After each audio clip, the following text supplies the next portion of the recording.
Well, no, it's just that I don't think they let people in here till 10. Cool. So we can just hang out. You and I will just hang out for a little bit.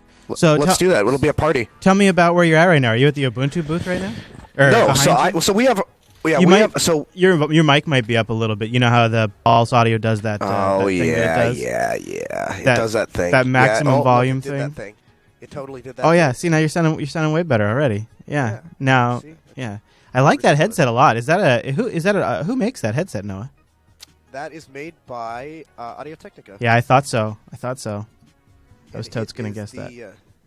It is the BPH-1 broadcasting headset. Yeah, you look like a sports broadcaster right now.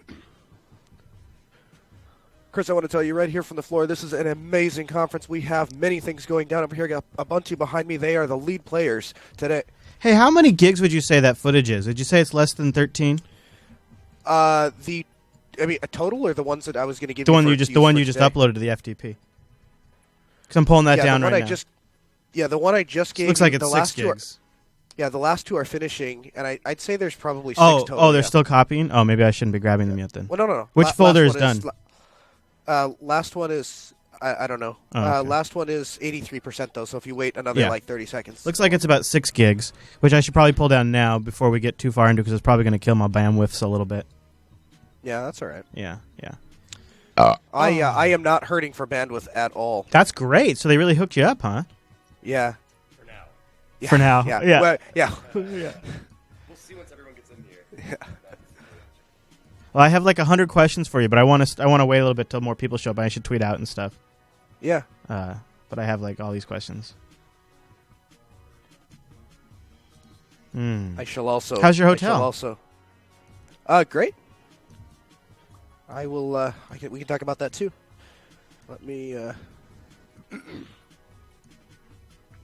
We're actually starting the. Do you want to start the show at 10, or do you want to start the show like now? I don't know, man. I don't know. I just figured people are going to be probably showing up at your location around 10.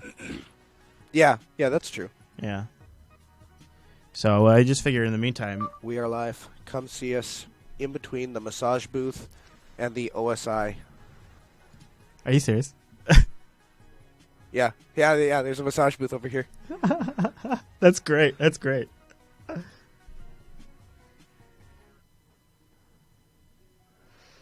Right across the room from Canonical. Wow, the voice recognition got Canonical. That's amazing. Of course it does. Of course, they're a real company. Noah, did you know that they're real? They're legit. Apparently, they are in with the Google. You want to get a massage on the live stream? Oh, that would be awesome. Actually, I was going to play skee-ball on the live stream. There's a skee-ball machine here. Can you imagine that for conference? Like, if you're the boss, and we have to get that pinball machine, get that out to the conference, get it all set up for everyone. Yeah, that'd be awesome. Kind of ridiculous. That'd be awesome. Yeah, it'd be kind of ridiculous if you ask me. All right, transfer is done, sir.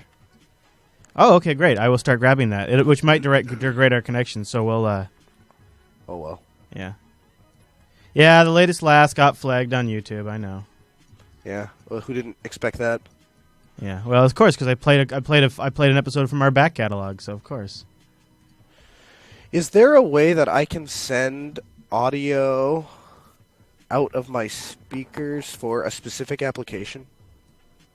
No, doesn't look like. Yeah, you can use that. You can use Puva Control. Really? Okay, here we have to install that. Let's see here. You have Puva Control, as they say. Puva Control. Puva Control. Sudo packer -s. Yeah, you're right. I don't have to sudo. You are right. -s. What about that S? All about that S. Control. All about that S. You know it's all about that S. PAVU. Yeah. Havu. Yes. What the hell? PAVU. It might be included in Pulse Audio. See if you just have it. You might just have it. I don't think I have it. We'll see. PAV. Oh, you were right. God, William. Such a smart guy. All right. And then you should just be able to go to the stream, like go to playback, and then you can pick where it comes out of. You should be able to say, Oh, shit. I don't know what that was. What is that? Is that your laptop fan? Jeez, No. sounds horrible. No, that. That's Hold on. the speaker. What the? Is that what I'm sending back to you right now? I don't know what's happening. Hold on. Jeez Louise.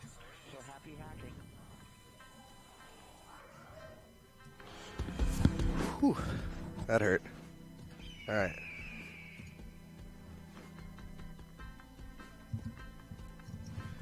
Yeah, I don't know what the heck happened. Let's see.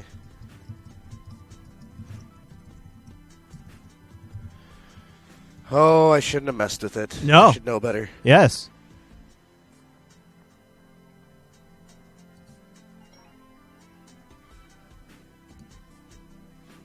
It was the moment you opened Paddle Control. Yeah, I know. Right? I don't know what it changed now. It's Micro. still fucked up. Yeah. Yeah, no, you know what it is? It's whatever's coming back through Jitsi. That's what it is. Yeah, that's what it sounded like. It's What's the like this. what's the problem? Tell me, gentlemen. Oh, what's going I on? know what it is. What is it, Noah? What is it? Maybe. Noah, what is it? Noah, what is it, Noah? What is it, Chris? What is it? What's the problem? Tell I us think what's I know going what on. the problem is. Okay. All right, tell us. There. Is that better? I've never had any problem. I've located the problem, Chris. All right, tell us what it is, Noah. The problem is that I opened Chromium and tried to play the live stream. Well, I was hoping that I could have the live stream. Yeah, I know. Absolutely right. and so I had two of you in my head. Yeah, that was a mistake. All right. So, but it would be really cool if I had a way to play the live stream, because otherwise it just looks like I'm talking to myself. Yeah. Which I guess. Yeah. Which I guess isn't the end of the world. No, but you do look a little bit like a psycho, is what you're saying. Yeah. Well. Wait, could you try and pull it up? Could you go in the Pabu control again and see if you can actually set it to a different channel? Like, see if you can open Chromium or Firefox or something. Do you want me to try to get return video working for you? Back and pick where it comes out of. You should be able to do this because I've totally done that. If you've got the bandwidth now. Back into Pabu. Yeah. Well, hold on one second. Let me see There if should be a way to pick in here which channel. comes because they're still not going to be able to hear you unless I can find a way to get. Hey, Noah, this might crash What's because I'm going to select my video device. Just so you Okay, I stand trust by. you. Yeah, there it crashed. Told ya. Yeah, so Jitsi, we're going to be talking about Jitsi again soon. We've revisited Jitsi here on the Linux Action Show with some success and some failures. And so it turns out if you want to be able to really set some specific settings and run your own infrastructure so that way things like Google Talk don't get turned off on you, Jitsi is a great option. However, I just looked at the camera again. The stability seems to be lacking, and it crashed again. So, that is a problem, but it's okay. It's all right. Hopefully, once we get it set, it seems like it doesn't crash as long as you don't touch it. And once you're in a call, you don't really have to touch it. I know that sounds crazy. It's not. I don't think it's production ready. But you know, what are you gonna do?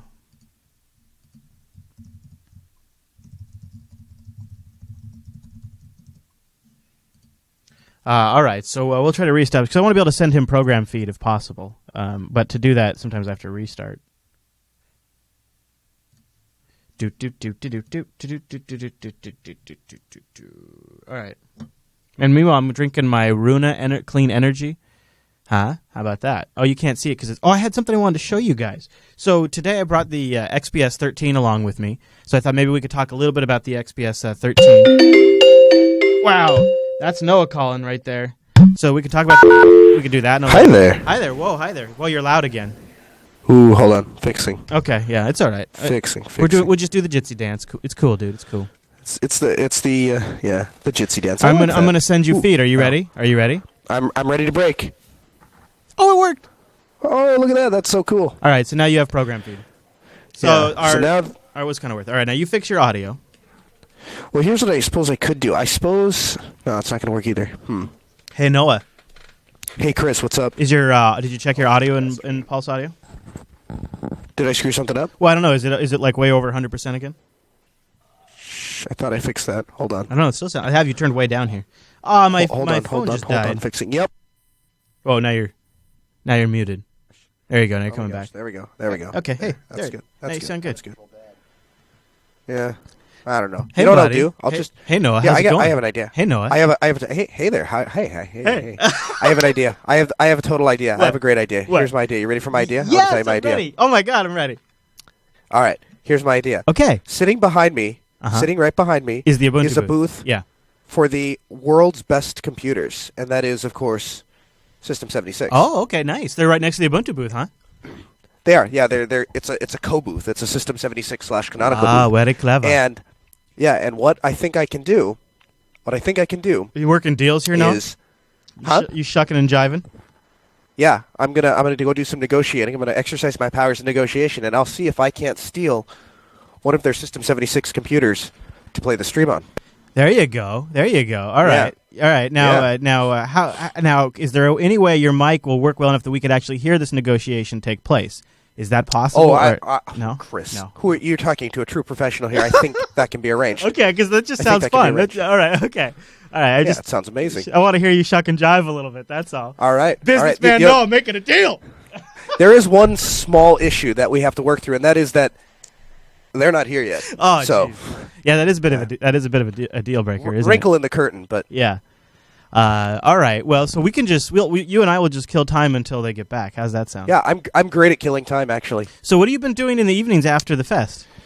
Well, so Thursday night, as you may or may not have caught up to on Facebook, I wound up stuck in Minneapolis for a little bit, and by a little bit I mean from like 9 in the morning until like 11:30 at night. Oh, jeez. But here was the cool thing: there was a silver lining to me forgetting. I think I told you I forgot my power supply for my laptop. Right? Yeah. So I'm in the airport, and I got through about 8 or 9 hours without my laptop, or with using my laptop before it died, and then I decided that I needed to replace my power supply, and I went around looking for the airports and trying to find a power supply, and guess where I ended up buying it, Chris? This is going to make you really jelly. Are you ready for this? Hold on, I'm going to try to guess. You bought a power supply. It would make me jelly. So it must be a store we don't have here in Washington, right? No, you probably have you're thinking about it the wrong way. Think airport. Airport. You got it from the vending machine. I got it from the vending machine. That is so cool. But I taped it for you.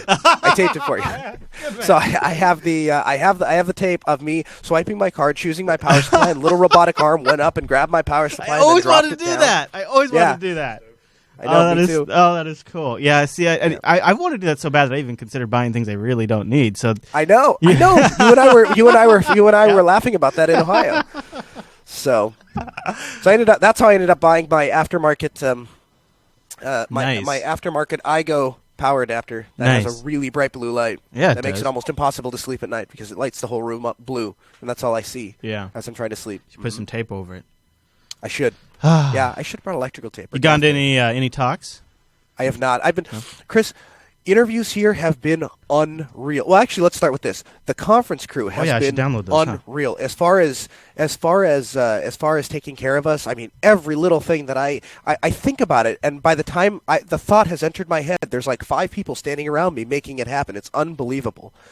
And they've just been super accommodating. I said, well, we're going to do the live stream. Oh, you'll need a hardware connection. Oh, You're really? Need a 6-way power supply. Oh, that's they're great. super on top of it. And then yeah. versus other places we've been, we're like, you're not Union Camera. You can't be in here. Right. That was Chicago, and then I think it was Ohio. They said that they couldn't work. They couldn't get us internet because internet is a very it's hard to come by in this country. So I can understand how that would be hard to get us. Yeah. So I am downloading the footage right now, which means your connection back to us is a little crappy, but hopefully by 10 o'clock. I don't know. It says 11 minutes left. 11 minutes to pull down 6 gigabytes. 10 minutes. So I can't complain too much. So your connection back to us might be a little shaky for 10 minutes or so. Oh, that's okay. Yeah. From the return feed, it seems like I'm coming in okay. Yeah. Yeah. So far, so good. I see myself. It's actually I should take a screen cap of this. What?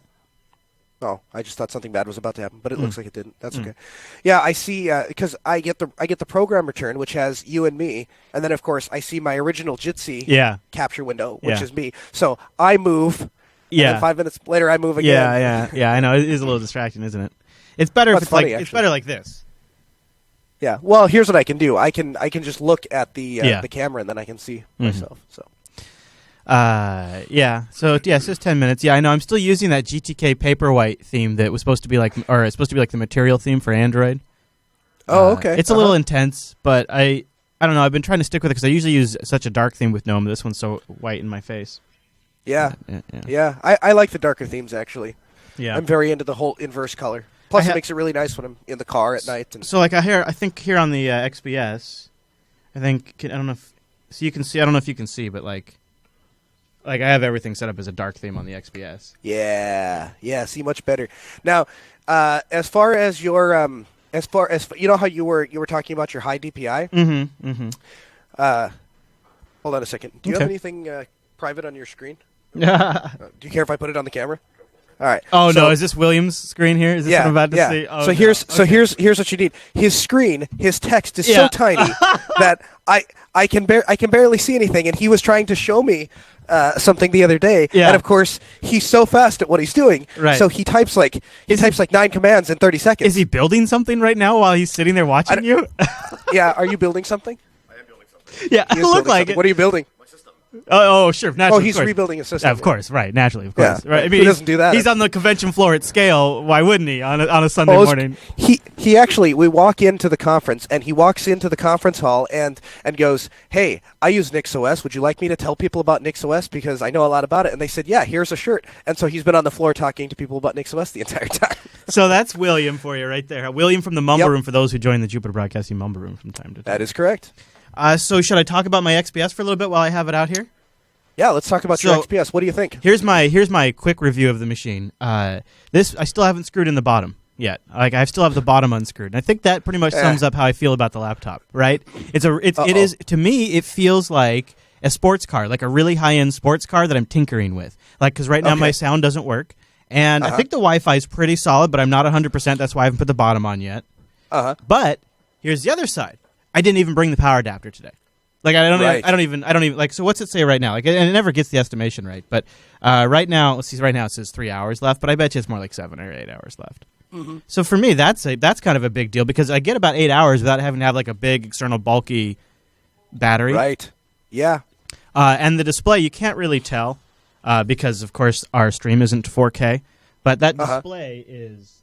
I mean, the display is really phenomenal. It is unbelievably phenomenal.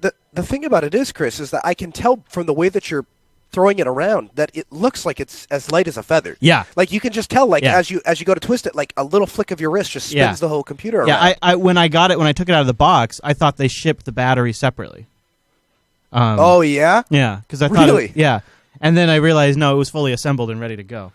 Something else that Dell has started to do, which is kind of nice, is I don't know how long Dell's done this because I don't buy a lot of Dells. But all of the tag information on the bottom of the laptop is underneath a little flap, and it's a little metal door that opens up, and that's actually where all of the tag information is. And so you don't have like all of the registration info and all the ugly serial number information stickered to the bottom. It's under this door, and then that door just kind of closes up. And I'm glad they started doing that because I actually started peeling those off. Yeah. And you can get to the service tag inside of the BIOS, and that's what I did. I just prayed that I would always at least be able to get to the BIOS. And so I can say its SD card slot works because I edited some audio that I recorded on a Zoom. It's got two USB 3.0 ports and one display port. This has the new Iris like 5200 or whatever. So I've been able to play Borderlands on it. The pre-sequel, while also driving an external 30 display monitor, a second display. Wow. So this internal display is running at high DPI resolution while also driving a 30-inch display. Unfortunately, because of X, it's also pixel doubling that display, so I only get like half the resolution. But it's all being done over DisplayPort, which is nice. It also has a little battery life indicator on the side. Sleep and suspense seem to work for the most part under Linux with occasional issues, which are quick reboot and reboots in seconds fixes. So I've been running Arch the entire time on. I haven't tried any other distributions yet. Well, that's outstanding. I'm glad that it's working out, and I think that it's probably important to note that any of the problems that you might be having with the XPS might not entirely be fair to nail Dell on those quite yet. Yeah, like the audio. Right. Right, that machine wasn't exactly shipped to do Ubuntu, but they will be shipping one. I did read the one that ships with Ubuntu is shipping with 1 generation older Intel CPU, which would really blow up that. 1 generation older Intel CPU, which would really blow. Oh, no, that's no good. Yeah. Yeah. And the other thing that's really cool is, you know that bag you got me, my Merce? Yeah. Yeah. So this has essentially become my laptop bag because the laptop's so small, I just carry the laptop by itself, and then I just put like a charger and a mouse in my Merce, which works really well. Yeah. So it works really well. So, and the other thing that fits in my Merce, Noah, you ready for this? I'm looking. My 7-inch Winbook tablet. That came, huh? Did you get Linux on it? No, not yet, but I did find a guide. Get that off the stream. The chat room, like within seconds, found a guide for flashing Ubuntu Touch to this thing. Oh yeah, I wouldn't put Ubuntu Touch on it. I would put x86 processor. Yeah. Well, I could put anything on it, but yeah. Yeah, I'd put a regular distro on it, but yeah. Look at this disgusting. You know what? And man, is Windows clunky or what? Like I can't even figure out how to wake up the screen properly. Like I'm trying to figure out how to. Like I literally can't figure out. Do I hold it? Do I need to hold it longer? Like what am I doing wrong here? I don't know how to wake up the screen. What? In Microsoft's defense, you are essentially, by running Windows on a $68 tablet and saying the experience is poor, you kind of remind me of those people that buy computers off of eBay for $38, install Linux on them, and say, Linux is nowhere near what my Mac Pro is. That's true. My Mac Pro, yeah. No, but what I mean is, I just don't get okay, you know what doesn't work on a touchscreen tablet? Tell me what doesn't work on a touchscreen the whole tablet. Windows login, wake up from sleep, you type in your password. Yeah. Boy, that sure just doesn't work very well. So I've had to disable that. But you know what is kind of badass? Having full-fledged Chrome and and not the mobile version. Basically any x86 app I want on a tablet is kind of cool. So I'm really excited about the possibilities of Linux on here. I'd like to see where that goes. Because I'm looking right now. I think it is a quad core, but I'm not totally sure. That'd be pretty cool if it's a quad core. I'm just saying. I don't even know how you right click. I got it. 2 fingers maybe. System. Boy, oh my gosh, the Windows UI is horrible to use. The standard Windows UI is really a nightmare. System. I think we should install Linux on it right now. Okay, here we go. It is a Intel Atom Z3 735 dual core, 1 gig of RAM, 16 gigabyte storage. It's not very nice, but hey, you know what? That's a great always have it with you computer. It does fit my MERS. Yeah. Well, not only that, you'd be able to. You know how I am, right? I never go anywhere without my laptop, to the point of annoyance, right? Yeah. And in fact, something that now I have even more legitimacy for, because the last time I didn't take it with me, I thought it got stolen. So yeah. Turns out it just got moved somewhere, but. So I take my laptop with me everywhere. So if I had something like that was easier to just kind of take with me or throw in my pocket or throw in my jacket, that would be a real great way to go, I think. Especially you toss it might be possible to run GNOME. Chat room saying throw Arch and GNOME on there. It might actually be possible because. I would put Fedora on there with GNOME. Well, that's ridiculous. It has a micro USB and a standard USB port, like a full-size USB port, so you could plug a USB hub into that and then hook up a mouse and keyboard. And it has HDMI out, so you could hook it up to a monitor. So you could have a full mouse, keyboard, and an external monitor on this thing. The full USB is actually becoming somewhat irrelevant in that a lot of peripherals now are making peripherals for micro USB. So I saw you can actually buy thumb drives now, like flash drives, that are micro USB. So they plug into the micro USB port. That's cool. Called USB on the go. Yeah, and then it just it'll. I wonder if I could boot from that. I wonder if that system would. I'm sure you could. That'd be really cool. I'm sure you could. Mm-hmm. So how many people are on the floor right now? Do we have how movable is the camera? Do we have a? Oh, it's movable. Nobody can really come in right now. It's just vendors that are. No one is allowed. Right, okay. Yeah. So, here's what I'll do. I'll take this.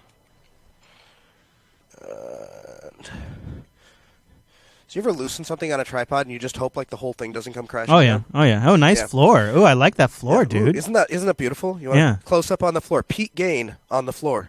Yeah, okay, yeah. Hardcore floor. Right. This is the action. Okay. This is why you tune in, ladies and gentlemen. Right there. So, so it's empty right now, isn't it?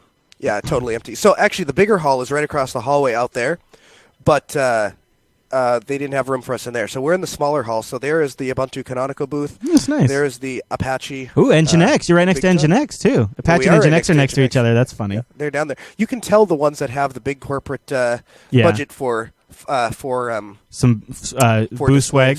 Yeah. Yeah, it's actually kind of too bad. I'm a little bit tethered here, so the amount I can go out is a little bit limited. But if I can get over here, you can kind of see there's actually 4 rows that go down that way. If I recalled you back on Jitsi, we could actually go. You want to go walk the floor? We could do that. I just have to put the battery in the camera. If you want to, yeah. If you want to do that, the interviews are almost what? Yeah. No, I was just gonna say the other problem I didn't think about was network. Oh well, yeah. There's that. Really? He says, yeah. He No, says we're the just- Wi-Fi is actually pretty good. Should Yeah, we we're try just it? screwing around. Well, if you want to, I It's up to I have an interview ready to play. I could just play it raw. All right. So I play could play the that while intro. you're screwing around, and then we could come back and mess with this. So why right, don't you do let's- that? Call me back in a all bit. right. We're okay? here at the starting Okay, out the sounds good. second Bye. day of Scale 2015 or Scale 13x, and I'm here with Charles. And Charles is from the EC Council talking about the Certified Ethical Hacker course. How are you today, Charles? I'm doing fine. Actually, I'm from Abco Technology, and we're a training partner with EC Council. And we're here today to talk about certified ethical hacking because with the large amount of hacking that has been going on, Sony Pictures, Home Depot, so many other people, United States Central Command, we decided to connect the dots. And how we're going to do that is providing cyber skills to people who need them, because now the government is saying that even people who contract with the government are going to need to have people on their networking or IT staffs that have cybersecurity skills.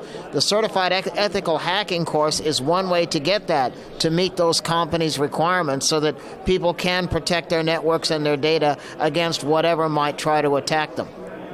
Outstanding. Now, you were telling me that, so I have gone through the Certified Ethical Hacker course, and I can personally vouch for, its completeness and its consistency. I think it really gives you excellent tools, and prepares you if you want to get into the field of network penetration, network security, that kind of thing.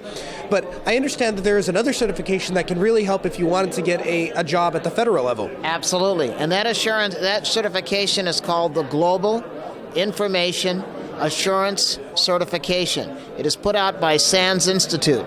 And one of the, there's actually 6 certifications, so I'm going to start backwards. Certified Ethical Hacking, which we offer today.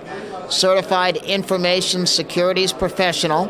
There is Cisco CCNA, Cisco Certified Network Associates, CompTIA Security Plus, CompTIA Network Plus, and CompTIA CompTIA A Plus for computer repair. Now, what happens is when a applicant passes all 6 of those certifications, they take an exam from GIAC, which is the Global Information Assurance Certification. It's put out by SANS Institute.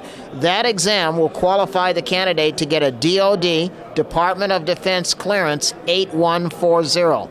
That 8140 opens the gateway to network professionals who would like a job that maybe are, and these jobs are not available to the general public.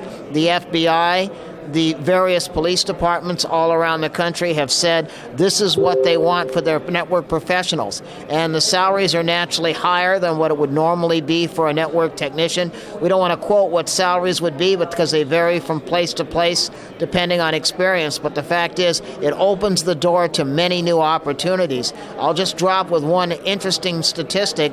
Chase Manhattan Bank, Jamie Dimon said, quote, and then he did this on Fox News 3 weeks ago, we spent $250 million on cybersecurity in 2014. We're spending $500 million on 2015 because we're getting more than 3,000 hacking attempts a day at Chase Network, and to value our customers, we're going to protect those networks against cyber attacks.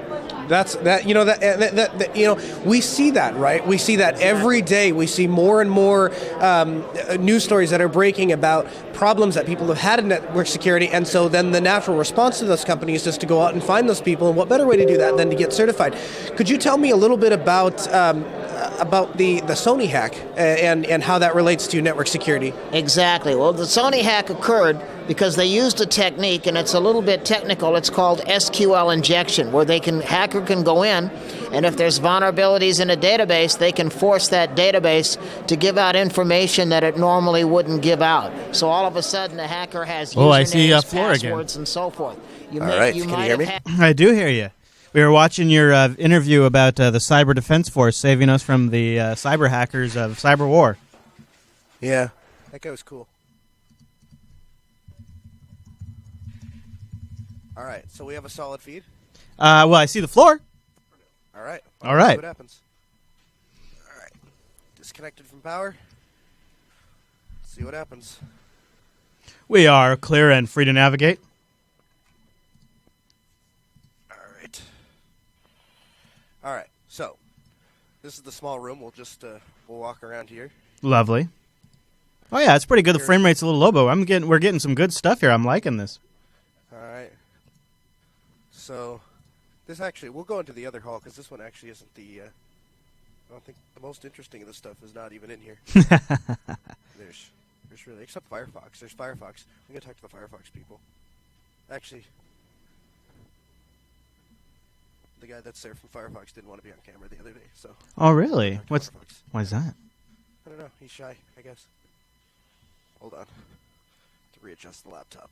Okay, if you have any, so are you? You're on your laptop. Oh yes, you're carrying a laptop around right now. I totally am carrying a laptop right now. I've got cords that are hanging all over the place.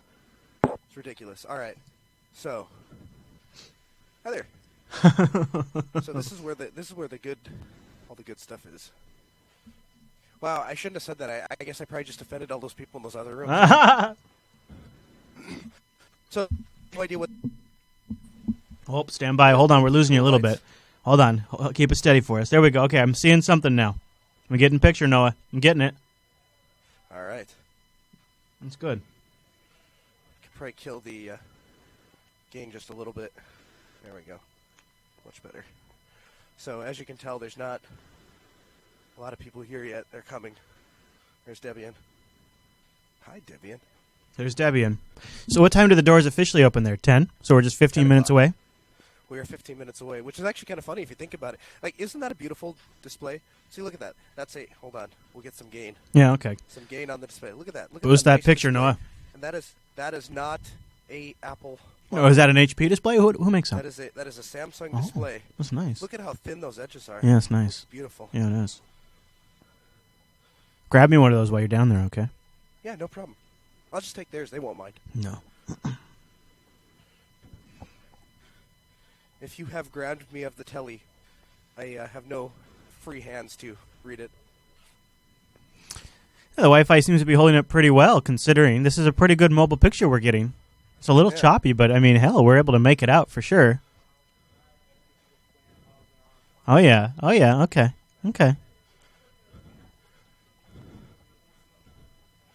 So yeah. That guy right there, he is actually a viewer of the show.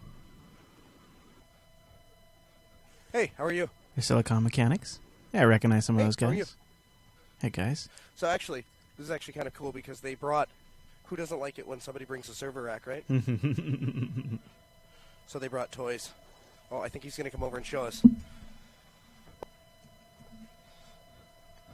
So, they have their high availability.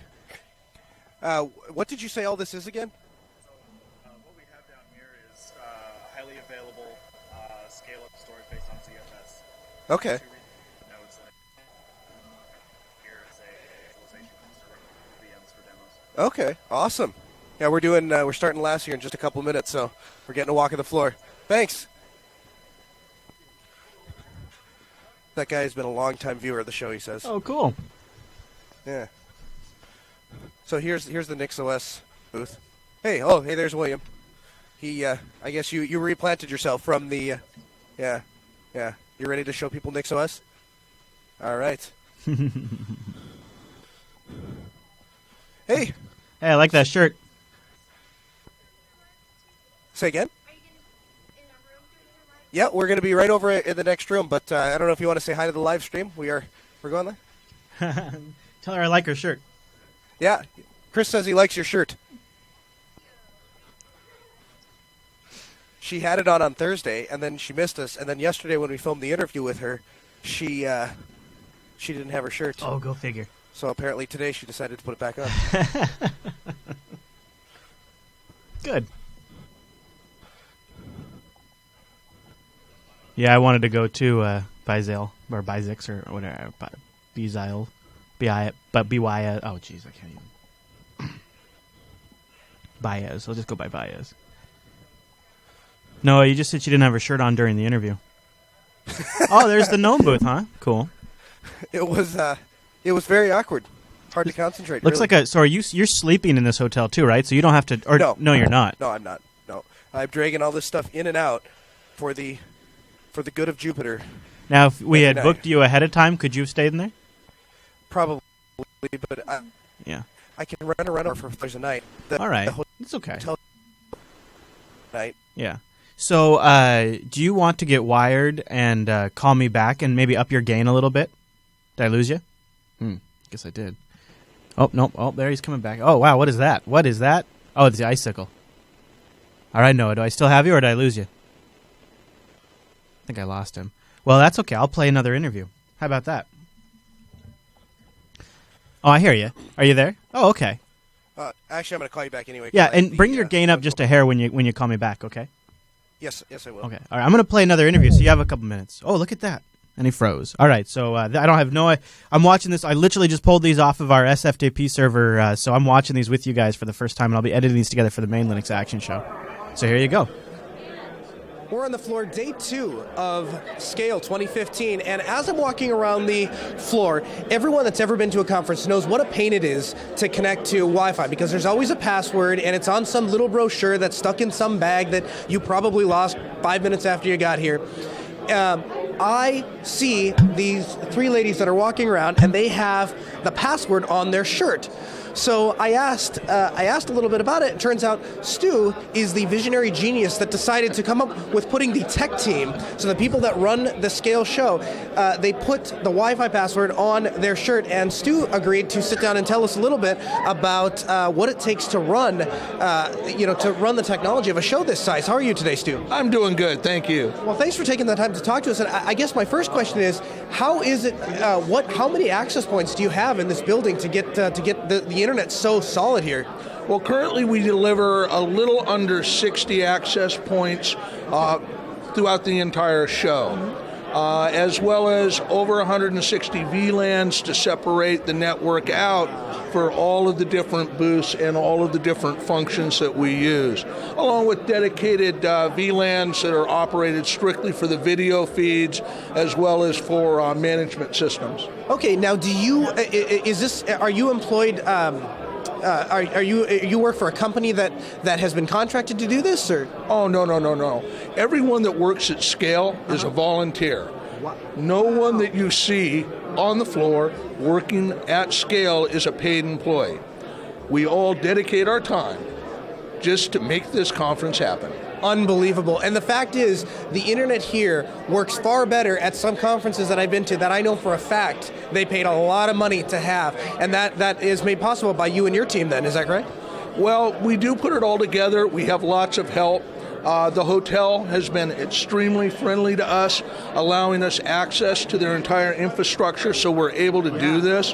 And they have really aggressively marketed to us in a price range that makes it very affordable for us to do it. I'd just like to send a shout out to the Hilton IT staff for all the help that they put forward to us, as well as everybody on the tech team and the AV team for what goes into this. You know, we start this thing on Tuesday. Yeah. We come in Tuesday night and take this place over like locusts. Can you tell me a little bit about the specific access points, what brand they are, and what speed they're rated for? Are they NG? You know, all of them are consumer grade wireless routers. We're running OpenWRT in order to configure them remotely. All of them are dual band. We have 2 different models of access points. This year we're using a lot of Netgears, but we've used others in the past. That's unbelievable, and I am not just blowing smoke at you when I tell you that I have been to conferences where they have, and I'm talking $800-900, sometimes $1,400 an access point, and the network here is far more reliable. I haven't lost Wi-Fi once on my phone. That's really important for us to keep in contact back at the studio and being able to send messages. It hasn't once dropped, so you're doing an outstanding job, and to do that on DDWRT means that essentially you're powering the Linux convention with Linux. Oh, absolutely, and the firewall basically is Linux. All of our routing equipment is Linux. The only thing that's actually running commercial firmware are our switches. That's truly incredible. Well, last thing I wanted to mention was, could you tell me a little bit about the displays that I see around that are showing the network traffic? Those are really cool. Well, those were actually done by 2 people, David Newman and David Lang, and they worked together to do these signs. Basically what we're doing is we're taking combinations of SNMP data as well as doing searches on logs to assemble all the data. And we've done some interesting things with the signs this year. The signs, by the way, are all powered by Raspberry Pis. So cool. That's so cool. Anyway, so what happens is the Raspberry Pis actually poll a server in order to get the sign information. And the sign software, I don't know if you are familiar with Gareth Greenaway, one of the other organizers of the conference. The sign software was actually written by him for the server side. So it's great because we can make any device on our system act as any kind of sign that we want, whether it's a schedule display or the network data, makes it very flexible because you know how these things change. I mean, 1 minute to the next, we may have a different need for moving people around. Absolutely. It is absolutely fantastic. And, the more I talk to you, the more excited I am. Because the reality is, like, even something as simple as using the Pis, right? I have experience in digital signage, but we've always used commercial proprietary stuff. So the fact that Linux, that's a true vote of confidence for Linux, that you guys are doing all this with Linux. And the amount of times I've seen a conference that are truly powered by Macs, when you pull back the curtain, it is awesome to see that when you go poking around Scale, there's actually a lot of Linux here. That's really encouraging. If anyone wanted to find out more information, is there a plug that you wanted to give of where people can get into contact or find more information? I have to tell you, a great source of information about the conference is our website. That would be www.socallinuxexpo.org. If you'd like to know any more about me, you can see my blog at www.stuartsheldon.org. And if you want to participate, if you want to be part of the show, just send an email to stu@socallinuxexpo.org, and we'll get you on the team that you can be the most help to, because we love new volunteers. Well, we really appreciate it. And thanks for giving that vote of confidence to Linux. We sure appreciate it. Thank you very much. You have a great day. Wow, that was like the perfect interview right after. Isn't that unbelievable? You just did the walk of the floor, and then boom, there's yeah, that's good. Well, so the thing that is cool about this guy and this conference in general is there are so many people that actually care about Linux, and it was. I would have said with 90% certainty that I expected this to be far more of a commercialized Linux Expo. And the bigger ones, the ones with the more funding, the ones with the bigger hitters, those usually are, right? Those are the people that are interested in, they're not interested in seeing how we can make Linux better, they're interested in how they can make a buck off of Linux. And that is not what I found here at all. Right. And obviously there are people... What I caught what was particularly interesting is that he said the Raspberry Pis, the signs that are powering powered by Raspberry Pis. That's super cool. It says something, doesn't it? Yeah, and the other thing that struck me that really stood out is you've commented just offline how good the network quality is there, which is not always the case for some of these conferences. And so to have all of the people that are setting that infrastructure up be volunteers, that's not super common. That happens like that at Linux Fest Northwest, but have it also be at scale like that when it's such a competent network is pretty cool.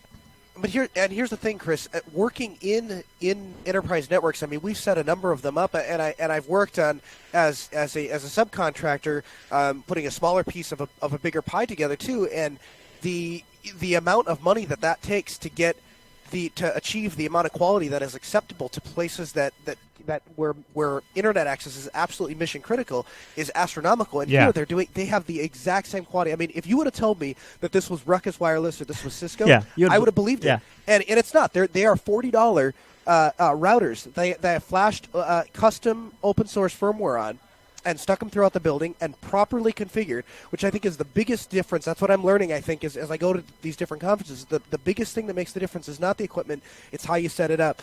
And these guys are true professionals, and they really did a good job, and they've taken great care of us. I mean, I cannot say enough good things about the people that are here. Every single thing that I've asked them for instantaneously shows up. Everything that I even think about, they bend walls to make things happen. So it's been hugely appreciated. Well, I think I start to hear people like trickling in now. So, yep, we still don't have Ubuntu, so I'm waiting for them so I can go begin my negotiation. But the room is filling up. We've got the majority of, I think there's 2 tables left that don't have people in here. So yeah. Do you have any volume on your end to bring up a little bit on like a hair? Bring it up there, a hair, and I'll bring you down a bit over here. So so that way we can get that balanced out. Oh yeah, See if that's good. better. Oh yeah, Is that better? Yeah, All right. that sounded good. Now I sound beautiful. All right. Hey, how are you? This is. Hold on. Oh, give me 1 second. Okay. No. You have to. We have to talk to you.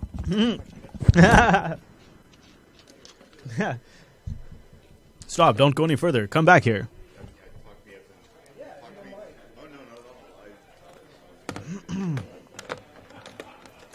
So, for those of you that are just joining us, Noah is live at Scale 13, the Southern California Linux Expo. He's live on the floor right now.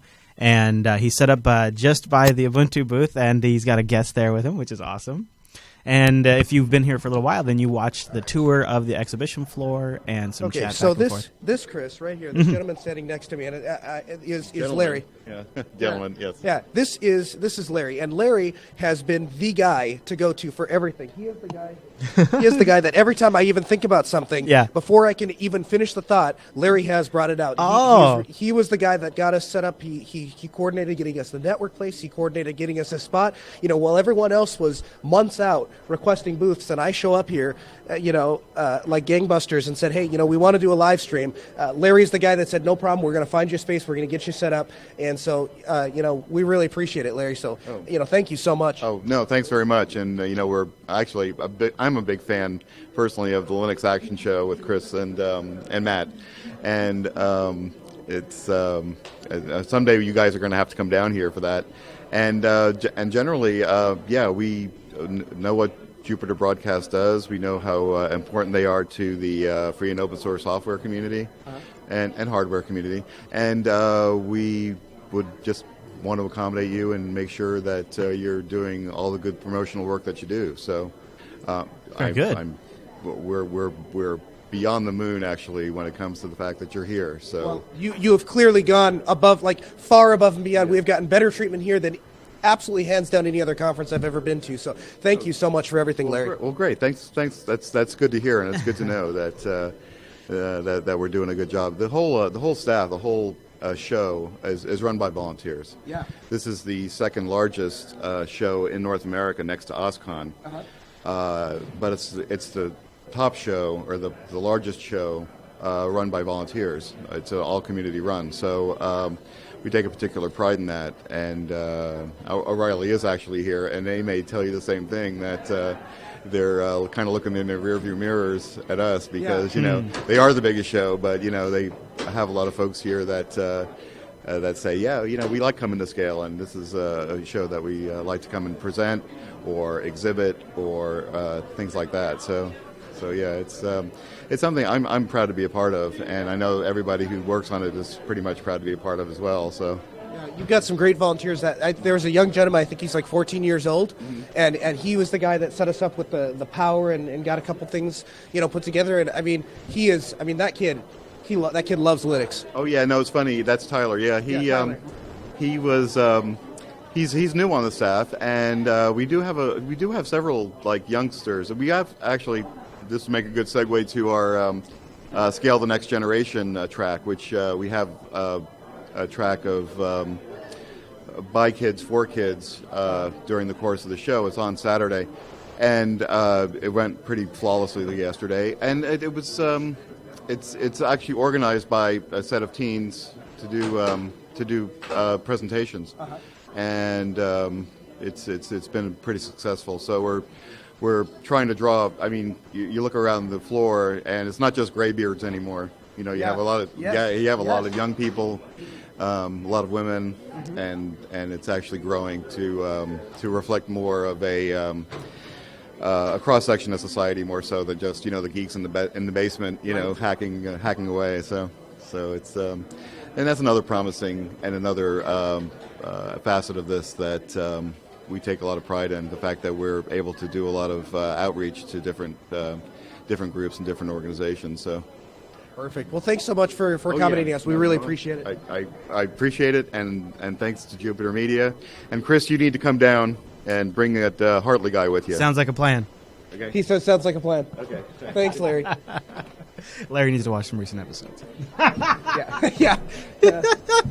That's common. It takes people a little while to catch up. No, whoa, there's your face. There's There you are. Maybe that's hey there, Noah. that was the same Larry that I was telling you about the conversation I had when I walked through the door. But he has that guy is amazing, truly amazing. Yeah. He's oh, I see some action at the Ubuntu booth behind you now, but I don't think it's actual Canonical employees. No.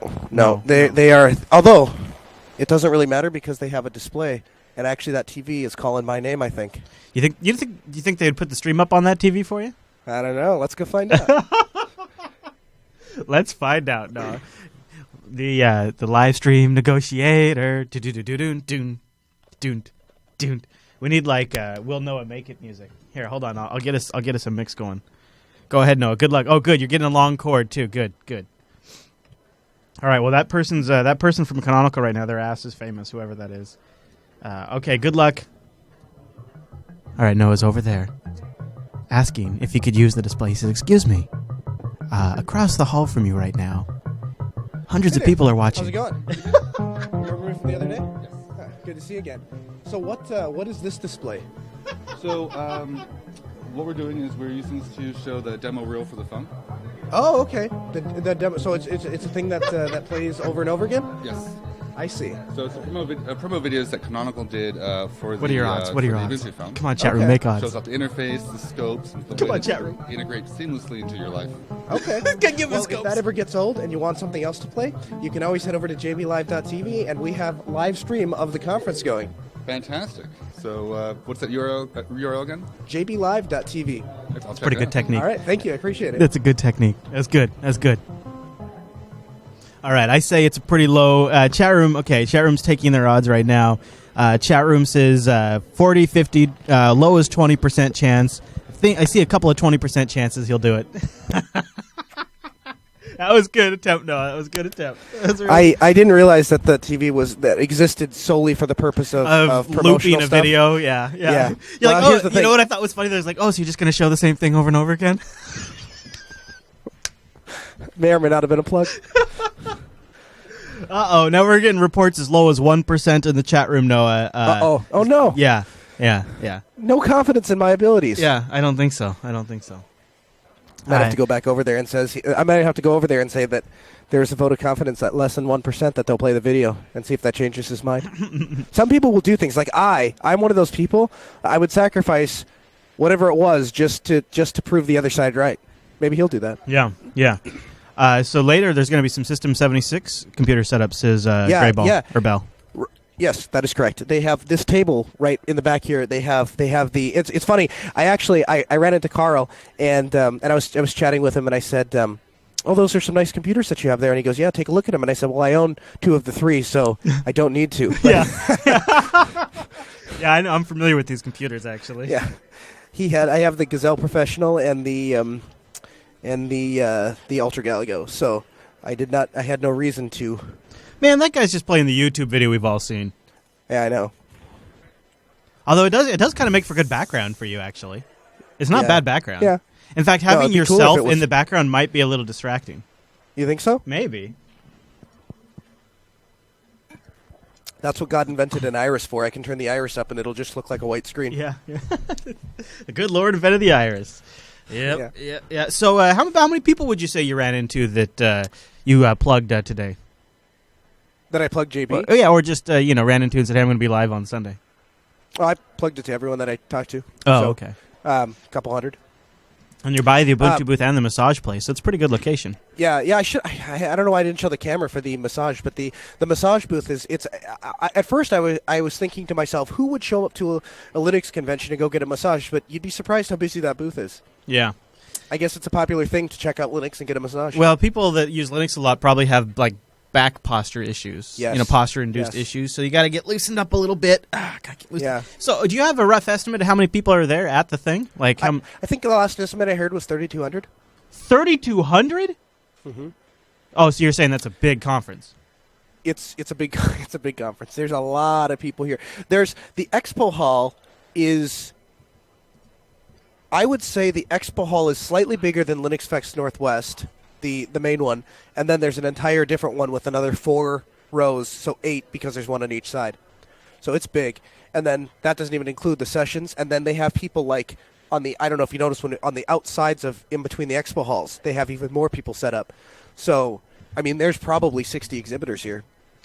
Jeez, so that's a pretty big expo. Yeah. It's huge. It's like I said, it's amazing that you can find this many people that are truly committed to Linux, the community part of Linux, not just making money off of it. So it sounds like this is already on your must-attend list of conferences. Like I should go next year is what you're saying? Oh yeah, I think the 2 best ones I've been to, the 3 best ones I've been to is obviously the first one, hands down, best Linux conference anyone could ever attend is Linux Fest Northwest. Shortly followed by Self, and shortly followed by Scale. Well, okay, so Self is still beating out Scale just because you like the people so much.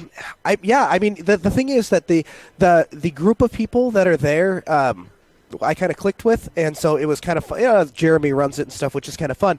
But as far as gaining, especially if you're the kind of person that wants to network with some people, this is the place to be because there are so many.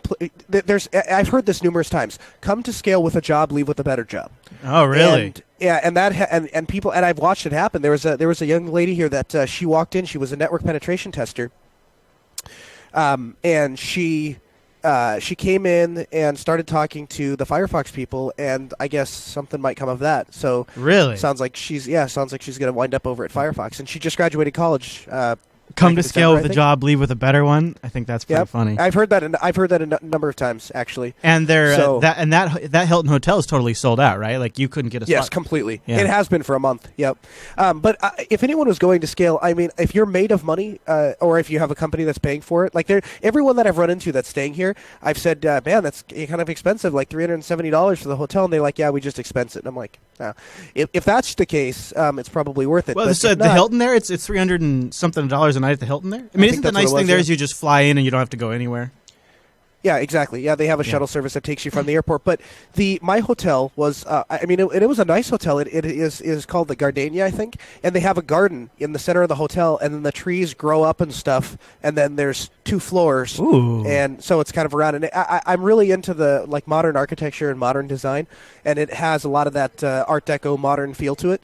And it was only $110 a night, so with the $40 rental car, I'm less than half of what it would have been to stay here, and I'm only 3 miles away. So it's an easy way to save some money. Plus, with the rental car, I've been able to go out for. We 5 of us from the Nix OS project have gone out every night for dinner, and that was only possible because I had a rental car. So, where did you go anywhere really good? We have. The first night we went to a Swiss restaurant, which I've never had Swiss food, and I went in and everything ended with schnitzel. And I didn't understand what a lot of that was. So, and they don't call chicken, they call it something else. They don't call pork, they don't call beef. So it's all these like German words, and I didn't understand. So I looked for something that I recognized, and I found pizza. And I know what pizza is, so I ordered pizza. And then everyone at the table was like, why did we go to a Swiss restaurant for you to order pizza? And I said, well, it was the only thing I recognized. And how long did it take you to come to that decision? About 30 seconds because it's pretty easy to scan for, to look for English. Yeah, and so I found English. Yeah. I mean, you could tell them the alternative is you spend 40 minutes trying to decide. So right. Well, I wouldn't decide. I would have asked the lady. I would have said, "What does people order here, and what is good?" And then she would have pointed to something else. What does people order? What does people order? Yeah. I would say it like that too. Yeah. All right. So that was your favorite? No, that was just night 1. Night 2, we went for pizza at a Brazilian pizza place. So are you familiar with the Brazilian style of serving food? No, but it sounds like you've had a lot of pizza, dude. I have had a lot of pizza. So the way Brazilian works, they have Brazilian steakhouses, they have Brazilian pizza places, and essentially you have a sign, and one is red and one is green. And you take your sign and you lay the green facing up, and they'll just walk around with pizzas and start handing you pieces. And then when that's you're the done, same style for Brazilian meat. Like the Brazilian meat style is the same thing. Yeah, Brazilian steakhouse would be the same thing. Okay, so it's that with pizza, but they had weird pizzas, and I have pictures of this. Like I can send them to you, and if you want to post them somewhere or whatever. But put them on G Plus or something. I'll go or whatever. I'll do that. Okay. So what they did is they had like corn and cheese. Corn and cheese pizza. What? Corn and cheese pizza? Yeah, which sounds really weird, but it was like the most amazing thing ever. They had beef stroganoff pizza. What? What? Yeah. No. Yeah. They did not have. Did you try it? Did you try the beef stroganoff? They totally had beef stroganoff. Did you eat pizza. it, Noah? I did. It was actually one of my favorite ones. The cheese and the corn and the beef stroganoff were like 2 of my favorites. What? Yeah. Crazy, huh? I don't know about this. Beef stroganoff pizza is delicious, says Akko in the chat room. Yes. No. Well, I'd never had it before, but I agree with him. It is very good. Okay, so here's what I'll have to do. Unfortunately, I have to piss off the live stream and put on my glass because I took the pictures with my glass and I have to upload them. Oh, you do still wear it. See, everybody thought you'd given up on the glass. No, I haven't. I'm a people pleaser. So when people complain about glass, Dude, I it's take your the glass brand, off. man. Boy, look, that is really geeky. Somebody get the screenshot tool out, please. Live stream. Come on, live stream.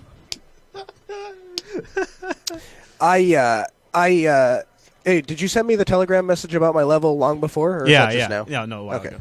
ago. So essentially, what is going on with the glass is I almost lost it because I did one interview without my glass on, or 2 or 3, and I kept leaving them behind. And eventually, I just decided that the live stream that the viewers will just have to tolerate glass because I'm not going to lose it for the purpose of trying to take it off every time.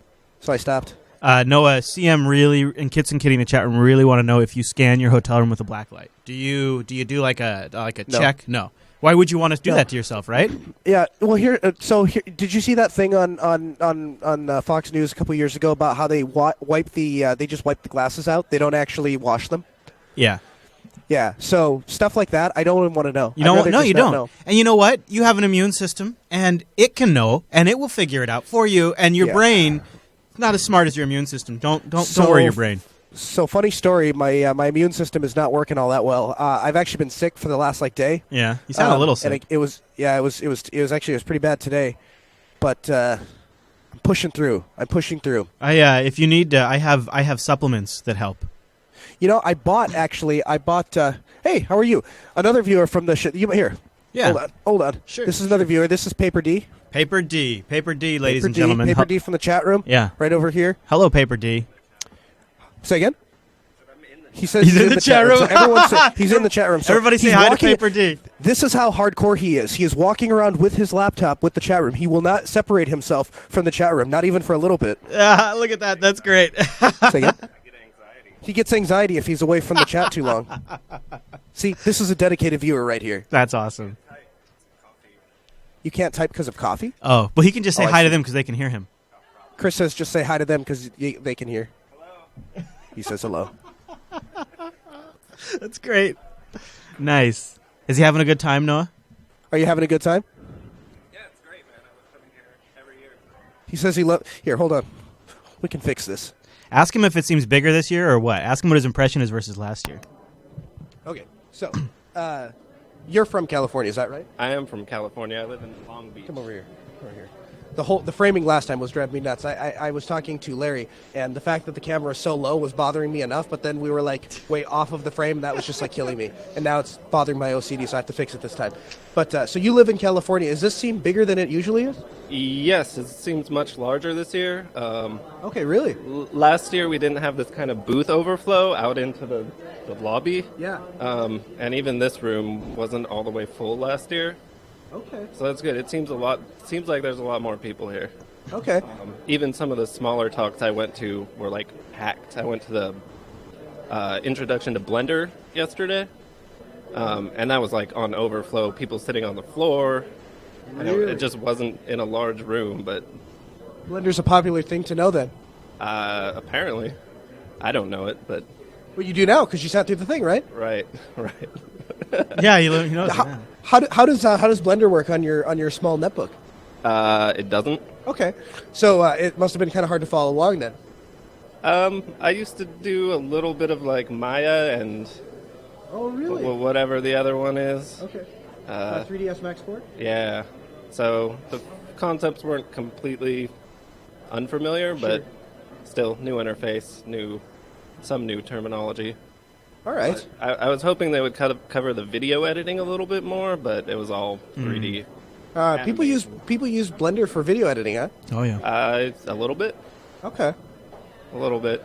But I haven't made the delve into video yet, so I'm going to evaluate all the options. People also use make sure gerbils Lightworks for... is in that option to evaluate. Oh, we like free software. Oh, okay. All right. Fair enough. OpenShot then.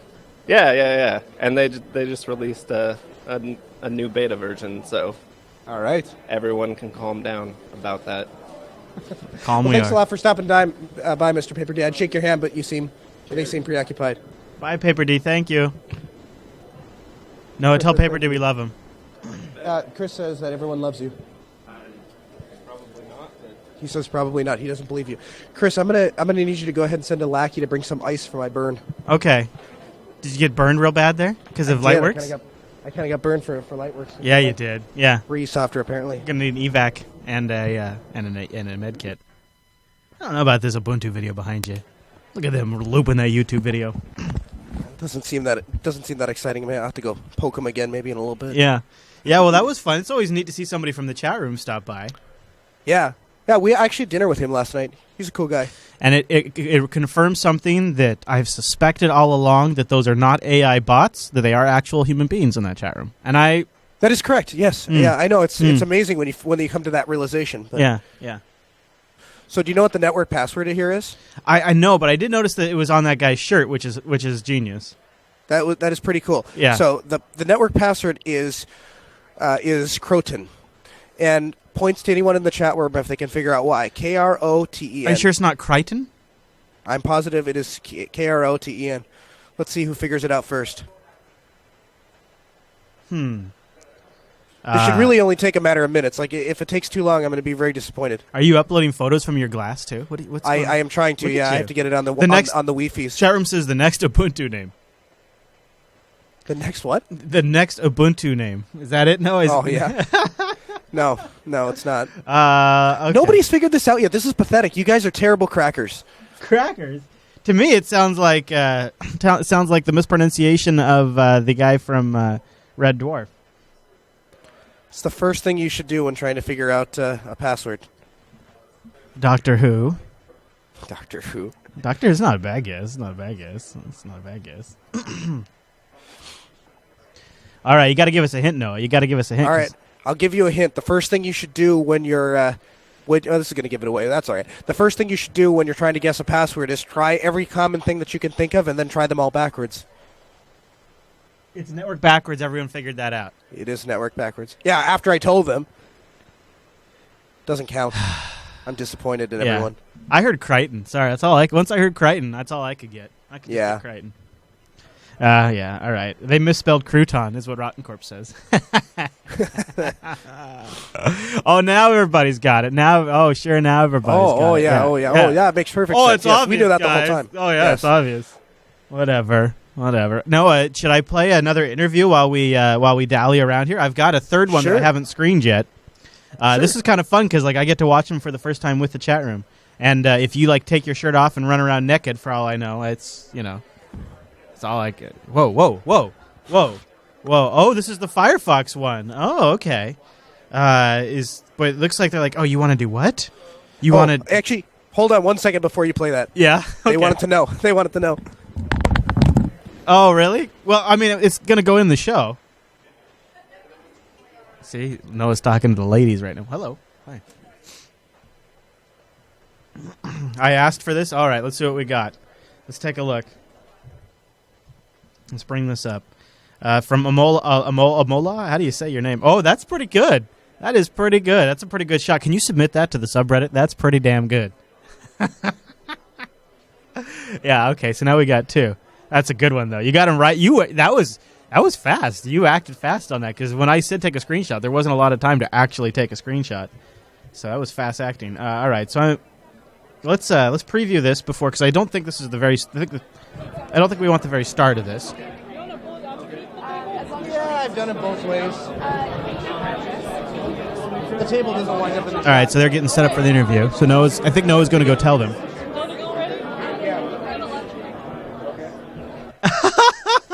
You should get a screenshot of that, too. Hold on, let me wind that up so you can get a screenshot of that. Get your screenshot ready, okay? All right. Oh, come on, VLC. Ah! Why do I love it? Well, yeah, I know. Of course, I don't know what she's doing in the forefront there. I didn't notice that. This is just playing on the live stream, and we're going to put it in the show later. It's going to be released in a download. Yeah. It'll be all edited and stuff. Yeah. Are you ready for me to hit play here? I'm ready. If we're at the part where the interview actually starts. I think so. How do I know? I know she's flashing the peace sign. It's about 30 seconds in. I would go. You know what I would do? I'd go the other way. I'd go like way in the middle and then just back up till it looks like the microphone's in front of my face and stuff. Really? Yeah, that's what I would do. You think there's that much head on the file there? I don't use Chrome. Yeah. Oh yeah, boy, there sure is. You're talking about it looks like you're smack talking Chrome at the Firefox booth. Obviously a crowd pleaser there with the Firefox booth. That's nice. Hey, listen, I smack real talk brave, Chrome everywhere Noah. I go, even in front of you. Yeah. Much as you are in love with Chrome. For Firefox. All right, so it looks like it's right here. It's the MTS file breaks up a little bit in VLC. So Here a couple different times. yeah, all right. I think we're all right. So yeah, it's about halfway in. So it looks like it's about a 3-minute interview or so. So I'm going to play this while you monkey with files, okay? So all right. So here we go. Chat with the Firefox. Yeah, we're just going to talk. If there's something you don't want to talk about, you don't have to answer it. If there's something you want to bring up, just bring it up. It's way less formal than you're making it out to be. All right. Stormy, you don't need that. We're here on the floor at Scale 2015, walking around. I came across the Firefox booth. Now, I've been here a couple different times because these ladies are busy. This is a popular table, probably because they are demoing the Firefox phone. Not only are they demoing the Firefox phone, but when I asked if I could buy it, they said no, but we might give you one. So you can sign up to win a Firefox phone. I put my information into the box, which they assure me will be shredded. They don't care if you use a disposable email address because Liz, the privacy ninja here, for Firefox, she has assured me that that Firefox takes your privacy very seriously. Isn't that correct? We do. Absolutely. As long as you check your disposable email so we can get a hold of you, doesn't matter what you give us. So tell me about some of the other things that you're doing to respect people's privacy at the conference. Okay, at the conference specifically, we're not... You can't really see. We're not scanning badges because that is a lot of personal information that you don't want me to have. Yeah, it is. But also we're talking to people about different privacy tools you can use, like Lightbeam and Do Not Track. And my brain is spinning. And the forget button. Thank you. No, I mean, the reality is that in a world that is becoming so web-centric, where all of our applications are running on the web, privacy becomes a huge concern. And so the fact that Mozilla takes the initiative to be proactive, your business cards, you cross out all of your contact information. I do. It's partly a joke, but... I bet you don't get many emails, though. Many spam. I don't get a lot of spam. I don't get a lot of scams either. Yeah. My information is fairly protected. That is excellent. I think that's very cool. And I understand that not only are you guys interested in promoting Firefox, but you're running it on Linux. Yeah, actually, on my MacBook over here, I have Ubuntu running because I'm not too big on Mac OS and proprietary stuff. It scares me. So as per tradition, as soon as I found out that she had a MacBook, I immediately launched into my give her crap spiel. But she had a very good reason for having a MacBook. So my back is really messed up, and the MacBook Air is only 2.5 pounds. And because it's only 2.5 pounds, I don't really, it doesn't hurt when I'm running around traveling. So it was that or a ThinkPad. Yeah, and she got it as a gift from her grandpa. So I won't hold it against you that and you're running Linux on it. And that's really what's important at the end of the day, right? It's a native boot. It is. And is macOS on there too, or is it Nope. macOS is gone? Nope, it's all off. So I'd say that's about as good as anyone could possibly ask for. Now, I know the big ticket item here is the Firefox phone. Would any of the three of you like to talk about what the Firefox phone is, what it does? I've got mine here. So this is the Firefox OS Flame. And what we did is we took the Android kernel and we used our rendering framework Gecko. We built a Gecko layer over top of the Android kernel, and over top of that is our UI layer, Gaia. And they actually get flashed separately when you flash them via fastboot, which is pretty cool. Yeah. As far as the applications on Firefox OS, what kind of app store is available, or what do I need to run applications on the phone? Okay, so we have our marketplace, and we don't have a hugely large ecosystem yet. We're still building it, but it's in the thousands right now, and we have a lot of big ticket names in there. Like we have a Facebook app, we have a Twitter app, we have Cut the Rope, and a couple of other really fun games. The Don't Touch the White Tile game. We have one of those. So we're building it, and we need people. So if you're watching it, I want you to build a Firefox OS app. And I think that Firefox OS really is where it's at when it comes to true freedom and open source. I think that's what gives it a leg up on the rest of the competition. I know you guys are busy, so I'm going to let you get back to presenting to all these people that want to see your phone and talk to you ladies. But is there anything else that either of you would like to add, a plug or somewhere where people can get more information about Firefox? Not about Firefox, but we're asking people to sign a petition about net neutrality. So if you want to fight for net neutrality, come over. We will have a form for you to fill it in. I think there's 5 days left. Tell Congress to leave our web alone. Or the lizards will bite them. We will bite you. They will, and they're very feisty. So thank you very much for taking the time to talk to us. We really appreciate it. Yeah. Well, that was a great chat, Noah. Good job. That was a good interview, and I'm glad they got the net neutrality stuff in there, too. Yeah, they're actually, the only way you can sign up to win a Firefox phone is if you actually sign up to vote against net neutrality. Oh, no you kidding. Don't do that? Yep. You don't do it, you're out. So I noticed System 76 has arrived, so I'm going to go try negotiation V2. Okay, all right, so here we go. Now, ladies and gentlemen, in the background, you'll notice a slight yet Hey, Ian, compelling how's it music. going? Good to see you again. Yeah. How you doing today? Not too bad. We're on the live stream. Did you know that? Yeah, I was informed a few minutes ago. Oh, yeah? Is that a good thing or a bad thing? It's an unexpected thing. How is it unexpected? I was not expecting it. Oh, well, now you know to expect it. I do now, yes. Yes. So, for anyone that wants to know, this is Ian. So, if you have a System 76 computer and you answer a lot of support tickets. I mean, you've personally helped me numerous times. I'm actually the Vice Consul of Customer Relations is my official title. So I do everything customer relations related. If you have questions about support, pre-sales, problems with an order, I call every order that comes in and say thank you. So all of it.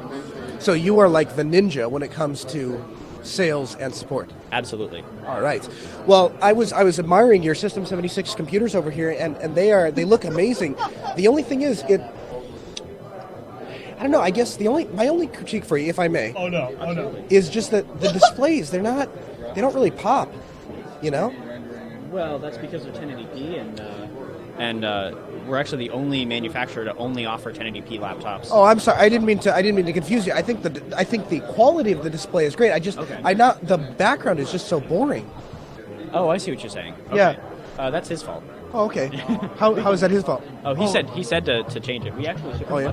What? Here, may I? Would that be all right? I was thinking, you know what we could do here? We could open up maybe Firefox and visit a website. Maybe that would be a little bit more interesting. Yes. You'd have moving things. Yeah, what do you think about that? Yeah, look at this. Look at this. You go. Oh, there you man. go. Oh, there look you at go. that. That's so much better. That is so much better. A little bit of a delay. Yeah, no, now admit to me that doesn't look amazing. That's pretty cool, actually. That may or may not be my rear end, huh? Yeah, there we go. Yeah. But that looks much better, huh? It's actually really funny. Yeah, is it? I think it's hilarious. I think it's kind of funny. This might be this might be what you call bamboozling. Just a bit, yeah. Yeah. All right. Well, see, I bet you. Let's leave it like that, and let's see. I'll bet you that everyone that comes on take 2 of these because these look amazing. I'm gonna take a couple of these and we'll watch. And I bet you everyone comes to look at that computer first. You're on. What do I get if I win? I tell you what. You take one of these Hershey Kisses, and I'll take one of these. I'll take another one actually because I want to eat these first 2, and I will bet you a Hershey Kiss. Gotcha. All right. Does that seem fair? Seems perfectly fair. All right. Here, we'll shake on it. Thanks, Ian. Yeah, thanks, you too.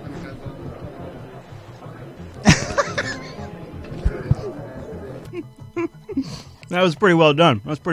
I gotta say, I'm pretty impressed by that. That was truly a ninja level maneuver. Yeah. That's nice. So, That's nice. Now we are streaming live. Yeah. Behind me. Yeah. Good. Yeah. On the Ultra Galago, on the Yeah. 1080p beautiful display. I love the Ultra Galago. You probably couldn't see the look on his face when I was like, the displays don't look very nice. Yeah, it's like, what do you mean? These are actually great displays. What are you talking about? I know, he's actually these are good displays. So are you flying out tonight, Noah? No, I'll be here all through the night. Oh, really? There's a couple more interviews I wanted to get, and then I'll take off tomorrow. Wow. Okay. Well, you're a soldier. Speaking of interviews, do you want me to play another one while you munch?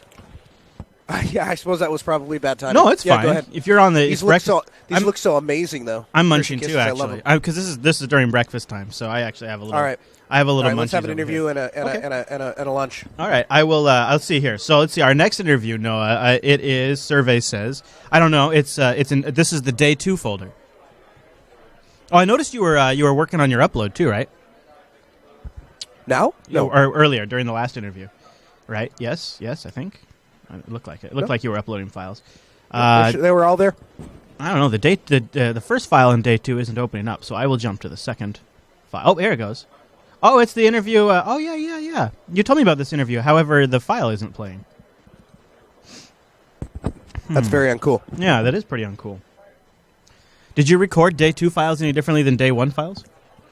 No. They're exactly the same. The only thing I can think of, did you start downloading day 2 before maybe they were completed? No, I waited till you said you're all done, and I redid it down. Here it goes.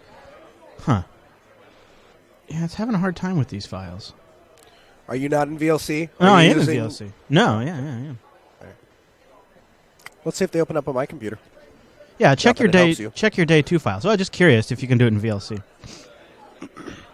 Conference data. I bought a hard drive just for conferences. Isn't that amazing? Hey, was that Firefox tattoo that gal had? Rotten Corpse wants to know. Is that real? No. No, they're giving them away. Okay. Yeah, which file did... Try. So right now I'm trying 0001. I'm trying to play, ironically, it's the VLC booth. Okay, so day 2, the first one I have is the network one. 000? Yeah. Yeah, okay. From day 2. Okay, and what can you play 0001? Yeah, that's the one with the guy with the access points. No, day 2? Day 2. No, you're looking at day 1. I'm definitely looking at day 2. No, you're looking at day 1. I'm definitely looking at day 2. No, you're looking man. at day 1. Well, you know what? Maybe I switched them in the folder when I uploaded them to you. Because for me, day 2 has the interview with the kid, then the 001 files. Yeah, they're backwards. Okay. Okay, so 000 opens, 001. Oh, 001, please tell me you can get 001 to open. That's the VLC interview. That's amazing. Yeah, I know. And they made an announcement for us. It opens, but it doesn't play. That's horrible. I know. I'm going to resend it to you. It's worth it. Okay. Well, I wonder if I need to convert it maybe to a different... Could just be the MTS files not playing very well. I won't ruin it, but they have they made an announcement for us. Oh, yeah? Yeah. Well, geez. Yeah, well, now I really want to know. I'm going to make a folder called Attempt. Well, do you think it's the upload, though? I don't think it's the upload, because I did it. I mean, you know. Well, why would some of the files play and some of the files would not play? I do not know. I'm going to go see if I can play the other files. Maybe it's just my VLC's just gone wonky. All right, we're I uploading. can't. Nope, the other files are working just fine. 1%. I can play the old files just fine. 2%. Boy, so you have a great connection there, huh? Still, even with amazing. And that is totally thanks to Larry. Yeah. This is me uploading 3 gigs of files while still live streaming. That's pretty cool. Yeah, it's amazing. I'll take that. You know, that's more than I could check a stick at. Yeah. All right. No complaining about that. So is anyone looking? Are they looking? I gotta check and see if they're looking at the laptop. Oh, they've got the Ubuntu little Riggy thing there, huh? The orange box. Yeah, the orange box. Yeah, I was playing with it. It was a little disappointing. I kept asking about it, and they keep saying, you look at it. It's cool. It's there. What does it do? What's there? Show it to me. Did they open it at least? No, they're just plugging it in. All right. I think it may be time to cheat on my bet. The first viewer that I see come by, I'm going to send him over there. Oh, yeah, dude, totally. Totally. You know, maybe you do need to re-upload the files because Handbrake can't analyze the file either. Yeah. So that does seem like I think, you know what I think the problem is? I think the problem is you broke it. Yeah. That's what I think. That seems pretty reasonable. All right, so based if on the you head evidence at hand. So here's another thing we can chat about while we're waiting for that. My pictures have uploaded to Google+. Oh, no my kidding? beef stroganoff is now available. My chicken is now available. And my Gardenia Hotel. The pizza. These are the pizza posts? Is now available. Yeah, pizza's there. Yeah, yep. pizza's All right, there. I'm pulling it up right now. I guess I can remove the glass now. Uh-huh.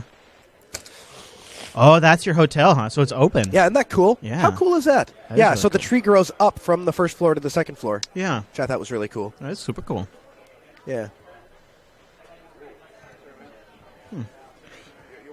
Oh, sorry about that. These are pretty. This pizza's. I don't know. No, you're not selling That me is on beef these. stroganoff. You're not selling me on that. It doesn't look as good in the pictures, but believe me, it tastes good. I was so hungry that I actually probably wouldn't have gotten corn and cheese pizza or beef stroganoff pizza corn and cheese. Had I not been so hungry. But then once I put it into my mouth hole, it was amazing. It's corn and cheese. Yeah, my tongue started dancing. It's like, ooh, this is amazing pizza. Yeah, it was great. No, Noah. No, Noah. I think you were just tired, and maybe had you been drinking? No, well, I might have had a couple beers, but I don't think that played into it. All right, so actually. So funny, the best swag, table swag, hands down, HP, giving out beer. Oh, really? There's and then also there's other people giving out booze there too. I guess that's like a thing at Scale, huh? Yeah, giving out booze. That's what we should do for Jupiter Broadcasting. We should give Jupiter shots. Do you think Linux Fest would let us give away booze? I see. Remember, because they had the beer guys next to us giving out root beer. We need to talk to them. Yeah. I don't know how that would go over. The other thing is I bet there's some sort of legality with checking IDs and having a liquor license. Oh, and sure. Dispensing and for sure. All that other stuff, But if Scale managed to work it out. Yeah, well, I kind of guess California's not Washington either. HP calls the building that houses their lawyers and says, "Hi guys, what we need you to do is go sort out with the state of California to get us to be able to serve beer at the Southern California Also, Linux Expo." Pro tip for those of you who don't travel a lot: California is not the same state as Washington, so there's different rules. Hold on, let me check your math on that. Yes, that's correct. Yeah. They are different states. Yeah. Mm-hmm. Yep. Oh man, I really want to play this VLC interview super bad. Why is it being I'm like re-uploading this? it. I'm re-uploading it for you. It's okay. You just you need to work on your patience. I want it to work right now. Okay, we're at 86%, 87%. Oh, that's not bad. You know what I need? I need a somebody with a pleasant female voice to sit there at a microphone and go 89%. That would actually File make me transfer at 90%. That would keep me calm. Yeah, I agree. Yeah. 91%. Hey, guess it's not what? Cool when I do hey, it, though. guess what? What's up? I think VLC is just playing the file right now. Oh, that's lame because it's at 95%. I think it's just playing right now, dude. I think the file's just playing just fine. So I could roll the VLC interview here now, I think. Okay, you go ahead and roll the VLC interview, but just understand that the backup transfer is done. So if it doesn't work, okay. If it bombs on us when I hit play, then we can go to that. So we're listening for an announcement in here, is what you're telling me. Yes. All right, here we go, ladies and gentlemen. Interview with VLC Project. Here we go. Very general stuff. Or think marketing, not development. He's going to do it. Okay. Sounds good. You are. Okay. How do you pronounce it? Ludovic. Ludovic? Yes. Okay. I'm Noah. Good to meet you. Can I sneak in here? Actually, I'm going to stand on this side if you don't mind. That'll work. On the floor at Scale 2015, or as they call it, SCALE13x. I keep being reminded.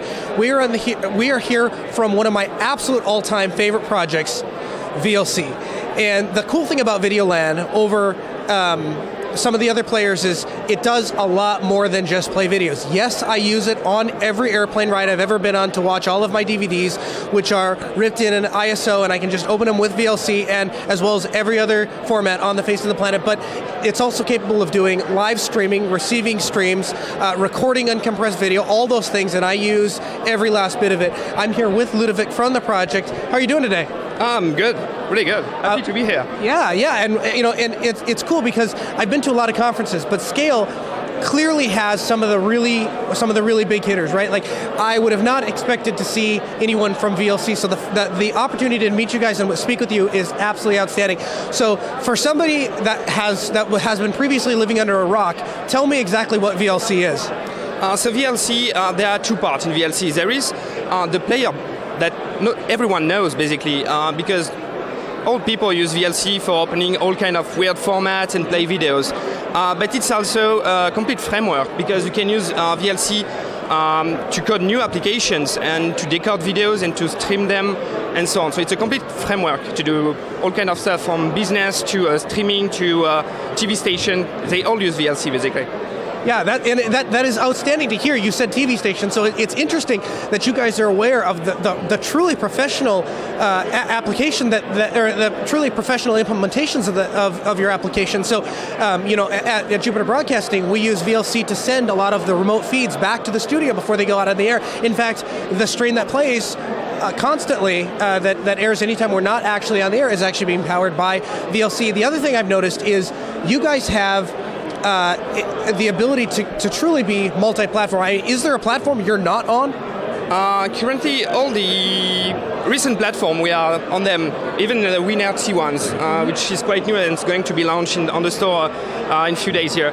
But basically, we don't work on some embedded device, but that's pretty rare anyway. So yeah, and I installed the day I heard that VLC came out for Android. I got out of bed and I literally ran to my phone to install it, and I was so pleased to see I can actually open ISOs on my phone. Yeah, that's what we wanted to do basically. And on Android there was quite a few players already, but the people were really waiting and they were really expecting VLC, like you and many others, to have VLC on their phone too. So we're pretty happy with that. Now, tell me a little bit about some of the more advanced features. VLC, I feel like every time I open VLC and I open one of the menus, I discover something new that VLC is capable of that I was previously using another application for that I really didn't need to use another application for.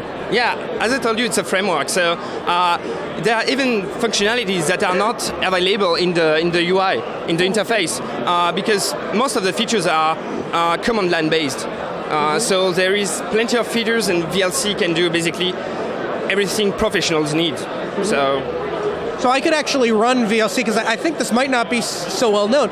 You can actually run VLC without even having a desktop environment, and allow for maybe receiving things like an IceCast stream might be able to be done right within VLC, right from the command line, without ever even having a head. Yeah, as a client or even as a server, you can stream stuff from your server, and basically VLC runs on a lot of servers worldwide to do the encoding and transcoding of videos. So the interface is clearly not needed for some stuff. Outstanding. Now, I know that you guys are coming up on a very big release, and I am daily waiting for that to happen. Do you have any information about when we might see that coming? Probably in the next few days. Really? The new release is going out maybe tomorrow or the day after. Really? Yeah. Oh, outstanding. So I'm going to have to check even with more anticipation tomorrow. Yeah. If it's not there tomorrow, can I come back and harass you? Yeah, sure. Come back tomorrow then. Okay. Well, thank you so much for taking the time to speak with us. We really appreciate it. Thank you. Thanks a lot. And of course, that new release is going to have cool features like, if it's the 3.0 release, like potentially Wayland support, improved GL support under Linux. The 3.0 one looks like it could be a huge release. So I know I just stepped away. So now we get a shot of what it looks like when he's not there. So there's the Ubuntu booth with System 76 guys. And look at that travel rig they've got there. I've also seen some people walking by with the BSD horns on, which means the IX Systems folks got there. And I also saw that a Linux Action Show shirt walk by in the background during that interview. And, of course, if you tuned in a little bit late, you missed earlier today, Noah gave us a tour of the floor. He's in an overflow room. So there's two floors. There's the main EXO hall room, and then there's the overflow exhibition room, which is where Noah is at right now. And he tells me that there may be as many as 60 exhibitors, which is nuts. And as many as potentially 3,200 attendees. So this would be one of the largest fests that I know of, and it looks like a pretty cool one. And I think I'm going to have to try to make it down there next year. So if you're listening live and you want to stop by and say hi to the big show, you can do so if you're there at Scale. Just go find Noah. I guess he's somewhere. If you know, go look where the Ubuntu booth is, and you'll find Noah. And if you can't find where the Ubuntu booth is, I'm told you can find where the massage booth is. So if you want a massage, there you go. Yeah, we have a it does kind of look like a transporter chamber. If anybody wants to make me new sets, you go ahead, or new frames. I kind of like this one here. This is kind of a good shot. I feel like it's our live feed there. It's very good. All right, well, I've got one more interview that I want to play for you guys, and this one I haven't seen either. These are all new to me. But, I already know who this guy is. This is the guy, one of the guys that runs Self, one of Noah's buddies. Always loves to talk to Jeremy when he gets a chance. And Jeremy does a lot of software-defined radio stuff, an area that, well, thanks to Noah, I've been getting more and more interested in. So why don't we take a look at this interview here? Well, I found here, walking around Scale 2015, or SCALE13x, as everyone keeps reminding me, I have found my favorite booth in the entire place. And, of course, it's Mr. Jeremy Sands from Southeast Linux Fest. How you doing today, Jeremy? Not too bad, especially given that I left about minus 10 degree weather in the Carolinas when I came here. Not to be one of those guys that one-ups everyone else's story, but I was like negative 30. Yeah. So I'm assuming the plumber in your area is quite wealthy. Yeah, plumbers and believe it or not, the heating and air conditioning people too. When your heater dies, you don't care that you're paying the $250 call-out fee on the weekends or whatever. It seems like money well spent. Yeah, minus 10 in the Carolinas. We get maybe 2 to 3, maybe 4 winter weather events a year in the upstate, and usually nothing even remotely close to below zero. So I'm pretty sure there was a lot of garden spouts that became garden wells over the weekend. Yeah. So Jeremy, tell me when would be a good time to come visit the Carolinas? Hypothetically speaking, perhaps the second weekend of June, say maybe June 12th to 14th. I think there's some conference there, and I think RFP and sponsorship just opened on it. Really? Conference? What kind of conference? Might there be Linux involved in these conferences? I hear Linux is even in the name. It's really? Like a something with Southeast and Linux and Fest. Huh. Not necessarily in that order? Exactly in that order. Exactly in that order. All right. So as you might remember, Jeremy, we actually did interviews from Southeast Linux Fest, and I'm sure we'll be there again this year, because to this day, Self was my absolute favorite Linux Fest, save maybe Linux Fest Northwest, if only because it's kind of like the home Linux Fest to Jupiter Broadcasting. Yep, and you'll be happy to know. I don't know if the viewers know, but we're both a bit of ThinkPad snobs here. That's right. So this year for Self, we're going to do all the video Google Live Hangouts on air. That is awesome. And of course, all of our equipment that we purchased for the person speaking, because we can't trust them to have the Google plugin up to date on God knows how many laptops. Right. And for our room monitor, is going to do all the switching in the Hangout. ThinkPads. Is it fair to say that you and I aren't necessarily so much ThinkPad snobs as we are Mac haters? I'll go 50-50 on that one. Part of it is because ThinkPads are so well built, especially when IBM was still making them. Yeah. And part of it is because you shouldn't be wearing a big glowy piece of fruit to a Linux convention any more than you should be wearing 4 colored squares. That's what I can always appreciate. I walked by Jeremy's table. Does Jeremy have any computers running Windows or Mac? No, I don't see any. These are all Linux. They're all Linux boxes here because Jeremy is a true Linux lover. Jeremy, you'll be happy to know that to this day, I still quote the email that you sent out to Self last year that said something to the effect of, if you have some freedom-hating device, don't bother trying to connect it to our projectors. You'll have to bring your own adapters because we won't be providing them for you. Use different hardware. I still love that. Yeah, I basically said, what our standard connections were, what resolutions we had tested on all the equipment.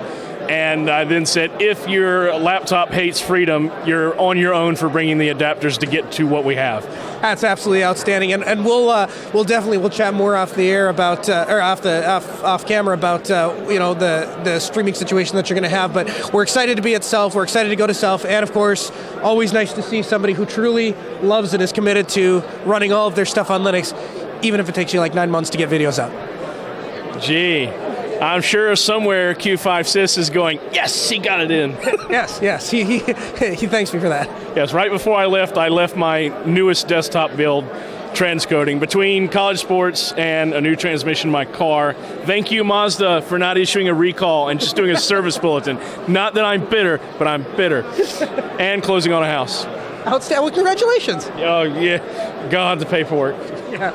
Been there, done that. Well, thanks a lot for chatting with us, Jeremy, and I look forward to seeing you at Self if you don't make it to Linux Fest Northwest, which I'm sure you're strongly considering. I am very much considering going to. Outstanding. Thanks a lot, Jeremy. Thank you. Man, it would be great to see him at Linux Fest Northwest, wouldn't it? That would be really cool. Jeremy is the kind of guy that I think he'll go just about anywhere for Linux. So I think there's a reasonable opportunity or a reasonable chance that we'll see him at FLW. Yeah. Linux Fest Northwest. LFNW. Yeah, I just wow. I just got home. I just got a bulletin, Noah, from the back at the headquarters here, and it turns out BSD Can and Self same exact days. Oh, and they want me to go to the BSD folks. Want me to go to here's BSD what you could do. You could go to BSD Can. I could go to Self, and then we can sync up and collaborate. Maybe I could go to both. Together. Go to one day, go to the other one the next day.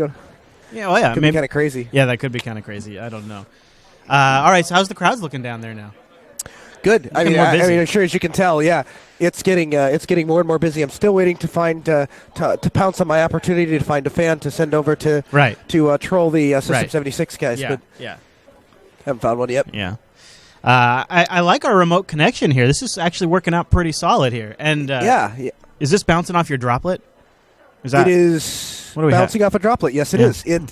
So, of course, whenever possible, we have to do everything with Linux. So my laptop is running Linux. The capture is being done on Linux. It's being sent to another Linux server, which is then being pulled down by your Linux box and then sent out over the airwaves. So it's a very Linux solution at a Linux conference, which makes me happy. Yeah, absolutely. I was actually trying to think of if we were both down there today. Mm-hmm.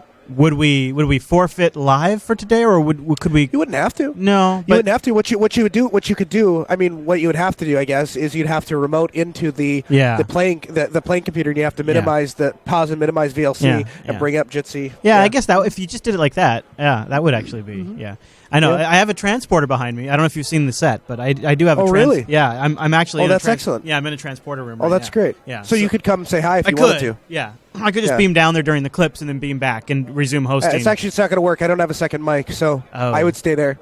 But I'm glad to know that the possibility exists. And you got to have a transporter chamber too. Oh, yeah. I have my phone. Is there an app? No. Yeah, here, you want to see? This makes me sad. That happened. So what? That happened. Oh no, your HTC One, dude. Yeah, I know, it's terrible. I was in the airport and I had asked my wife to borrow her keys to go into my office so I could get something before I left. Well, actually, it was a fan wanted a router. And so he wrote in and he said, "Hey, would you bring a router?" And I said, "Sure." So I'm on my way to the airport and I'm like, "No, I forgot the router. I have to go back and get it." I stopped at my office real quick. I ran up to the shop. I grabbed I didn't have my keys because I was leaving town. So I asked my wife if I could borrow hers. So she gives me her keys. I get up there. I get the router. I get downstairs. We get into the car. We drive out to the airport. And as I'm standing in the TSA line, I realize I still have her keys. So I pulled my phone out to say, "Hey, do you need your keys?" And she goes, "No, I don't." And because it's so big and it doesn't fit in my tiny little hands, I went to hit the send button, and the whole phone just went right out of my hand and smashed. In fact, it was one of those times where it hit the ground like this, and it hit the ground so hard that before I even picked it up, I knew. You knew. I totally knew, yep. Yeah. Now, does it change? Does that make you change your stance on cases at all? Imacon wants to know in the chat room. My stance on cases? Yeah, because I know you're going without a case. You're. I don't not have cases because I just realized my ThinkPad's dying. That's why I am ducking down here to plug it back in. You're not an anti-caseite, is what you're saying? No, yeah, I like cases. The problem is I like standardization, so I don't like one case that fits a phone one way and then clips onto my belt another way. And I because I'm a network administrator, I clip everything on my belt. Right. So I have these things are made by the company called Ripoff, and so my phone goes in there, and I have the same case no matter what phone I'm carrying. So I've had this case for like 4 phones.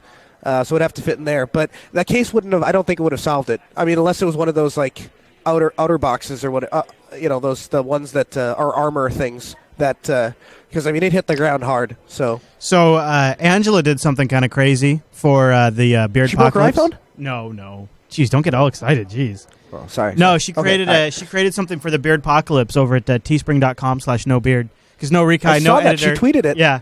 So will the network survive the week without an editor? You can if we do, then these shirts will sell at the end of the week at teespring.com/nobeard. I like the green long. No, I couldn't wear it on camera. I guess I could get the dark blue one, or the light. Oh, I like that blue actually with that white. That's not bad. Angela's crazy. We sold 6 of them. Oh, I buy one. I just didn't know. Here, let me buy one right. Teespring.com/nobeard. No beard. And the power of the beard made us lose Noah. It was, and then as Jitsi crashes, it says, "Nice talking to you." I don't know why that is. No, it wasn't nice, Jitsi. It wasn't nice at all. Teespring.com/nobeard. And so this week, the shows that do go out, I'll be editing. And the Linux Action Show is actually already out, too. Some shows will be kind of in more of a best of mode because we don't have anybody here to edit it. It's weird because I'm here in the studio all by myself. Yeah, we shall survive. Rikai does have a big beard. It's pretty ridiculous. Hello, sir. Welcome back. I missed you. Well, why did you go ahead and hit the screw you button? Oh, your volume rejacked itself. Oh my gosh! Like a mouse. Yeah. Do. Okay, how's that? Nope. Look close, but yeah, still high. Well, I hit the wrong button. There you go. Okay, that's the right button. All right. That seems like the right button so to me. I'm gonna buy. So what should I buy? I should buy the. Should I get the T-shirt? Yeah, should I get the long sleeve. No, you get whatever you get the long feel sleeve? comfortable in. You know, it's pretty cold at your place, so you might want a sweatshirt. Isn't it like crazy cold while you're gone right now too? Yeah, it was like 30. I think it was 30 below when I left. Let's see what it is now. We'll see what the 30 temperature is frickin' now. below. Yeah, I know it's ridiculous. All right, here we're pulling up the Weather Channel app. The weather is in Grando Forco. Oh, it's showing me Los Angeles. I don't want Los Angeles. Yeah. Actually, I'd rather have Los Angeles now that I think about it. I don't suppose you saw Ruth's keynote. You don't suppose what? You saw Ruth's keynote there at Scale? No, and I would have loved to because she's one of my all-time favorite people. I know. Of course, but I know. I didn't get to see her. I'm sure it was amazing. Yeah, she's -9 with a wind chill of -19. That's not going to show. Oh, here No. I can kill the. This is the advantage of professional cameras is we can control things like the iris. I can totally see your crack now, though. Oh, that's a damn shame, Noah. Yeah, there you go, -9. Wow. Look at that. Whoop, that's a little too far.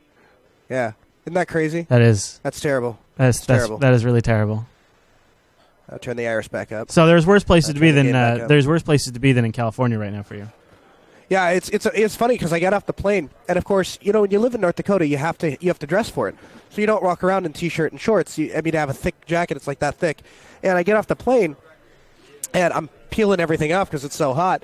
And the woman sitting next to me, are you a fan of the show? Oh yeah. All right, here. All right, well, hold on. All right. Talk. I found him. He's gonna be my lackey. He just doesn't know it yet. Yeah. Okay. All right. Yeah. Okay. Get ready. Alrighty. Right, so we're on the live stream. Yes. Really? Yeah. What's your That's name? awesome. My name's Jordan. Jordan. Good to meet you. I'm Noah. Hi, Noah. Yep. Yeah, I've just heard you on the last show. That's great. Oh, you're watching it? You're you just started joining the episodes. Yeah. Okay. So do you have a screen name in the IRC? No. But I'm a heavy listener, lurker. Okay. Very good. I've been listening to Last for a long time. So. Well, thank you very much for your support. So we have a secret mission that we are embarking on. I wondered if you might help me with. Yeah, sure. What? I'm trying to convince the System 76 guys that playing our stream on their computers makes all the difference in the world. Yeah, well. So what I'm thinking is, if you were to go over there and say, I wouldn't have noticed that computer before, but that looks like amazing video that is on there. What is that? And see if they can tell you about it. Oh, sure. Yeah, I can go troll them later. Oh, that would be excellent. Great. But hey, I'd like to troll you guys first. I have a gift for you. Hey, it's awesome. It's a Linux Link Tech Show T-shirt. It's the cockroach of Linux podcast. I'm sure you'd like to have this as a gift. And hey, I got to run. I got to go catch Brian Lunduke's Windows is Awesome. That's how we go. From one of the third best podcasts. So hey, see you around. I'll be back later, man. Tell him I love him. Good show. Tell him I love him. Says he loves you. Oh, definitely. hey, actually, I was the one who gave you guys the shout out at Bad Voltage. When you hear that, you'll love it. Good man. I like you giving us plugs out there on the floor. Did he give you the shirt, Noah? You got the shirt. You got to hold on to that. That's a classic right there. Yeah. You look good in that, Noah. You'll look real good. I want you to hold on to that, okay? That is too good. Oh man.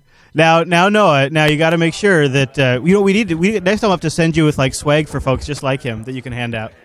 Yeah, I should. Never mind. So I have a. Hold on. I found Lackey number 2. All right. Okay. All right. I got a question for you. Sure. Would you want to do me a favor? Yeah. You want to head over to the System 76 table and tell them that you wouldn't have noticed their laptops before, but because of the amazing video that's playing on there, it kind of stood out and drew you in from the other expo hall. Say that you were in the other expo hall and you saw it from all the way across there and it drew you in to see. Is it this stream running? It may or may not be this stream. Yeah. I would appreciate that. Thank you. Good job, Noah. Good job. Looks like I'm going to score myself another Hershey Kiss here. Yeah. That'll keep you alive. That'll keep you going. You know, at Linux Fest Northwest this year, I want to try to get around and do some walking around, but one thing I noticed, like if we want to draw people to the booth, you remember what worked really well last year? Started playing games.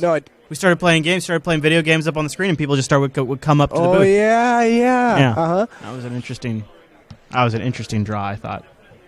Yeah, they have an Oculus Rift you can try. You can put it on and then they can Oh, we should bring my Oculus Rift. Yeah, well, here's the thing. They're running it on Linux. You have to run yours on Linux, too. Yeah, I can, except for my machine. My best candidate is my Bonobo, and it's currently hooked up to this. But there you go. See? You're all set. You could use it right there on the Bonobo. You have to be able to have USB and HDMI within kind of like close proximity because it's a Y cable. And then you also have to be able to specify the output settings for that HDMI really specifically. So it makes it harder on the Intel. Sure. Oh, yeah, so it says, CM wants to know, tell Noah to finish the story about how he had to get on the plane and strip down. What? Yes, so I'm getting off the plane, I'm getting off all my clothes because I'm so hot. And the lady next to me goes, aren't you freezing? And I'm like, lady, it's like 56 degrees. This is like short and T-shirt weather in North Dakota. Like it was like negative 30. And I was wearing a sweatshirt when I left. And so, we've gone like 100 degrees, more than 100 degrees the other direction. Yeah. Yeah, I thought it was funny. Yeah, it is for you. It's a big change. Here it's just nice sweatshirt weather. It's 30 degrees, so it's just a couple of degrees below freezing. So I wear a sweatshirt and I'm good. No, I've got one. Oh, go ahead.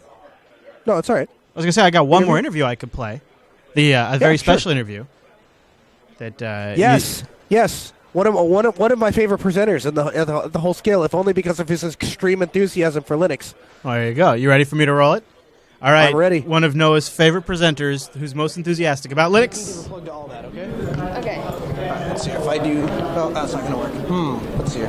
Here's what we'll do. We'll just come back a little bit. All right. Can we scoot that way just a little bit? Perfect. Okay. We're here at Scale 2015, and I met my first interviewee, the youngest speaker at Scale this year. Mr. Justin, how's it going today?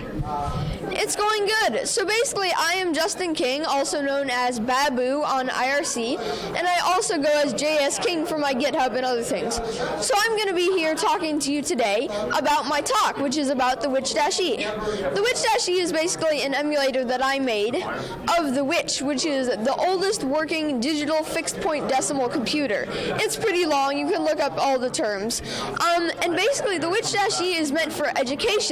So I'll be talking about how it helps with education, how free and open source software helps with education and the rest. And I'm also going to be talking about a live demo, which I'm also going to be doing at the end. So if you're here at Scale and you see this message, then go and bring a laptop to my talk Saturday in the Marina room from 11 to 12. Thank you. Do you have a couple minutes to answer a couple more questions about Linux in general? Is that okay? Sure. So tell me a little bit about how you got into Linux. Why did you start using Linux? A lot of kids your age, I'm sure, are on the Mac and on the Windows, and now more and more we see them going to Android and iPhones and stuff like that. So how is it that you made the incredibly intelligent decision to stick with Linux? Well, I mainly got into Linux because my dad did. He uses Mac, Linux, and Windows, but he only uses the other two, Mac and Windows, when he has to. Now, he does use Mac a lot of the time, but he does use Linux even more of the time since he has so many servers. But anyways, enough about him. Let's talk about me.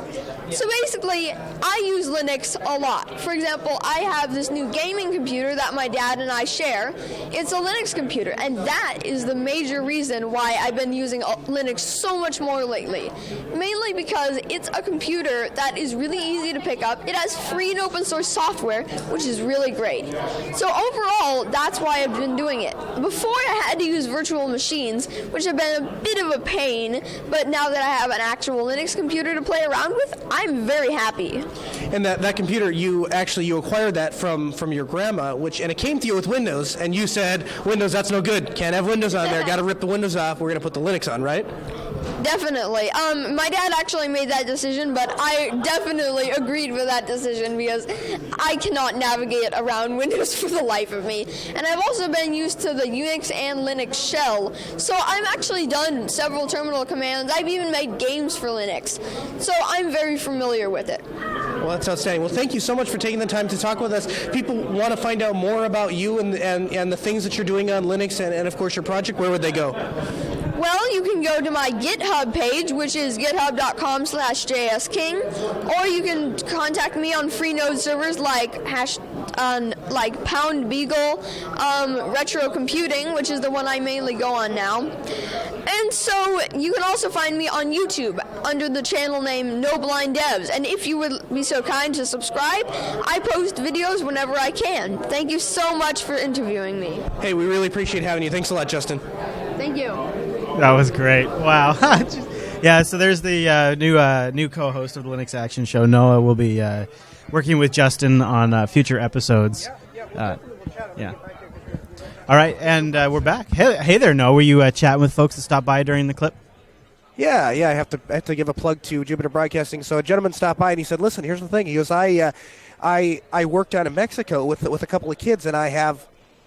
I would love to be able to I would love to be able to do a broadcast and get it down to them. Problem is, I know nothing about that kind of stuff. Would you be able to help? And I said, sure. So I gave him a card and I said, yeah, just we'd be happy to go through exactly how we set up the process and how it works. And of course, with Alan, $25 a month, you can do. You can do some pretty amazing things. You can get some pretty world-class enterprise support for not much money. Yeah, really. Well, that's neat. That's a neat thing for people to stop by. Justin was a great chat. He was crazy enthusiastic. Yeah, isn't that great to see a kid that's 7, 8 years old that is that into Linux? You can follow me on my GitHub page. I would check out my YouTube channel. Yeah, I hope my son has a GitHub page by the time he's 7 or 8. I've made some games for Linux. No bigs. Yeah, that was pretty cool. So I've gathered you've said it sort of indirectly a few times, but I gather that you are pretty happy with the amount of Linux you're seeing on location there. Oh yeah. I mean it's unbelievable. I mean there's. You've got a couple people like the great guy sitting next to me from the Open Source Initiative that has his Mac. But other than that, the majority of the people here are running Linux. And their displays are running Linux. And if not, I think what I'm learning is that the conference really sets the tone. When the conference comes in and says we're going to put Raspberry Pis with Linux powering all of the displays, we're going to put Linux on the access points, and those are going to power the network. And I think when they start to do that, I think it makes people uncomfortable to bring in, Linode, for example. Yeah. They always have their big giant iMac. They didn't bring it this time, and I kind of wonder if it doesn't play into it that it just you're kind of the oddball out if you're the one on a Mac. Yeah, good. Well, that is a nice tone to set. That is a nice tone to set. I actually haven't seen any Windows. I don't think I've seen a single window. Oh, that's not true. I saw one guy with Windows. And I guess last night they had a key signing party, which is pretty neat. I guess today is sort of the last day, isn't it? Or is it Monday the last day? Okay. Nope, today is the last day of the conference, so it'll run till I think 4 p.m. today, okay. and then it's done. Then and you're still planning to get more interviews? Yeah, I've got a couple more. I'm hoping to get 1 or 2 more interviews. There were some people that. They weren't overly enthusiastic the first time I asked, so I was going to I would give them a day to kind of settle into it. And the thing is, a lot of people will say no to you the first time, but then as they see other people getting that coverage, they start to think to themselves, "Oh, everyone else is doing it, and now I'm the only one that is not getting that coverage." So I've gone back, and a couple people have approached me and said, "Hey, I said no originally, but I was kind of thinking maybe it's all right. We'd start to do it." So. I like the idea. So I like the idea that there's certain conferences, maybe like Scale, where their infrastructure for their Wi-Fi is good enough that we could plan on doing live from the floor, and then we walk up to the booth and we're already live. Hey, we're live right now. Do you want to go on the air? And then they can say no if they want, but. Yeah, if I had it to do over again, Chris, what I would do differently is I'd bring 2 cameras and have one at a different height and have a mic just ready to go. So as people walk up, we can chat with them. But it'd be cool too. Just have like a crowd shot, like if you want to step and walk away, we switch to a crowd shot and get it. Yeah, I mean, there's not. I mean, and I can show you too. I mean, there's not right now. There's it's like you would expect at every other conference. I mean, there's a couple people that are just kind of walking by. Yeah. What you kind of see there. Here's the OSI guy. He is busted. Really want to push those open source initiatives and. But no, here's a perfect example. So here's the guy from Apache, right?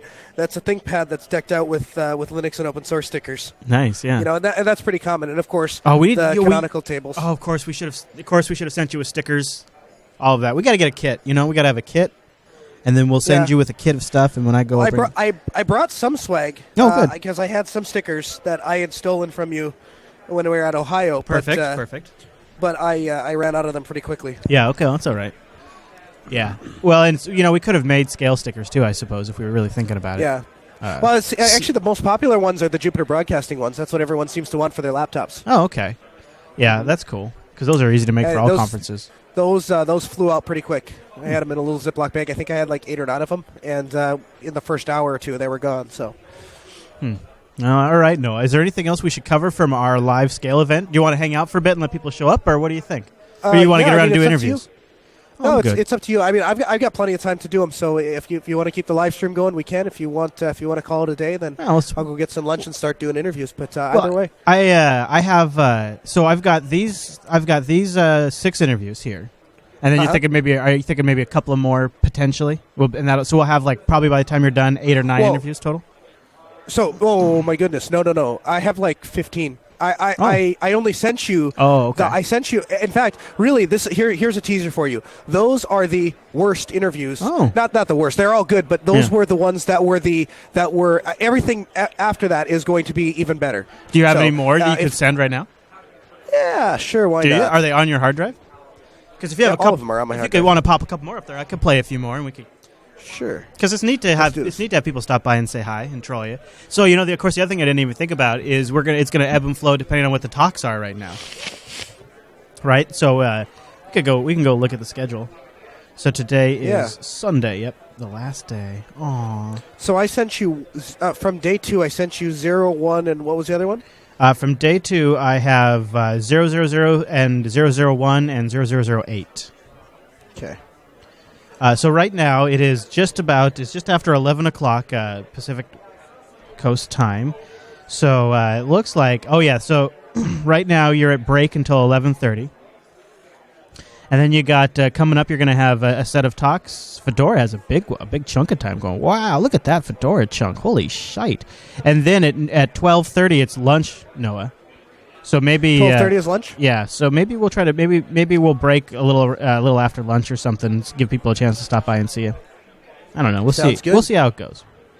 Sounds good. Okay. I through the IRC and through kind of walking around, I think I have identified most of the JB viewers. Certainly the ones that were really enthusiastic about coming to say hi. We all went out to dinner last night to the Brazilian pizza place, so that was kind of fun. So let's see here. I got this one, so let's upload this one to... I'll just put this one in attempt 2. Okay. Man, that upload is crazy. Yeah, UB, we did play their Wi-Fi setup a little earlier. It's pretty impressive. It is. It's extremely impressive. And the the thing that makes the Wi-Fi thing so cool are the people behind it, right? Like, I can put enterprise grade... Anyone can do an enterprise grade Wi-Fi system, but can you do it for a couple $100s? And I mean, that's what these guys are doing, and it is slick. It's super slick. Like I said, you could tell me it was Ruckus or Cisco, and I would have believed it. I mean, it's that good. It's that reliable. It's that solid. I mean, we were doing live streaming from the floor, and it wasn't perfect, but it was really good, especially with the amount of traffic that you can imagine that they have here. Yeah, that is really the impressive. And now, of course, Noah right now is on a wired connection. So... Yeah. And that, of course, was provided. The people at the staff at Scale. All I said was, I think we're going to do a live stream, and then let's find you a place to do it, and let's get you a wire connection to do it, and let's make sure that we get the lights. They changed the lighting in this room because they didn't think the camera would catch it enough. So wow. So the lighting in this room is actually brighter now because they had somebody from the hotel come redo the lights, reprogram the little controller thing, so we could get brighter lights in here for the camera. Is that orange box hooked up? Would they let you bring that orange box over to the camera? Yeah, I'm sure they would. You want to ask them? Because I would love to see if you could open up that orange box. Wouldn't that be neat? Yeah, all right. Noah's switching over to the mobile rig. He's got it ready to move. And, hey, check your focus, too. Is your focus on auto? Do you still hear me? I don't know. Make sure your focus is on auto. Okay. You know what I need is delivery bacon while we do these things. I could play some suspenseful music. Noah is about to approach the Ubuntu orange box. Let's find out if he is successful. I can push auto, and then I can force it to automatically focus. Because your face was a little out of focus, yeah. It's all right, though. You're good. You're good. Noah will now approach the orange box. He no longer has monitors. He is flying solo. He no longer has contact with base. We can monitor him. How's it going? Good, how you doing? Who are you? You're Marco. I'm Noah. Good to meet you, Marco. So, tell me a little bit about this orange box here. It's the Ubuntu Orange Box. It's 10 Intel Nux. We build it as our cloud in a box. We use it for going around to conferences and customer locations and demoing our cloud tools, Ubuntu Server, Ubuntu Cloud, Maz, and Juju. How many people have come over here and taken a look at it? Quite a lot. It gathers a bit of interest because it's a bit unique as far as the form factor is concerned. It's a large box painted orange with the Ubuntu logo on front with a bunch of blinking lights. So. Yeah, who doesn't like blinking lights? So let me ask you this. How hard is that thing to... it's pretty easy to put together and take apart then. You got 3 USB connectors and two power cables, is that right? Yeah, so actually it's just one power cable. We're powering the monitor off of the power supply in here. 300 watts for all the Intel Nux and the monitor. So it's self-contained. One inlet in, and then your keyboard and your HDMI out to your monitor, TV, whatever. That's awesome. So it's pretty important to you then to try and get as many people to take a look at this box as possible. Well, it's not the box that we really care about. It's the tools that we're demoing on top of it. It's all of our free open source cloud management tool suite. It's so empty. The box is here to show you that this will scale from the 10 machines here to your data center, to your cloud, to wherever you're running. All right. Well, I tell you what, we're doing a live stream. It looks like it'd be a little bit of work to take this apart, but how would you feel about me bringing the camera over here and showing our audience what this looks like? Yeah, no, feel free. All right, let's do that. Cool, dude. So, yeah. So it's empty, isn't it? It's totally empty. After chatting with Yeah. him for a minute, Yeah. it doesn't look like taking it over here is going to be enough. Because it's empty, dude. It's empty. Yeah. But we're going to... Yeah, you gonna bring the camera over there? Cool. I'm Yeah, all down this for is that. gonna Let's be- see it. Yeah. I mark my words. Somebody mark the timestamp this. This is going to be a disaster. Are we gonna lose you? All right. Well, if I lose you, oh gosh, oh my gosh, dude, do not drop that, dude. Oh my god, dude. Oh no, we've lost picture. Yeah. Okay, we still have audio though. Oh man, Noah, the things he does for us, right? I'll bring it over. All right. I don't know if you still hear me, Noah. We lost your picture. Let's see if they have video though. No, we don't have video. Do you have video again? No, Or just did blank we lose picture. video? I have audio, but no video. Did we lose video? Yeah. I can hear the orange box. Yeah, you can hear the orange box. Did you lose video? Yeah, we lost picture. Okay, here, let me try and turn it off and turn it back on and see if that comes back. Okay. Ba-doom. Not yet. If you end up needing to call me back, you can. Yeah, I'm hoping that I can just let me try this. Let me try just disconnecting this. That's always a good... Let me just do this while we're live. I'll just disconnect this and... Yeah. All right, I'm going to call you back. The guy said no? Okay, all right, yeah. Call me right back. Sounds good, Noah. Standing by for you. Zoom. And then now the suspenseful music resumes. Will Noah be successful in approaching the orange box from afar? Can Noah show the orange box on camera? Perhaps your first orange box. Is the orange box empty? And will its secret be revealed?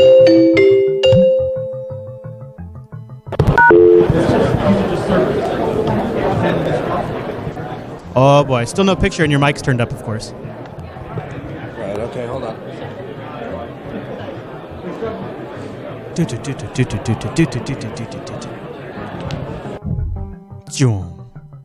Oh, Jitsi. It's all right. No, it's all right.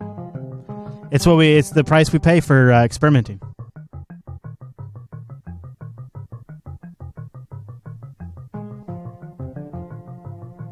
Anybody recognize the music? Do you recognize the music? Doon, doon, doon, doon, doon. Blame Popey. We do have that second interview ready to go too. Hello, handsome. All right, you seeing us now? I don't see you yet. Oh no. You might need to reboot. You know how that goes. Hold on, let me try this. Okay. We have time. If you want to reboot and stuff, I could play that interview you just uploaded. Ain't no bigs. We're easy peasy here, man. All right, we'll reboot. All right, yeah, if you want to reboot, that's cool, and then just call me back when you're ready, and I'll play the interview while we do that. Okay, bye. So the suspense continues to build, doesn't it? Close, end user. You're close. Forever an end user. You are close. Yeah, isn't that? Yeah, it is Mario. It's the underground. It's just the underground theme in general. Although I guess that would be riding Yoshi, right? Isn't that? I guess it's underground and riding Yoshi. So I guess maybe it's right. Might be right. So stand by, everybody. We have a slight technical reconnections because I convinced Noah to step up and move his whole setup. So he's moving over to get us a up close and personal picture of the orange box. But sometimes when you disconnect the camera device and replug in, you got to reboot the whole OS before the Jitsi client sees the camera again. And when he gets back, if he doesn't have a connection, I'll roll this interview.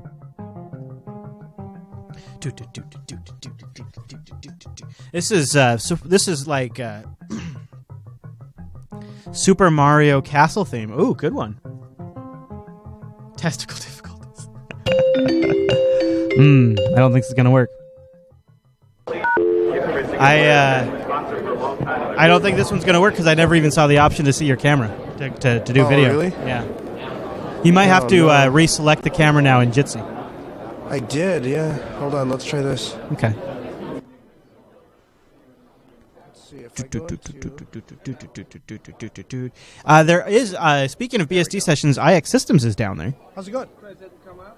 Say again? Chris didn't come out. Oh, he's asking about me. No, give me 1 second. Can you see that, Chris? No, I don't see you yet.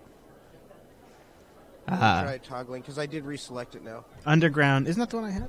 Underground theme. Oh, Yoshi's Island. Oh, no, I don't have Yoshi's Island. No. I do not. Yeah, let me call you right back. Okay, no problem. I feel like it's my fault because I convinced him to move. So I really don't mind. In fact, while he sets up, why don't we play this interview with kids on computers? This looks like it should be a pretty interesting one. Oh, maybe he's got. Hold on, I think we have a successful connection. There we go. Oh yeah, I'm seeing you, buddy. Oh yeah, looking good. All right, can we get some return video? Yes, sir. Stand by. Send a return video.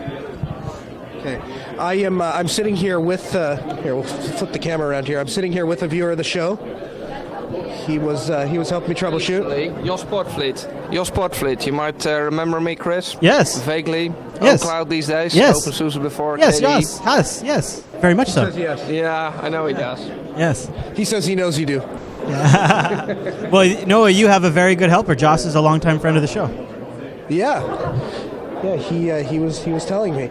All right, so we're gonna try and do this as quickly as possible because I have. Here, I'll show you what's going on here. You're on low battery, aren't you? Well, no, it's not that. It's just I have cords. Oh, strung across the walkway. Are strung right across the main hallway. We are a danger, is what you're saying. Yeah, danger will rise. We are endangering public safety for the good of our viewers.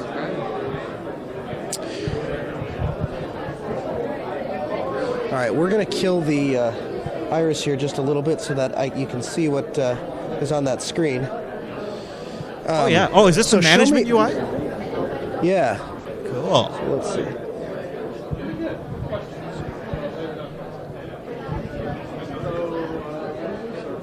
Okay, so tell me what we're looking at here. So this is Maz right now, which is driving our bare metal, which is just 10 until Nux again inside this case. So we just deployed OpenStack. It took about 15 minutes to complete a complete OpenStack install, and it's using various virtual machines as well as physical hardware to emulate what deploying OpenStack on bare metal. Wow. Okay. So what? So this is just a web console that you can control from. Yeah. So this is Maz, which is just allows us to put an API in front of our bare metal. So we're using Nux in this case, but this could be racks or data centers of servers that Maz can help control and provision for you. Okay. Now, this is particularly useful then when you have all of these devices. I mean, how are you going to plug a keyboard mouse into one of those Nux? I mean, they're kind of in the box. Exactly right. So what we do is we can use, if we really need to go debugging, we use KVM to connect to the nodes directly with VNC, but Maz takes care of all the provisioning, takes care of all the seeding of the data for you, user credentials, package pre-seeds, everything you'd need to do normally with a keyboard and mouse during the Kurt install, what can be done with Maz directly. So can you show me some of that?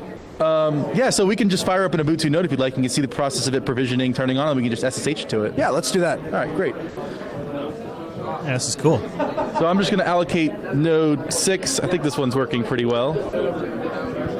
So I'm going to select it. Actually, I'm just going to open it up. You guys take a look at it. So it's powered off. It's got a little black circle next to it. I'm just going to go ahead and say I want to acquire this node. So it takes it out of the pool of available nodes. It'll power it on, and the light on here will turn on in just a second. So it's at 0, 1, 2, 3, 4, 5, 6. Oh, neat. So there's the boxes there. So there are NUCs in there. So just a few moments, this light should turn on. I know some of the LEDs, like Node 2's LEDs, stopped working recently. This one should power on in just a second. As soon as it does... Oh, I'm sorry, let me start the node.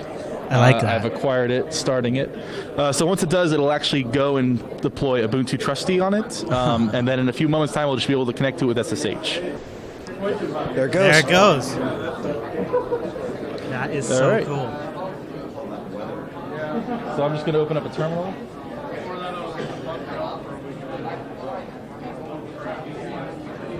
Now he's SSHing into that NUC, isn't he? Yep. Node 6. And I'll just keep running SSH until I connect. It should take about a minute or two to get Ubuntu image deployed on there, have it set up configured with my SSH key, and then I'll be able to access it. It's deploying the whole What OS. makes tools like Maz great is it allows us to use things like Juju for orchestration to deploy huge workloads, whether it's OpenStack, big data workloads with Apache Hadoop, or Kubernetes, or any kind of workload you want to model on bare metal or cloud. Juju can use it because Maz provides that API for you. Is it kind of fun that you can see your shell over there and over there on that System 76 Galago? It is quite fun. So if I make a mistake, I can just watch for the stream, and it's like 3 seconds later, it'll show up on the left. Watch -N5 ping. There it is. So now we're on node 6 at the bottom there. We can see it just came up. It's been up for 0 minutes. I'm access to it. It is actually a trusty machine. It was provisioned with Maz and Juju. I didn't have to do any of the installation portions. I didn't have to go through any of the install screens you normally would for Ubuntu server. I just have an Ubuntu server that Maz provisioned for me with the credentials I gave it. Wow. So how does the network interface work? I mean, there's just one on the back of that orange box, right? Right, so the way the networking works internally is our node 0 we define as our master node. It actually has 2 NICs. It has one that goes to the outside world, and then one that feeds to an internal gigabit switch. All the NUCs have gigabit networking on it. So it acts as the gateway to the outside world. So the NUCs can all talk to each other locally on the gigabit network and also use the master, which has all the Ubuntu images and all the credentials, and also an entire copy of the Ubuntu archive in case we don't have networking. They could still get to the apt archive. So can the NUCs be live on the outside network? No, they all have to go through the master node as the gateway. That's just because of a design measure for Maz. Maz simply says, I'm going to run DHCP for internal network and also DNS. So in order to be able to have node.6.maz as an addressable address, the DNS server runs on the Maz master to make that happen as far as addressability. Outstanding. Is there anything else you wanted to show us? No, that's it. I can show you what OpenStack looks like deployed in this cluster. So here is what OpenStack looks like deployed with Juju on our Juju GUI. And this is actually the dashboard to show that at this instance IP address, Maz has actually installed OpenStack with Juju, and we can actually go and launch instances and even use Juju to orchestrate this OpenStack install. Outstanding. Well, thanks so much for taking the time to talk with us. We really appreciate it. Great. Thank you, guys. Wow, that is super cool, Noah. Isn't that neat? Yeah. Yeah, to actually get to see the orange box in operation, and I'm glad that little light lit up because that was entertaining to see that. Yeah. Yeah, it's the simple things in life, right? It is kind of, and you think about, I mean, in reality, what we watched there for a few seconds was a light turn on, and then eventually his SSH connection worked. It's kind of a non-plus event from our perspective, but you think on the back end, it's installing an operating system, it's setting up services, it's potentially pulling down updates, it's provisioning an IP address, a DNS namespace for it. Well, that's just it, too, that we all know exactly what it's doing, so it's more entertaining. That little light signifies a lot. Yeah, exactly. It sure does. Now, you had to iris that sucker way down for that screen, so don't forget to change your... Yeah, actually, I disconnected myself again. Oh. Well, you know what? While you troubleshoot that, I'll play another interview. We've got the Kids on Computers interview ready to go. Oh, I see. I think I came back, actually. You're good. Yeah, you're good. Why don't I roll the Kids on Computers interview here for a minute? This one's a kind of a quicker one, and then we'll get back. So here we go. Sounds good.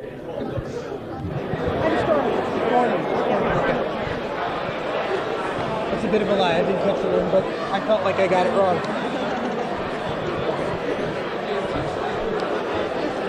So as both a father of two kids that I desperately want them to be all involved in computers at least as much as possible and understanding the ramifications if they're not into technology, and as a person who wants to see Linux implemented wherever possible, I was beyond elated to come across Stormy with the Kids on Computers project here at Scale, where they do amazing things. They do amazing things. They not only do they bring computers to kids, they essentially build their own little mini internet to take to places that don't have access to the internet. How are you today, Stormy? I'm great. Glad to be here at Scale talking to everybody about this. Yeah, it's fun, right? And so I guess my first question is, you obviously when you're dealing, if your goal is to go out and put computers to kids that don't already have them, chances are that there's probably not a lot of money. The budget isn't real high for doing these kinds of things, right? No, they usually have no budget. So we either collect donated computers and install Linux and free software on them, educational software, or we apply for grants and get money to buy new computers. But the schools themselves have no money. We do like the communities to be very involved, so it's been really awesome. At some of our schools, the parents do fundraisers, or they pitch in $1 or $2 a month per kid, which is a lot of money for them, and they've been able to set up computer labs, build the buildings. Both parents, they had parents build the buildings to put the computer labs in. They hired computer teachers off of donations that they've gotten. So we work in communities where people are really willing to give and they participate, but there's no money there. So can you tell me why? Can you tell me how that plays into Linux per se? I mean, why not purchase Microsoft Windows, or why not purchase a bunch of Macs? So our goal is to empower kids to be able to create and to do things in the world. And so by giving them Linux and free software, things that they can learn how they work, maybe not in the beginning, but they can learn how they work and they tweak them and they can build on it, is much more powerful than teaching them that the world is about pirated software that they have to steal from someone. Right on the head. So in a lot of these places, I understand that there isn't a lot of money, and that leads to not a lot of services, and not a lot of services means there perhaps might not actually be internet there. So tell me about the tools that you give these kids so that they can access the internet without having access to the internet. Yeah, so the main thing we wanted to bring was the knowledge of the world and education to these kids. So we've worked with different things like Rachel and Khan Academy, and we give them essentially on every machine for sure educational software, so they can play math games or things. We give them a full offline copy of Wikipedia, usually in their native language, and always in their native language so far, and we give them a complete set of the Khan Academy videos, all the ones in their language as well. That's crazy. So we don't have Wikipedia, we don't have access to Wikipedia, so we'll bring the Wikipedia to you. Yes, it's really amazing. They have an entire, more than what would be in a set of encyclopedias on every computer, and they can look up their info. It's cool. In one school, we were setting up the computers, and this is in this little town in Mexico that they not only don't have internet, cell phones don't work there, they're in a canyon, and they don't have any landlines, so they really don't have any communication. And we had 3 moms come in while we were working, and they sat there the entire afternoon and browsed through Wikipedia and Khan Academy. And this wasn't on the internet? No, just in this little lab, in this little town, in this little canyon, these people played with it. That's unbelievable. Is there a particular distribution that you use when you go to set up these computers for kids? We've played with a bunch of them, so we're not tied into any. We've tried Ubuntu, we've tried Lubuntu. At the moment, we're using UberMix. One of the things we need is something that runs with really low memory on really old machines that's very customizable. Right. It has to be new enough. It has to be new enough and late enough that those kids are getting that they're getting a relevant experience, and at the same time, it has to be accommodating to very legacy hardware, essentially. Yeah, it's the hardware and the amount of memory and stuff that limits us. Well, that's absolutely outstanding. If people wanted to, I assume that you guys could always use a donation, or could always use a plug for your website. So if people wanted to give back, if people wanted to donate hardware, if people wanted to donate money, where could they go? They could go to www.kidsoncomputers.org. You can get involved there. We're always looking for volunteers, whether you like working with technology, or you're good at marketing, or you speak another language. We've got something to do. Donations help. The money goes a long ways. For very little money, we can bring a donated laptop to a country and give it to someone. So donated hardware or money. We're doing a fundraiser here for cool hats. They were made by a local businessman in one of the communities that we work with. Yeah, and so we're selling those as a fundraiser. All right, well, outstanding. And this is a way that if you care to contribute to this project, not only are you contributing towards Linux, you're not only are contributing towards open source, but you are putting in the hands of kids that wouldn't. Not only they're not people that you're not converting people from Windows, you are converting people from no computer at all to a Linux-based experience, and that's essentially what they are going to know. You have the power to do that. So from the bottom of my heart, thank you for doing what you're doing. Thank you for going out to do all this. This is a super cool project, and I'm really excited to follow you and see how things go. Thanks so much for stopping by and spreading the word. Please come help us out. We appreciate it. Kids out. Thanks a lot. I really appreciate it. Wow, that makes me want to that makes me want to stay in touch with them and follow up in the future and promote them on our shows and stuff. That's such a great idea. The thing of it is it's one thing to go set up computers in another country. It's one thing to install an operating system. Check your mic. It's a Pulse Audio thing. It's not Noah's fault. Oh my gosh. It's not Noah's fault at all. Pulse Audio jacks his mic up to 200%. There you go. Yeah, which is absolutely it's a fun thing, especially because it does it every single call. I feel like I'm playing ping pong. Yeah, I set it down and it turns it back up. Yeah. But no, it's one thing to set up computers in another country. It's one thing to set up an operating system, but man, to bring Wikipedia. Yeah. To bring Wikipedia on a computer and bring it to a different country and say, well, you didn't have the internet, so let me bring the internet to you. Yeah. That's unbelievable. Yeah, and I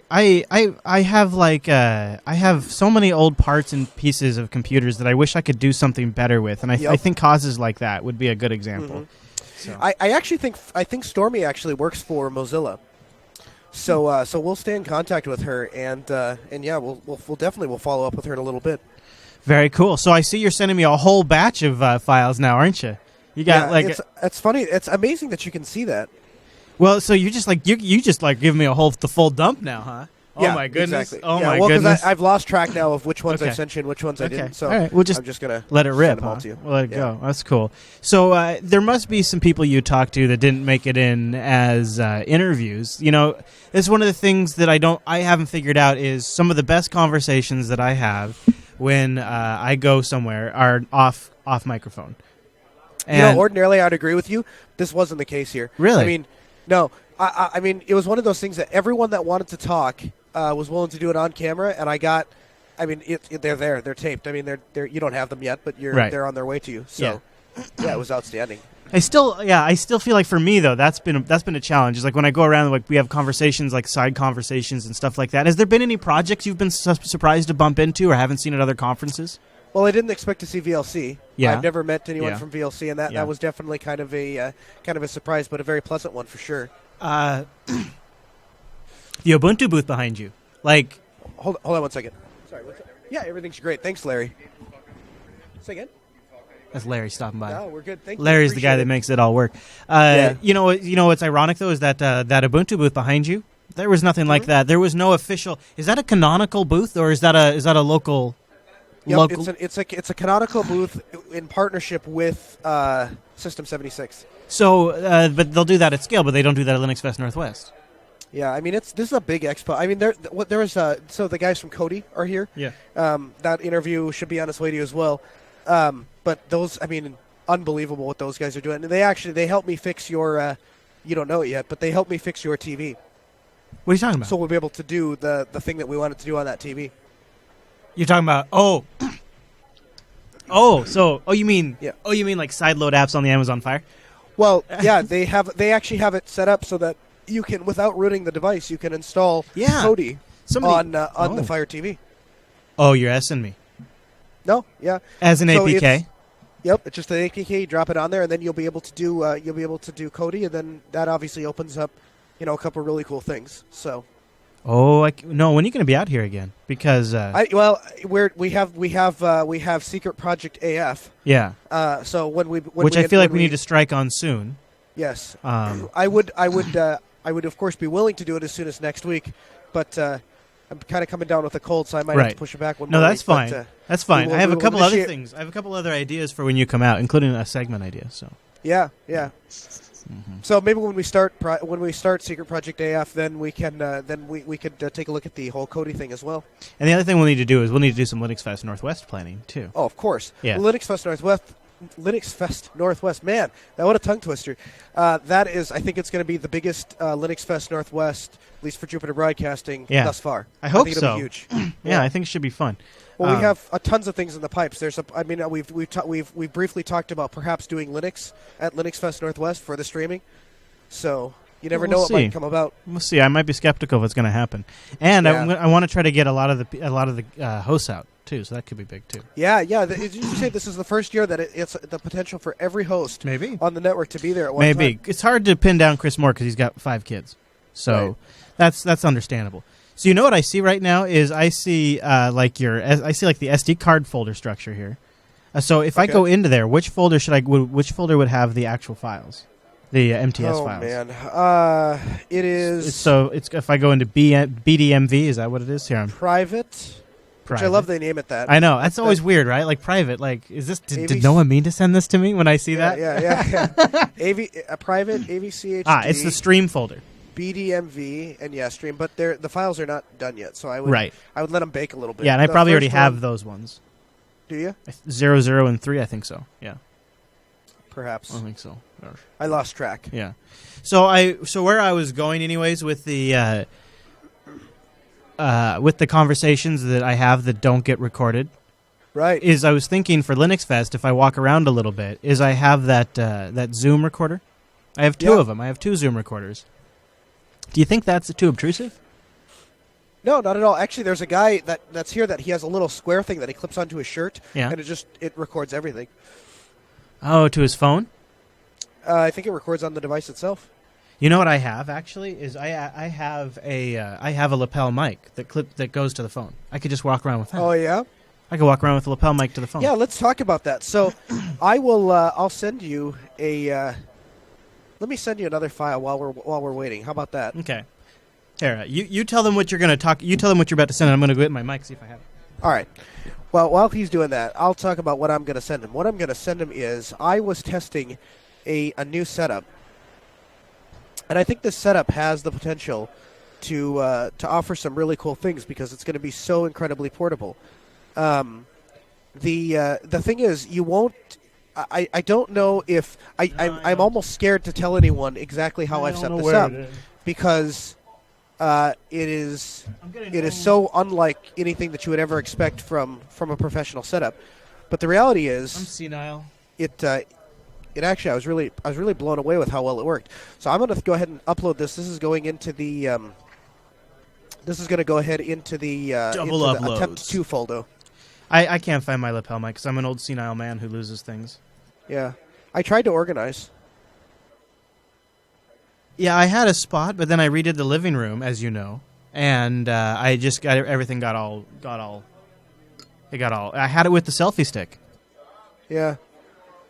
I tried to organize things last time I was there. I would say you did the most organization that's been done in about a year. Oh, really? It's good. Oh, maybe you grabbed it. You might have grabbed it and put it in a box. Yeah, I would look under. Yeah, maybe it's my fault, is what you're saying. I would look under. I'd go into that closet and look in the box labeled audio gear. I guess it all depends on how motivated you are. All right. Well, that means you have to talk for another minute while I go do this. Yeah, that's fine. All right, I'll go look for it. So, all right, you go look. He's gonna go look. So essentially, I was in the studio and I was looking around, and anyone that does a lot of work on a daily basis knows how it is. Like, your desk looks like a mess, but it's really not a mess. It's actually very organized. It's a very organized machine that allows you to get your work done. And so people come in and they're like, let me get all these papers out of your way, and let me get these cords out of your way. But then you sit down at your desk and you can't get any work done, and it's highly infuriating. So, but I was when I was at the studio, I noticed that there were things that a bunch of different little pieces from a bunch of different little puzzles, and I have a bit of OCD, so I took boxes and I wrote on the boxes. I wrote, audio gear, and I put all the audio gear in there, and then I wrote computer cords, and I put all the computer cords in there, and then I organized them all into boxes and then put them on the shelf. So that way, the next time that Chris were, for example, being on the live stream saying, I need this microphone, I could say, go to this box and look here, and I bet you'll be able to find that microphone. So that'll be kind of cool. And hopefully it works out. So I'm looking at the file transfer right now. The file transfer is done, it looks like. So he's got that file.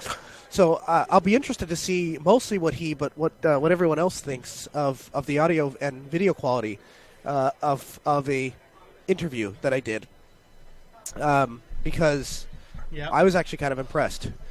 And as I hear a rumbling a rumbling on the mic, that means that Chris has returned. Hi, were you rambling? Hey there.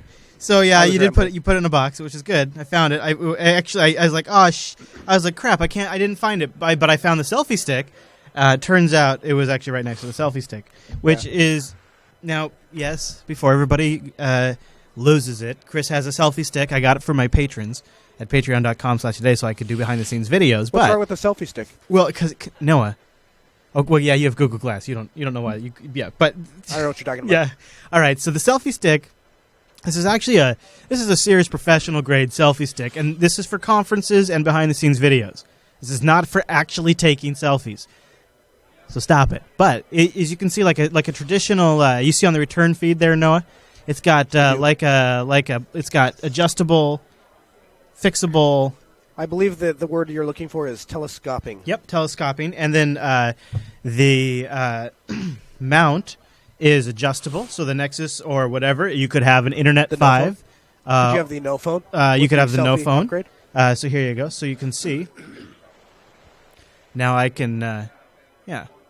So this is good. So but actually what you could do and what we would do is you could turn this S around a little bit, and now you could have yourself a pretty mean like crowd shot camera, right? Running like a RTM, because you could run a little RTMP feed server on this thing, maybe. You get what I'm putting down? Because now look at this. You turn the phone around, and now I've got the full resolution big camera on a stick that could get some really interesting shots, like in a crowd, like over a thing or something, or because you could go like this and down and over too. So I am pooping what you're I am scooping what you're pooping. But I was wondering if you could look in the FTP folder under the attempt 2 and pull a MP4 file that I sent you. Okay, so fire that up. And then I'll tell you. Then after I do that, I'll tell you about the enhance. Enhance. I'll just print the damn thing. Well, you don't get that joke because you haven't seen Super Troopers yet. Wow, dude, another Super Troopers reference. I know. So I know, okay, it's go to the ridiculous. attempt 2 folder, and I'm looking Yes. for this. The 61 megabyte folder here. That right. All right, I'm pulling that down. Now, it's sad that I'm pulling the chat room up just so I can watch them troll you about Super Troopers. I know, it's so. That's kind of. all right, is there audio on this clip that I need to play? There is. Well, you don't have to play it. All right, but well, you should. I'm Actually, no, you should play the audio. You should play. All The right, audio. I'm gonna play it. All right. Okay, so this is me doing a test of the audio. Tell me something about Sophie cutting her finger.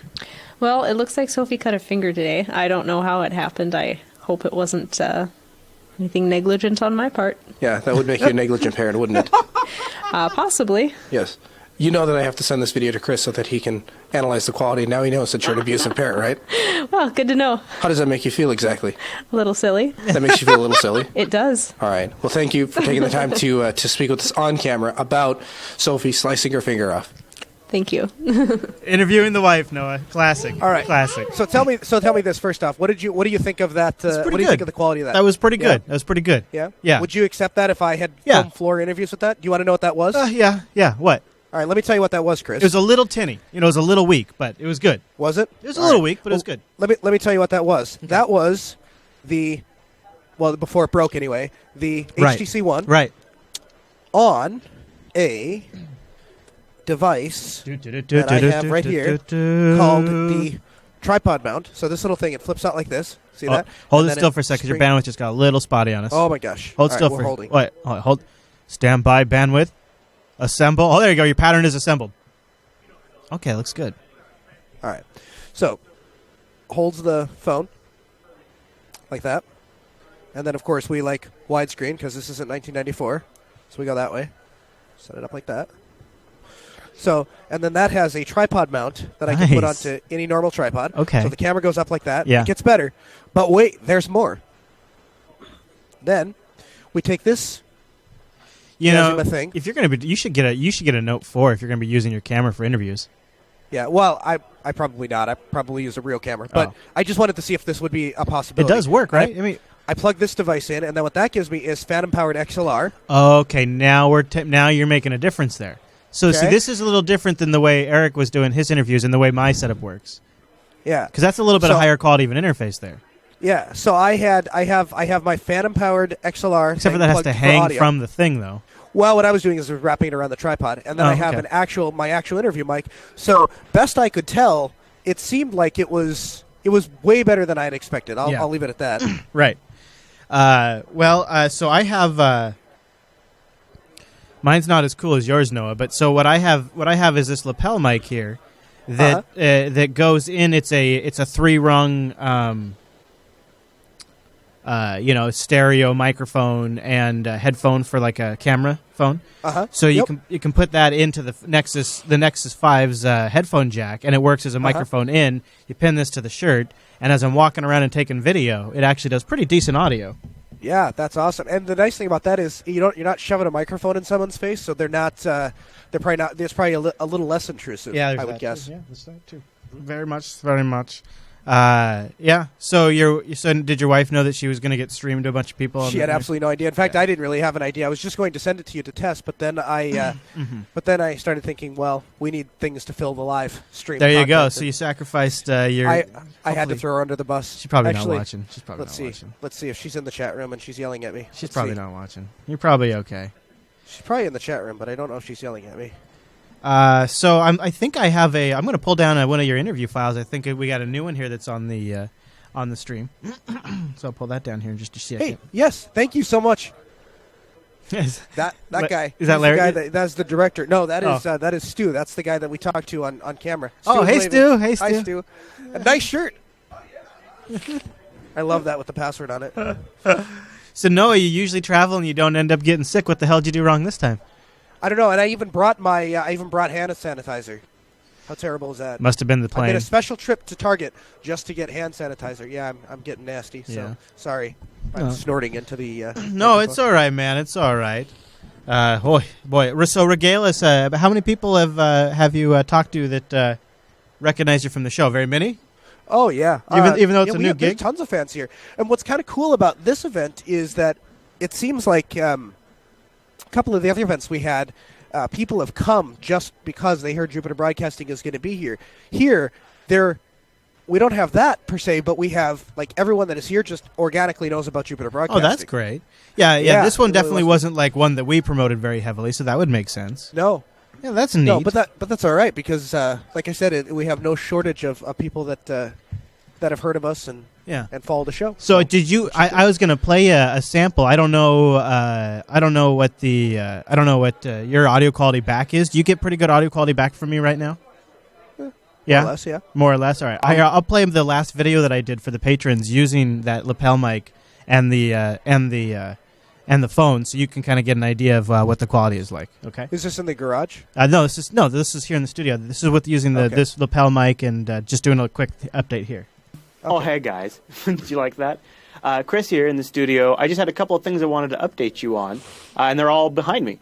So first of all, first thing I'll start with is we had to replace the Hackintosh OS on our NUC, which is where we do Mumble, Skype, Hangouts, WebRTC, whatever we're doing. Usually it's Skype, Hangouts, and Mumble. We've done it under Hackintosh before. I think my Bonobo is losing its mind, but the audio quality is not so bad. I don't know why my video you broke it. Yeah, I guess. Here, see if I play because we use a capture card called it's not even a card. It's a USB device called the I think it's Intensity Shuttle USB 3. I talked about it a little while ago, and it doesn't have a Linux driver. So we have a Hackintosh OS on there. That was fine. We had it on there just for that reason because we knew that was coming. Guess what? Runs like crap. Yeah, Mac OS 10, not so stable. Crashes all the time. So back to Linux. And now we have Ubuntu Mate Edition 14.04 installed on that guy right there. That one. And and that's actually the machine that Noah's logged into right now. So there you go. How you feeling, Noah? Are you doing okay? Are you dying over there? Oh, yeah. Oh, no, I'm doing all right. Yeah. I'll tell you what, I'll get the interview mics plugged back in here, and guess who just stopped by? Who do we have? Who is it on the... You weren't supposed to say who so fast. I was expecting you to drag that out. Oh, I wonder. That was I'm production really, lingo hey, Noah, one of the things I like a lot is here we are at Scale Live, and people just randomly stop by the floor and say hi to us, and so here we are once again, ladies and gentlemen, with an opportunity to talk to another random stopper buyer at Scale. That's the Southern California Linux Expo 13x. And we are joined now by a special guest. Noah, who do we have with us? This is my conference mate. This is the guy that's been with me the entire time. This is William. Hello, William. Anyone that's in the mumble room recognizes William, of course. But William, actually, he was helping me. We were doing the coolest thing. William was showing me this little device that you plugged it into your laptop, and you could actually use it to authenticate into an SSH server. Yeah, so if you take a look here, let me whip it out quick. Let me see if I can grab it. Just whip it on out. Crazy pocket here. Pull it out on camera. I've got a pocket full of stuff, and I really want to show it off. All right, so you got this little device here. Fits on your keychain. Wonderful little thing made by the wonderful guys at Ubico. And so this thing will authenticate you with any SSH server you want. It's basically a smart card, but it's in an awesome form factor, so it's basically almost nearly indestructible. Their industrial design is amazing. I don't know how well you can see it here. I could hold it up to the camera better, maybe. But it's really nice because it just fits on a keychain. You plug it into your laptop, and all you have to do then is SSH into a server. It'll ask you for your password and authenticate you. And so you never have to worry about your keys being stolen because the key resides only on the card, and the card does the crypto for you. So you never worry about someone hacking into your machine. You could take it with you if you wanted. You can make a couple backups, do all those sorts of things. Hey. So it's a really, really, really easy, nice way to authenticate with all your machines on your network. Hey, Noah, I got a question. Yeah. Could you ask William when he's going to be starting his podcast at Jupiter Broadcasting? Chris would like to know when you're coming on the air at Jupiter Broadcasting to start your crypto podcast. When he decides to fly me up to Seattle. Oh. Hey, tell him about Skype, Noah. Tell him about Skype. There's this wonderful new invention, actually, called Skype that allows you to remote into I things. can do that, too. If you want me to do it from my desk, I'd be happy to do a crypto-type podcast. The other thing that William was telling me about, you were explaining about how you can write viruses to the firmware in a hard drive. All right, so what's really cool about the firmware hard drive hack is that, I know the NSA was reported to recently be doing this. So what they'll do is they'll take a piece of the code that they have and inject that into the boot process before the real MBR gets set up.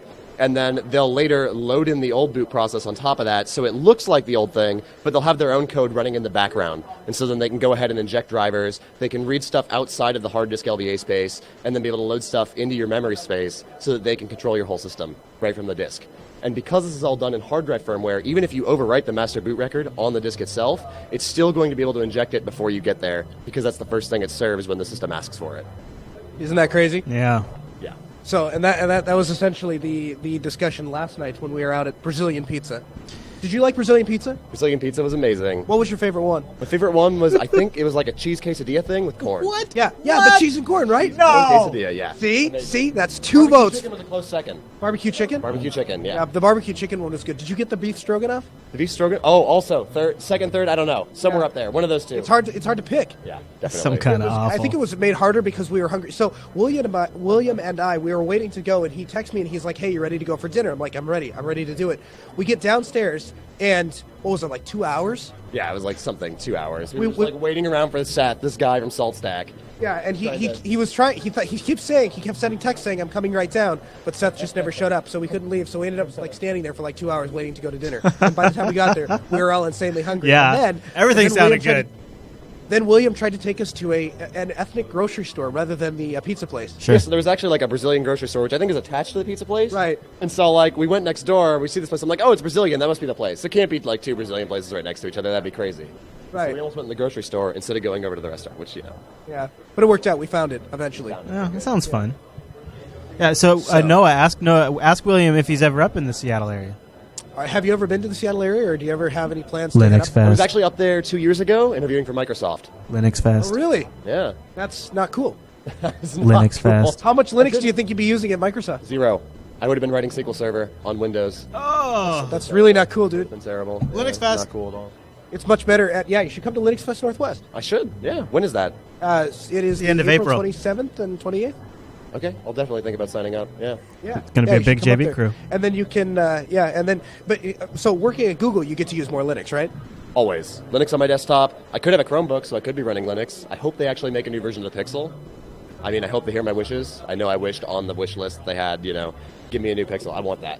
Because I'm running a MacBook Air right now, and it's a terrible, terrible, terrible experience. Yeah. The updates break it. It becomes more unstable all the time. I just want something that's clean, running a web browser With fast, Linux, and no? can connect me into my Linux workstation. Well, he does. You don't have Linux on your Mac because they issue that, right? No, they totally issue that. That's locked down. There's nothing you can do about that. So But they manage software updates, all those things. You couldn't. He said what he uses his MacBook for is to SSH into his Linux box to do all of his work. And so all my work is actually done on Linux. All the servers we run on Linux. Everything is Linux, except for everyone running their Air for their developer machine for whatever reason.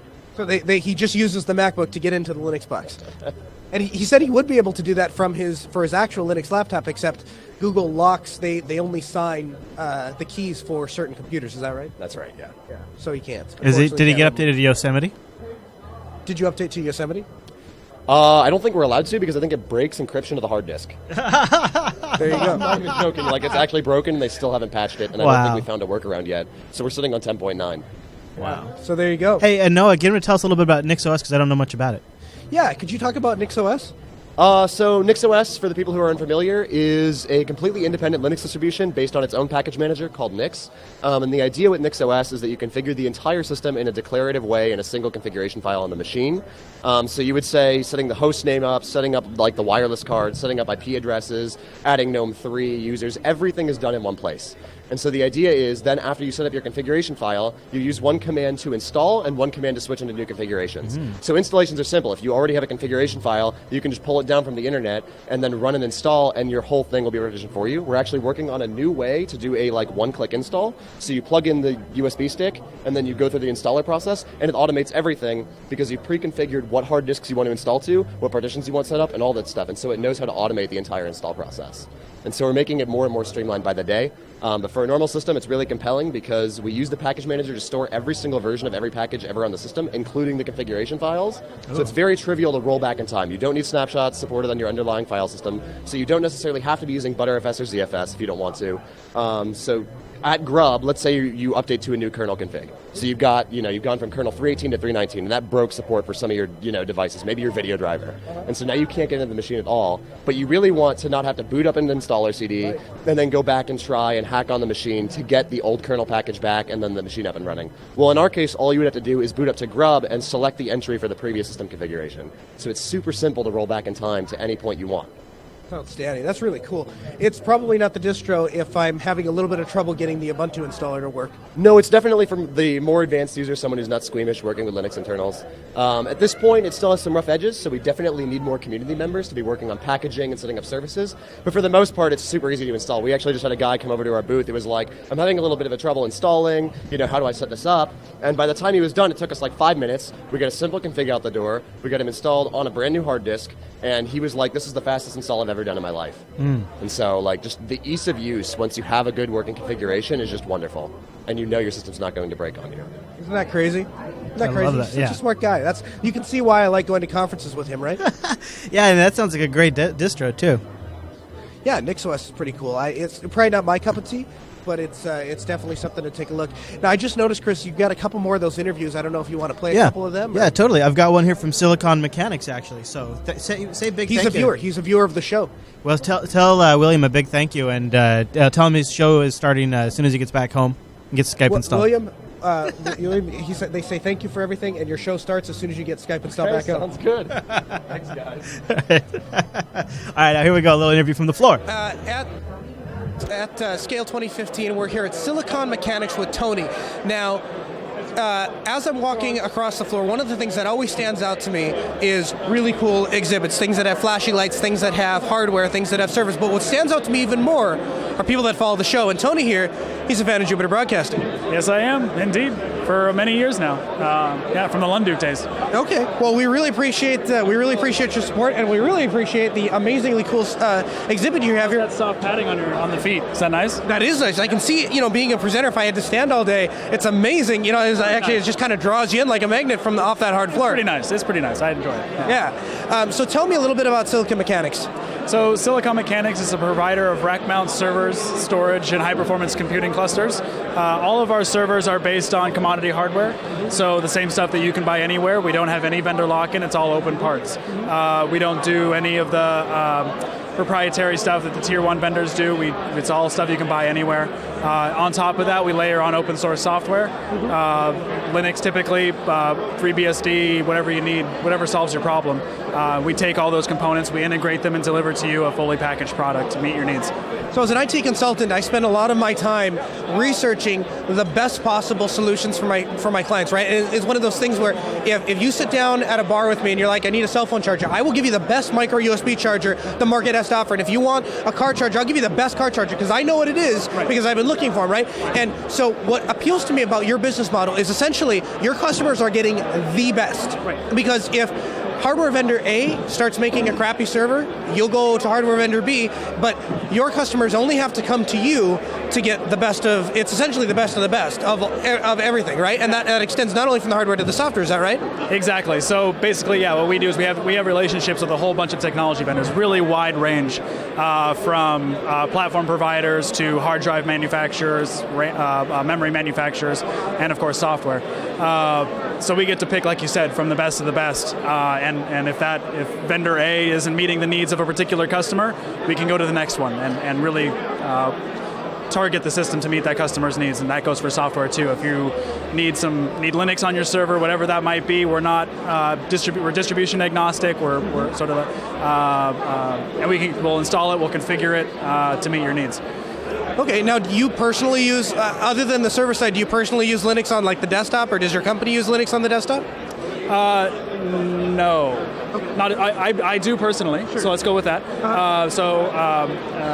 At home I have an Arch Linux box, an Ubuntu laptop, and a Mac OS X laptop. Sorry. At work we're primarily a Windows shop, unfortunately. Although we were just talking today about strategies for maybe trying to nudge people in the right direction. If you yeah, that'd be outstanding. And it's becoming, as applications and as solutions become more and more web centric. Like if you walk around Scale, what's the number one thing you've seen? Yeah, web application, web hosting. Yeah, every other booth. I mean, I'm looking around. I think I can see one, two.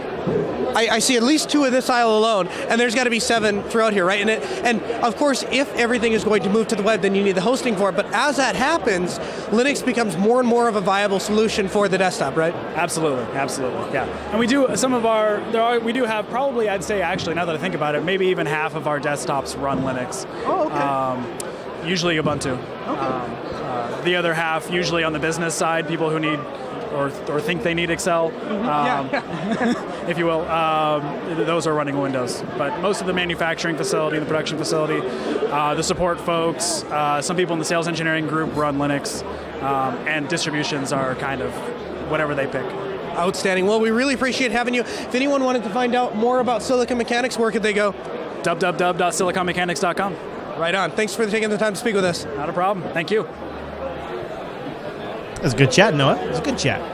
Yeah, it was really cool. Like I said, that guy's a longtime viewer of the show, so it's fun to talk about people that are knowledgeable in their field. But it's that little extra something when they are, super fans of JB. Yeah, that is cool. That is really cool.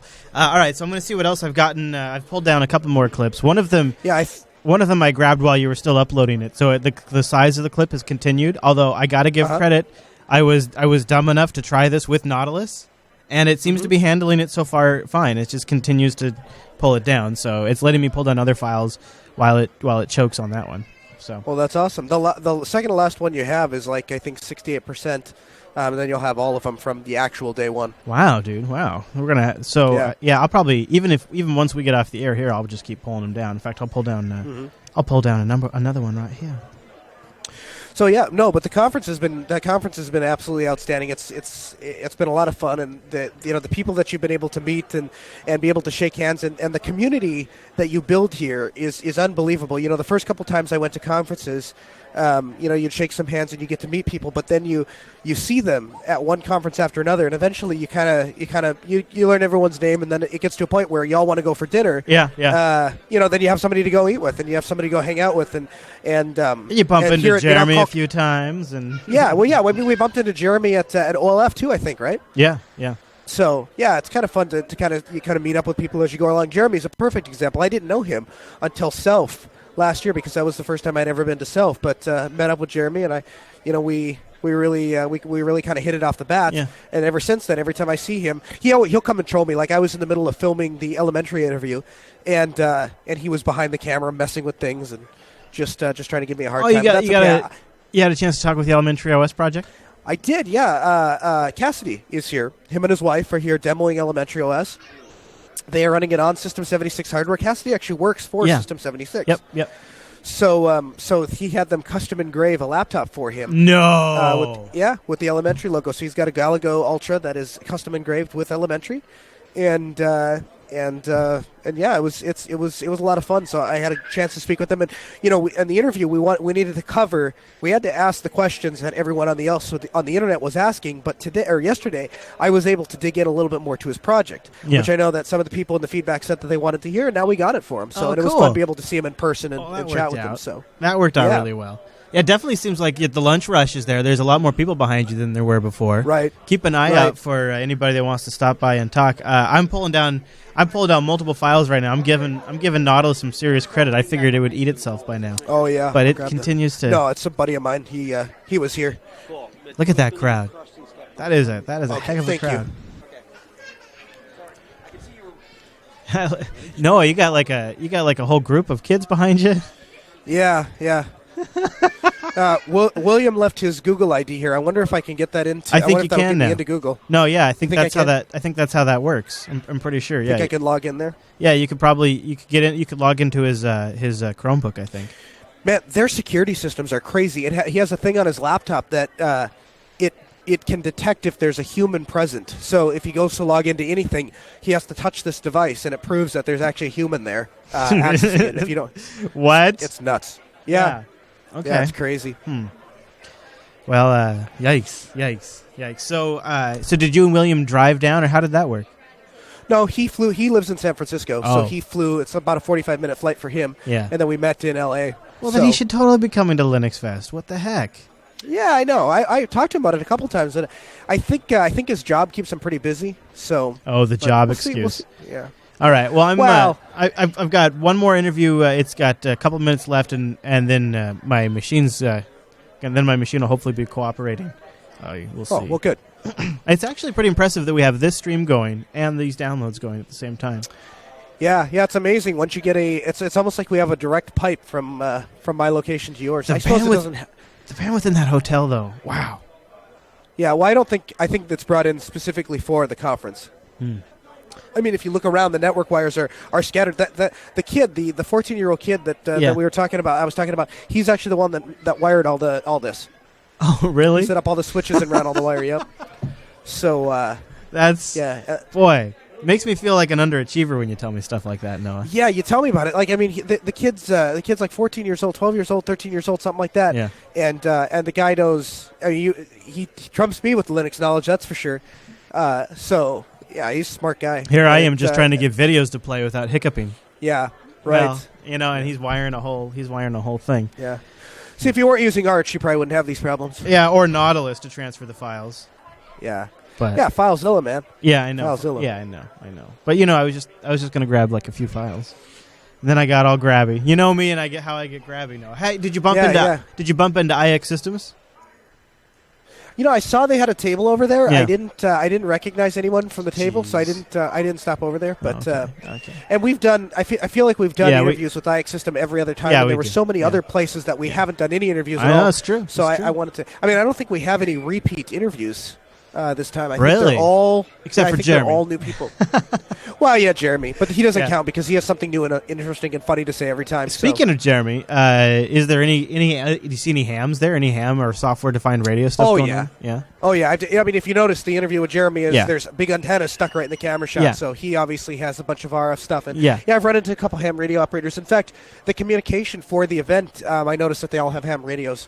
So I think they actually have them reprogrammed for business frequencies, which, yeah. But Okay. yeah. I don't know. I'm not a ham. I don't know what that means. That sounds bad.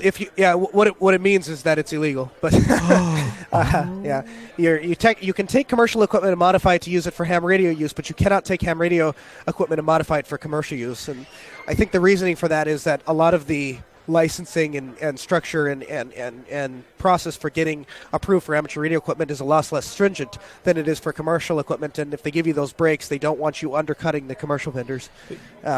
So you know what? Well, but, you know what I want to do is I want to do like an episode on ham radio stuff.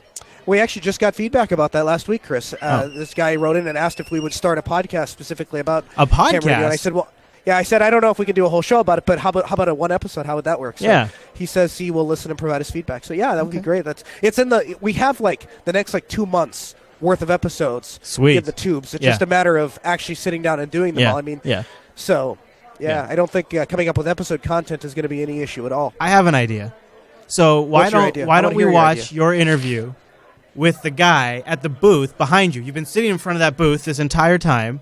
Maybe it's time we watch the interview you did at that booth and get an idea of what Let's do that. what they're back there talking to people about. All right. Kind of want to see that. So here we go. Here's Noah talking to the booth right behind him. Many times as I walk around these conferences, I find it increasingly difficult to actually find Linux. I know that sounds a little weird, but being at a Linux convention, sometimes finding the Linux isn't so easy. I especially have a special place in my heart for people that use Linux on the desktop. Now I'm here with Nathan, and he's from Ubuntu, the community outreach. He very much cares about seeing Linux on the desktop. Isn't that right? Yeah, it's the most important thing in the world.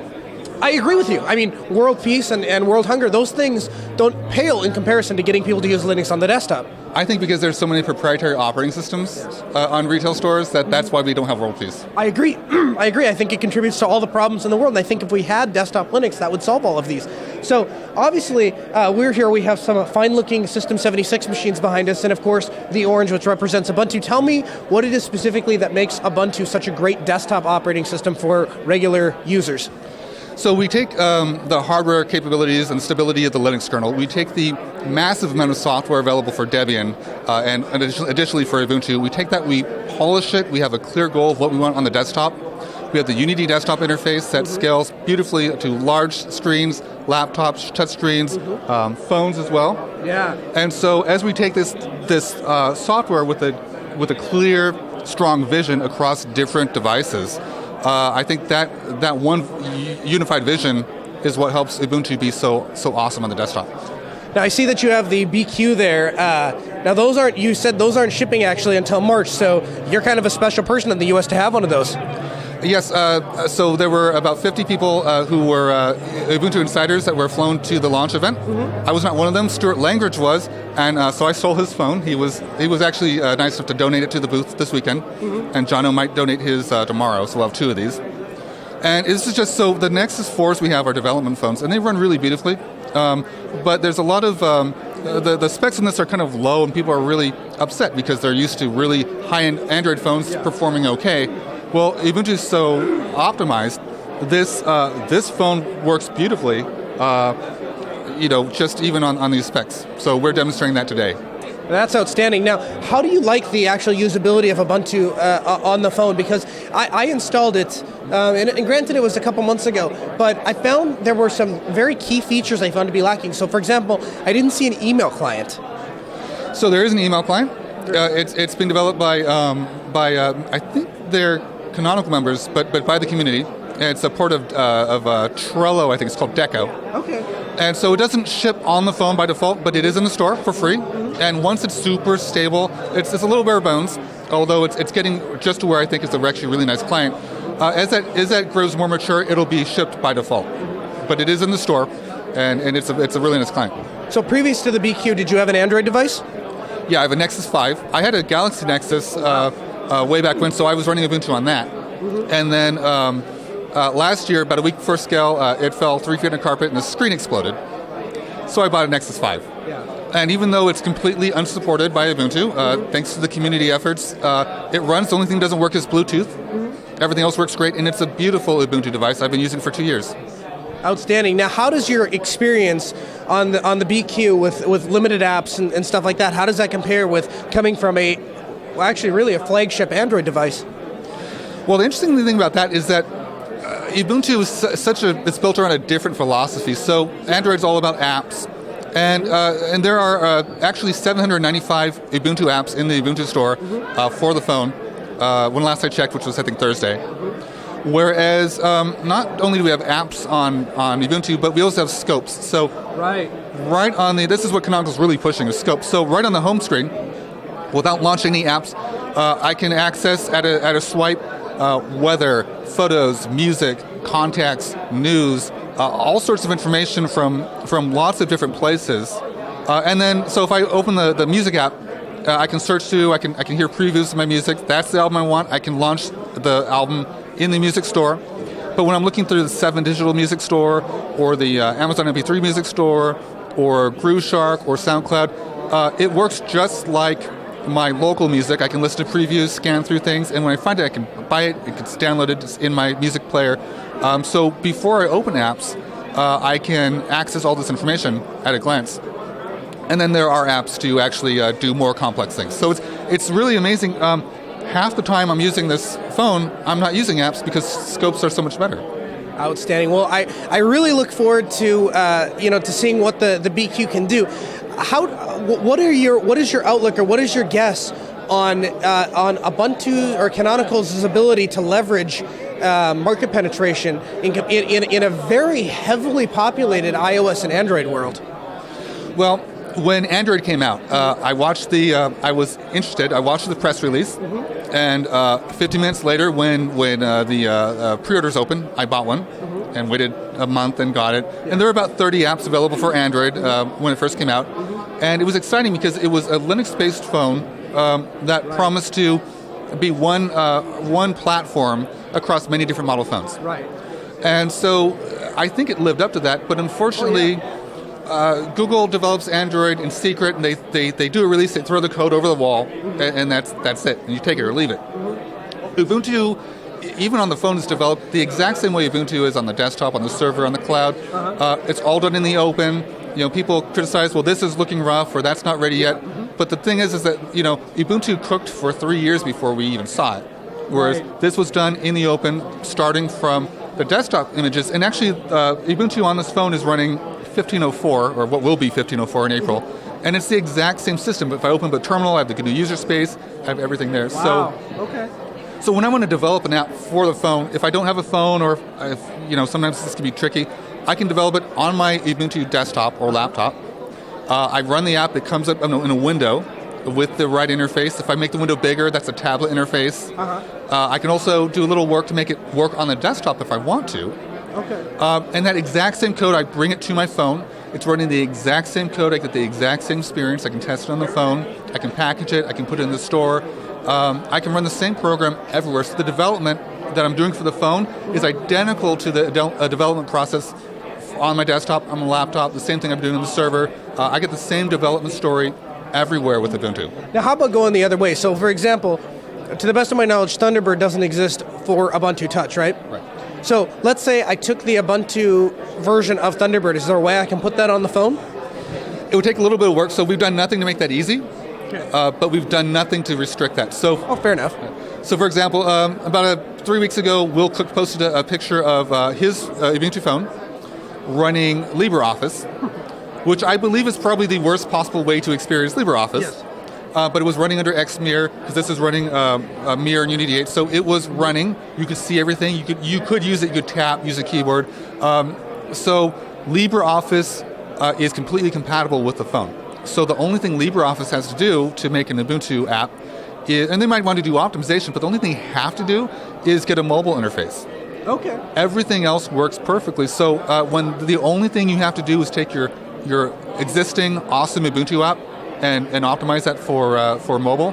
And the Ubuntu SDK makes it really easy to build a really beautiful, responsive interface that spans from phone to tablet to desktop without extra work. That really lowers the barrier of entry. So I think when developers begin developing for Ubuntu, they're going to find that it's as easy and pleasant to develop for the phone as it is on the desktop, because it's all Ubuntu. It's all one code base. Now, tell me, if you would, could you touch on, the Canonical is focusing so heavily on the mobile market. Do you think that they're leaving a gap, an unfilled gap of the desktop market? That's a good question. So what happened was, so these phones are, as retail devices, they have to, updates cannot break the phone. They can't. You can't ask people to reflash the phone. Everything has to be thoroughly tested. Has to be guaranteed. And so the phone runs. The operating system is a read-only system image. So that means updates can be binary deltas. So their updates are very tiny. They're transactionally applied, so they're guaranteed the work atomically. You can roll back. And we put in so many coding tests for the build system for the different apps to make sure there are no regressions. Because this is literally Ubuntu and we needed to test that, all of that testing work also works on the desktop. Okay. So the desktop became way more... The desktop's boring because it's so stable and so good.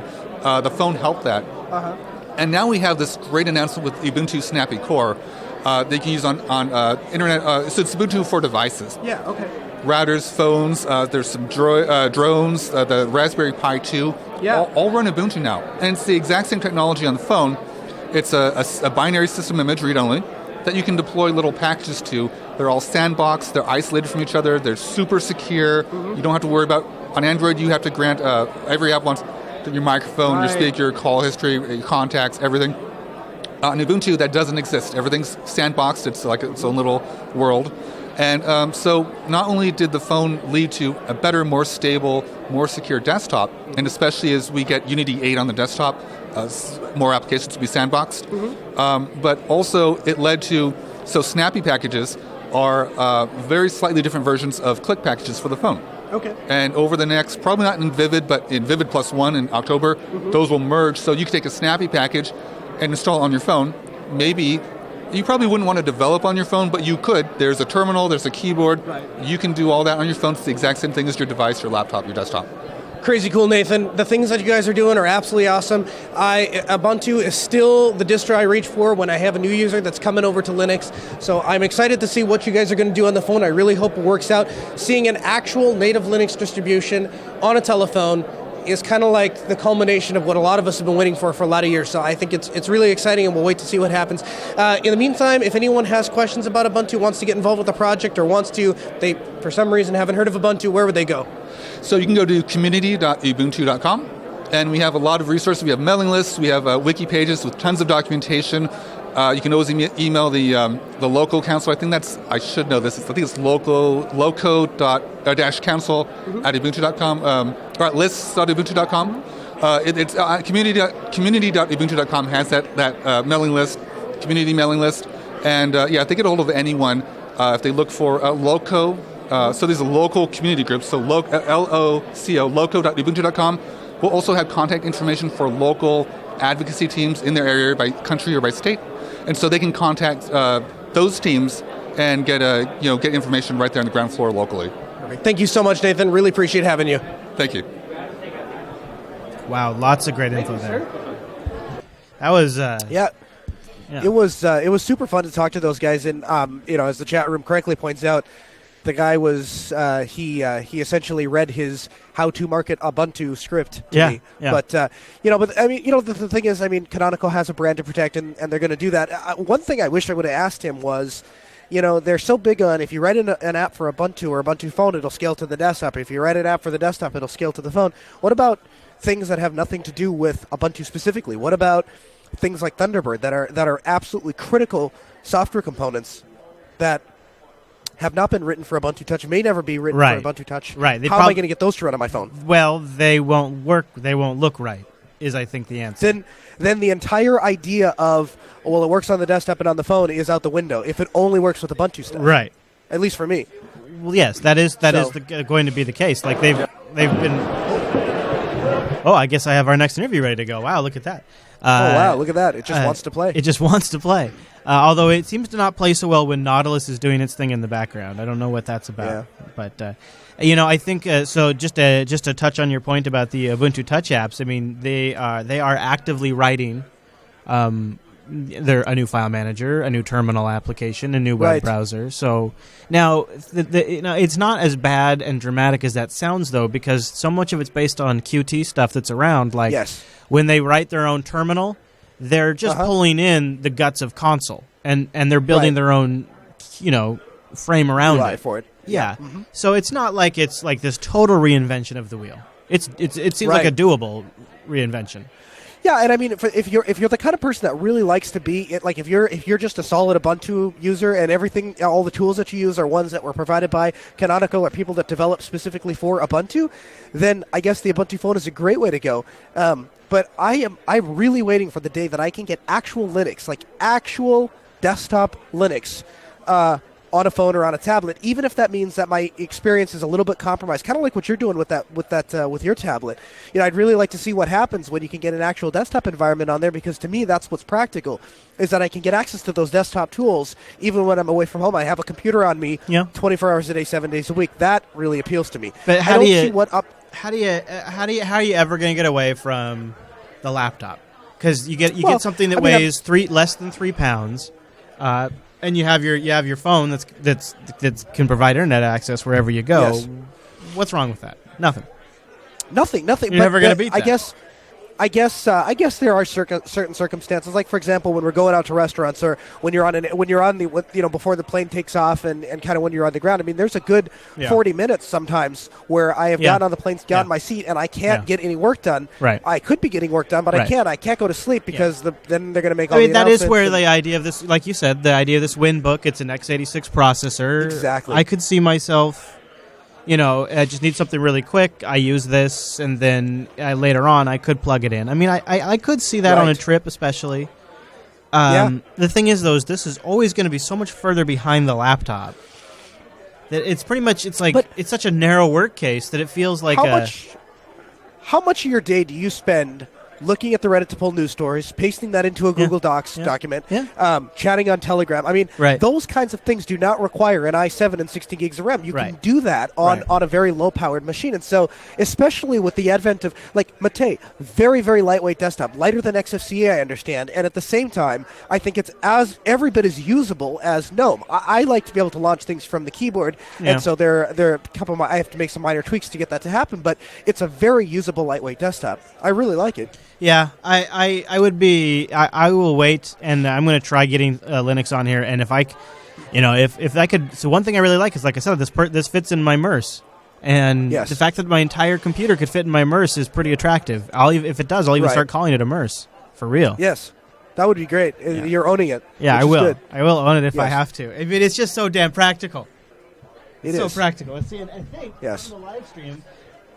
Oh no! I was hoping it would key out, but it totally doesn't key out. You see, it's not shaped like a purse, so therefore it's manly. Yeah, I don't know, Chris. It depends on how you carry it. I guess if you have it, if you carry it anything past the shoulder here, I think you can get away with calling it a MERS. Well, but if it's anything below here, if it's hanging, especially your hosed, it straps over, kind of like Jack Bauer. I could go Jack Bauer style. Oh yeah.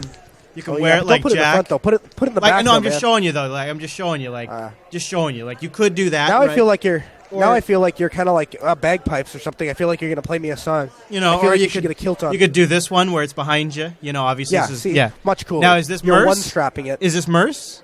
It's a bag. It's a bag.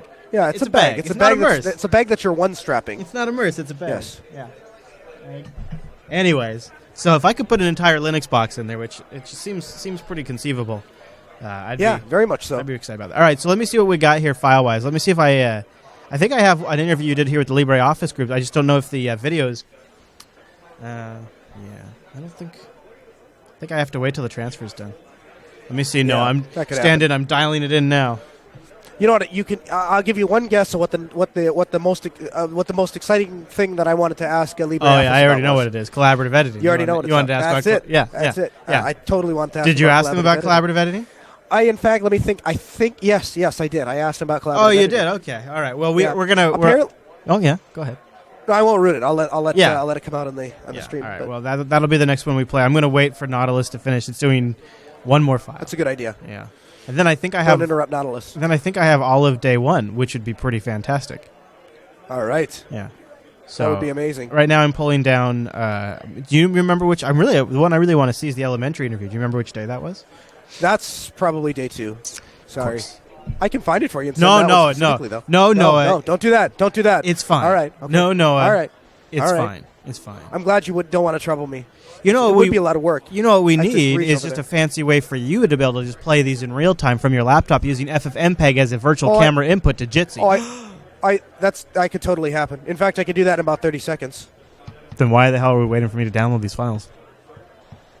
No, it's fine. No, it's fine. I've already got them all now. I think we're going to wrap up in a little bit, so we've already got them all right. now. So now it's too late is what you're telling me. I think so. So you got my hopes up that I could stream something yet another way using all Linux tools, but now we can't do that because now we have to wrap up. Right.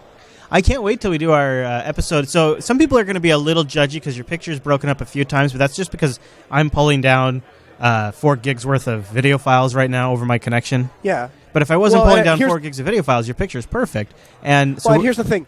The other thing you have to keep in mind is when we did like the remote broadcast, when we're doing it for the actual show on on a regular schedule, you and I spent hours testing different. I had 4 computers in there at one time. We're cycling through hardware. We're cycling through different connection setups. We're cycling through software. I mean, every little thing is tested and retested and analyzed and thought about and scrutinized. This is, I get here, I have no control over this stuff until I show up at the floor, and I essentially say a prayer, I plug my laptop in, I fire the software up, and I hope everything works. And so far, you either get this or nothing. So thankfully, because of their wired connection, so far we've been pretty lucky. Right. As long as I don't get you to stand up and try to walk across the room. I suppose I could live stream from glass one of these times. Ooh, how's the picture quality when you do that? Terrible. Oh, yeah. Okay. Mm-hmm. All right. Well, I'm ready with the Libre. See if we get the answer about collaborative editing. Are you ready for this? No, is your I'm body ready to hear LibreOffice. All right, LibreOffice, take it away. All right, we're back at LibreOffice. You might notice back at this display. As I pack it up the camera, I'm getting ready to go, and then Robinson tells me about something that was so interesting that I had to unpack everything and get back over here to tell you about it. Tell me about Open Document Freedom Day. Just Document Freedom Day. Document Freedom Day. Tell me about Document Freedom Day. Document Freedom Day, or DFD, is an annual event run by the Free Software Foundation Europe. So that's the sister sort of group of Free Software Foundation. And the idea is that there's one day a year when people can run events talking about free and open formats and protocols, and talk about the importance of those for us in terms of our personal life, using that at work or in government education. So the idea is that on this one day, this year will be the 25th of March, and we'd love to see people around the United States and around the world putting on an event, inviting some people to participate, maybe to learn more about open formats, maybe to give a presentation at their local library or community center to people learning how to use, say, LibreOffice or Inkscape or other free software that implements open formats, and how they can use those formats and the benefits of open formats, because a lot of people just don't know the idea of the concepts of open formats and what those can provide in terms of data interoperability, freedom from vendor lock-in, etc. So basically what's going on is, we have a little poster here about Document Freedom Day, but it'd be great for people to go to documentfreedom.org. That's the website. You can sign up to run an event in your local community. There's a bunch of information on the site about how to run an event, etc. But from my perspective inside the U.S., we love to see people running events. There's funding to help people run the events, have food, or otherwise put an event in your local community. So we'd love to see a lot more in the United States. We didn't see much participation last year. It's been mostly in Europe, but with the LibreOffice project, we're supporting Document Freedom Day this year. We'd love to see a lot of people run an event. You get a free little party pack that includes stickers and posters to help advertise your event, and we'll obviously help you advertise your event as well. So if you're interested, it'd be great to hop on the site, sign up, put a note as to where you're running your event in the United States, and get you some publicity so people can learn more about the importance. Outstanding. You have my solid commitment on that from Altispeed. We will be doing that, and I'll talk more with you about that off camera. Thanks for letting me know about that. Yeah, that was great. Thank you for stopping by. Very interesting. I would say, hey, chat room, special request to you. That'll be one day after Linux Unplugged in March. If you could help us keep that maybe submitted in the subreddit, it'll be March 25th. Let's make sure we give it some attention the day before in Linux Unplugged that week. Could be a good opportunity to kind of talk about it a little bit. Why don't I use this as a chance? I'm going to send Noah off to go potty. I'll use this as a chance to see if I can find us. I'll rustle us up another interview. Here's I think this is another LibreOffice one. Perhaps this might be the one Noah's thinking about, where they talk about collaborative editing. Let me pull this one up here. Yeah, excellent. So, of course, no Linux event can be completed without talking to the fine folks over at the LibreOffice. And of course, we talked just very recently on the show about the UI changes that LibreOffice has undergone. And I had mentioned, numerous times how much I truly like the LibreOffice project and how I have started to, LibreOffice for me has become the de facto standard when I need to deploy an Office solution.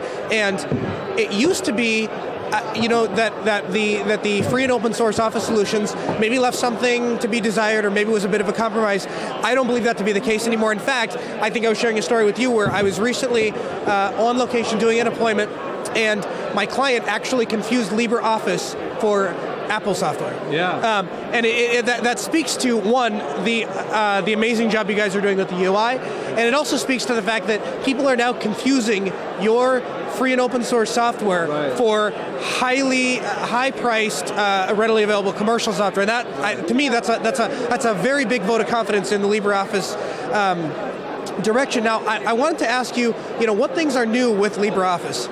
Sure. So you mentioned some of the improvements we have in 4.4 that just got released, and obviously LibreOffice has a very fast release cycle, so we're going to be releasing 4.4.1 soon, and there'll be more improvements in there. We also have, what I'm really excited about is our Android viewer, so it's sort of the first step along towards a version of LibreOffice on Android. Right now it's just a beta, but it's available from the Google Play Store, from F-Droid, or you can just download the APKs directly from our website. So that's, I think, one of the big new steps that we're seeing in terms of providing more support for open document format on a whole host of different operating systems. And we'd like to see that spread, both have more functionality on Android, but if there are other people who are interested in having LibreOffice available in other ways, we're obviously interested in what can happen in the future with LibreOffice collaborative editing and other support like that, so that we can have ODF support as broadly available as possible. And that's a truly amazing thing, right? You've seen time and time again where entire countries have said, for a long, long time, we've looked at the Microsoft doc to be the standard, and they're going away from that. They're saying, hey, listen, why do we want to be locked into Microsoft standards? Which, by the way, they change every couple of years. Right. Instead, let's go with this ODF. It is available in a number of different things, not just LibreOffice. OpenOffice carries the same standard. Even IBM's Lotus Notes Domino is their ability, their Office suite, their built-in Symphony Office suite, reads and writes in ODF. It is truly becoming an industry standard, and of course, that's exciting. But you mentioned collaborative editing, and I know that's a hot button issue. Tell me a little bit about it. Sure. So right now we have basically a tech preview for that. We have some code that developers have been working on in terms of collaborative editing. That's something that I think we'd all like to see become a part of LibreOffice. Absolutely. Because people have, there are a number of different ways that people are using LibreOffice, and obviously the ability to use it on mobile, the ability to use it in the cloud is something that a lot of people are interested in.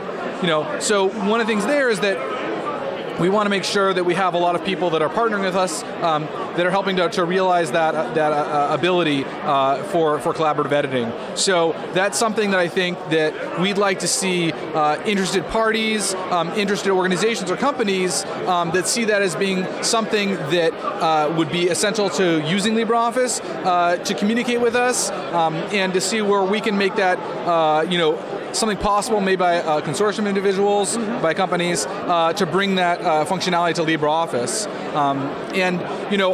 I think that we see ODF support in other tools like OwnCloud, other tools online. I think that bringing collaborative editing to LibreOffice and bringing ODF, making that available to people in a lot more platforms is going to help people who are using ODF, say, on the desktop as well, because I've talked to a number of people here at Scale who are saying, well, we'd like to use this in one way, but we have clients who are using it another way on another platform or the desktop. And so having greater support on all platforms is going to really make it possible for us to use ODF, and for everyone to make that standard, promote that standard. We see that ODF is being used in Great Britain right now, being adopted there, and so we're seeing the greater support. We had a number of different companies, including some of the companies that work on LibreOffice. Microsoft showed up, their Office team, on an ODF Plug Fest there to basically say ODF is a standard we're all going to work on. We're going to work on making sure that interoperability is something that is working for all of us. So I think that promoting those capabilities is something that I'd love to see. I think all of us would. Outstanding. Now, one of the things that one of the things that has become a key function, or if I'm reading between the lines a little bit, essentially what I'm taking is that collaborative editing is going to be very expensive to implement. I'm not one of the individuals on one of the companies. I'm one of the engineers who knows a lot about the specifics of collaborative editing. I think that there are some companies out there that could help to implement that. But I think that it'd be great to hear from any company, whether they're a small company or a large company, who'd be interested in contributing to that development. And obviously, that contribution could come in the way of either engineers or funding or some other type of contribution. So I think that if there is one individual group that wants to make that possible inside LibreOffice, that's totally acceptable. But I think that, especially because the tool will be available to everyone in the community, it would be great to hear from lots of different entities that could come together to make that possible. And of course, if someone is going to be contributing engineering time or specifics, they could. It would be great to hear from them about specifically how they'd like to use collaborative editing and help in that design process. So that's a great benefit, that if people are funding the building of tools, the building of new functionality within LibreOffice, they're going to have some ability to direct that development. And so that, I think, is one of the primary benefits about contributing to LibreOffice, either by hiring engineers or by hiring consulting services. So that's super exciting, and I can't express enough how much I really hope that goes forward, and that we really see something soon. It would take LibreOffice, I think, to a whole different level. Tell me a little bit about Linux, because I noticed on all your machines, looks like you're running Linux for your demo and stuff like that. So is that something that you personally use? Yeah. So I've been using free software and GNU Linux operating system probably about since high school. So I remember one day when I was in college, I'd sort of been playing around with Linux. There was a computer requirement for college, so I got a Windows machine. I had a choice in Windows and Mac. And so I think I had a Knoppix live CD and I was playing around with. And so I kind of put it into my machine, and then for the rest of the semester I was running off this live CD, which was probably a little precarious way for me to be running Linux at the time. But it worked, and it was fun, and I was talking with people who were involved in the Free Software Foundation, and going to what wasn't LibrePlan at the time, but was like the annual members meeting and stuff like that. So I kind of got a little peek into the people who were on the cutting edge at that time, who were a part of those different communities, and for me at the time, I really thought it was neat to talk to these different projects, but I personally didn't know how to get more involved, how to be more of a volunteer, even get a job with that. And so now I'm being employed by the Document Foundation as a QA engineer. So it's been a amazing sort of journey, I guess, over the last decade or so since then. So I've been a long-time Linux user and really, really excited to see where LibreOffice has come from those days. Back with the Knoppix Live CD, I had an early version of OpenOffice, and I could work on my reports and papers and things like that, and then print them out. But I know that one thing that happens now, and in those days everything was handed in hard copy. Of course, now there's a lot of stuff that's done with online submission. So one of the things that I like to hear from people in the QA world inside LibreOffice is that if you need to submit a document, say electronically, if there are any issues you may have submitting like a docx file or something like that, we want to hear about that. I've heard from a lot of people there's great support, so if that's the case, carry on. But if you have a specific problem such that you feel like you can't use LibreOffice for that online submission process, let us know. We want to be able to fix that. And one of the things that you had mentioned was you said that it is absolutely imperative that users give the LibreOffice feedback about what is and what isn't working, because that's one of the things that you said you've struggled with is understanding exactly what people are having issues with and what people want to see, because it's something that going to conferences you don't always hear about. Right, definitely. So, I'll go to a conference and I'll maybe hear from like 10 people about some similar problem they have, or I'll hear from someone that says like, oh, my company uses LibreOffice, but like all of us have this one bug. And so, I kind of ask them, well, have you filed a bug report about it? Have you gone to IRC or the mailing list? And they say, well, I haven't bothered. And so I'm saying, like, you got to give us that feedback if you want to see something change. Now, it's possible it's something that we've already heard about. It's possible that we already know about it and we're hoping to fix it soon. But it's really important to hear from individuals, hear from groups about that, because sometimes it's the case. I was just talking in the talk I gave upstairs. Sometimes maybe it's on some special piece of hardware. It's using Pocket Office on a Windows phone, and we can't open this document. None of us have, a specific piece of software running on this hardware. So even if a bug report has been filed, it can be really helpful for us to hear from other people about that, so that we can maybe find other people who can reproduce the problem and help us identify where specifically in the code the problem exists. Outstanding. Well, thank you so much for taking the time to speak of this. We really appreciate it. If people wanted to get more information about LibreOffice or contribute to the project, where would they go? Sure, you just go to LibreOffice.org, and there are a bunch of links there, obviously, about how to download LibreOffice. There's a link to get involved. I think it's LibreOffice.org/get involved. That's the link. All kinds of branching off points there. So I work in QA, so I'm a little bit, going to promote the QA side of things, of course. But we have a lot of different people working on design.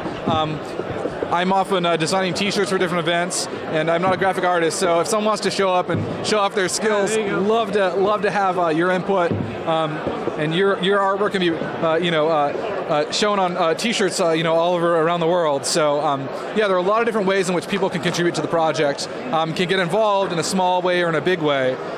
So just come talk to us. Excuse me. Hop on one of the mailing lists. We've got a QA mailing list and a QA channel, LibreOffice-QA on Freenode, and we'd love to talk to you about problems you have or just feedback. So outstanding. Well, thanks so much. We really appreciate your time. Yeah, thank you. Great chat, Noah. And I don't know what that game was behind you, but the entire time I was like, is it going to hit him? Is it going to hit him? Is it going to hit him? Skee ball. Yeah. Skee ball. No, did you find somebody during that clip? I was sitting here, Chris, minding my own business, taking a look staring deep into the lens of my camera, and I ran into Jos. How are you? Yeah, all good. Enjoying the show. Outstanding. Well, thanks so much for taking the time to sit down with us today. So, there's a couple people here. They'll push projects, but they're not necessarily Linux users. I understand that you, having been a former community manager for the OpenSUSE project, Linux has a special place on the desktop, or at least on your desktop, right? Yeah, it always has. I mean, before that I was active in KD, and I still am in my free time. I went to Academy this year as well, or last year. This year I hope to go. So yeah, sure, Linux on the desktop. I mean, I still, wait for that day of the desktop Linux. Well, that's outstanding. So you actually you do work with OwnCloud. You're the community manager for OwnCloud. How is OwnCloud coming along these days? We're moving really fast. I mean, we just released OwnCloud 8 like 2 weeks ago. It's really a cool release. Like, we're focusing a lot now on polish. So the user interface became a little easier to use, get at your files easier and quicker. So even for the next release, we're actually going to hold back on the features a little bit and focus more on performance and stability. Because a lot of users are actually saying, look, feature-wise, you're doing real well. But it's time to polish things up a little bit more and, really make it fast. So that's what we're going to work on now. How about penetration into the commercial market? Is that picking up at all? Oh yeah, it's going real well. I mean, we have OwnCloud Inc., of course, because, it's a big company. You want the throat to choke, as they say. You need a phone number to call and somebody to yell at when stuff doesn't work and help you get it running. So, we get a lot of calls, let me put it that way. It's actually a bit of a challenge. I mean, it's a good problem to have, right? We're trying to scale up as quick as we can. And that's going real well. It also means you can hire more developers, improve OwnCloud even more. I mean, I myself joined on board last year in April, trying to help the community out, also to figure out what's going on. A lot of the community members, they when the project grows, we have about up to 100 people contributing each month now, right? So the speed is really high of development. So what I do is I try to create every other week, I create a report of the code that's been going into OwnCloud, what's going on, so people can keep up with the rapid pace of development. So I see that as a big part of my job, to help people keep up with what's going on. Yeah, keep everybody together that way. Sure, and that does it. It does help everyone out, and I'm glad to see that OwnCloud continues to grow. I mean, it's a great project, and I've been an OwnCloud user for a while. One of the issues that I've always had is I have problems with bigger files. If I put a ton of files, especially if they're bigger 4 or 5 gigabyte files, I notice that I lose some data sometimes. Is that something that you guys are aware of or working on? Yeah, so this is, as I said, a performance thing, and And, with PHP, right, performance and data loss are sometimes connected, right? Because if the process breaks, PHP has a timeout on each, request that is sent to the server. So there's a risk there. Now, if you use the client, it will keep an eye on that, keep track of that, and upload in chunks. So in theory, with the client, you shouldn't lose any data. But in the web interface, it can be a little harder to do. And then with really big files, there is an issue there. But we're definitely working on that, as I said, for OwnCloud 8.1. And we're now on a 3-month release cycle, or going to a 3-month release cycle. So this is actually coming in, like 10, 12 weeks already. And I guess the issue that I had was in the client. Do you have any suggestions of something I could change? I mean, right now I think my OwnCloud installation is OwnCloud 7, so maybe I need to upgrade that to 8 and see if that fixes the issue? Yeah, you should absolutely upgrade to OwnCloud 8. So we fixed a lot of these issues, and the client also has like a new release, and there's 8.1.8 coming as well. So usually, I'm still at the point where I say, yes, use the latest OwnCloud client and the latest OwnCloud server, because they still are making big strides. I mean, as I said, we're growing fast, putting a lot of effort in, and the thing is, file sync and share is a lot harder than a lot of people think. People think, okay, there's this rsync thing, right? But when you're really talking about situations where you have multiple files changed on multiple systems that all need to be synchronized, there are so many corner cases that you're not aware of, and especially OwnCloud, right? We support external storage. Now, this is a really cool feature because you can leave your data where it is, right? Keep it on your NFS, keep it on your NAS, or keep it on, as a company, keep it on your SharePoint where you have your data. But of course, when you sync sync files that way, you can't do stuff like, check all the files and make 100% sure that way how it works. You have to use other ways. Otherwise, performance is going to tank. So OwnCloud takes on a pretty big challenge here, and there are always corner cases. And, the project is maturing. We have a lot of people working on it. So these corner cases are tackled one by one. But that's why I say, if you go back 1 year and you see, for common use case, OwnCloud 6 was really perfectly fine. But there were still a lot of these corner cases being shaken out. And that's what we've been doing in the last year.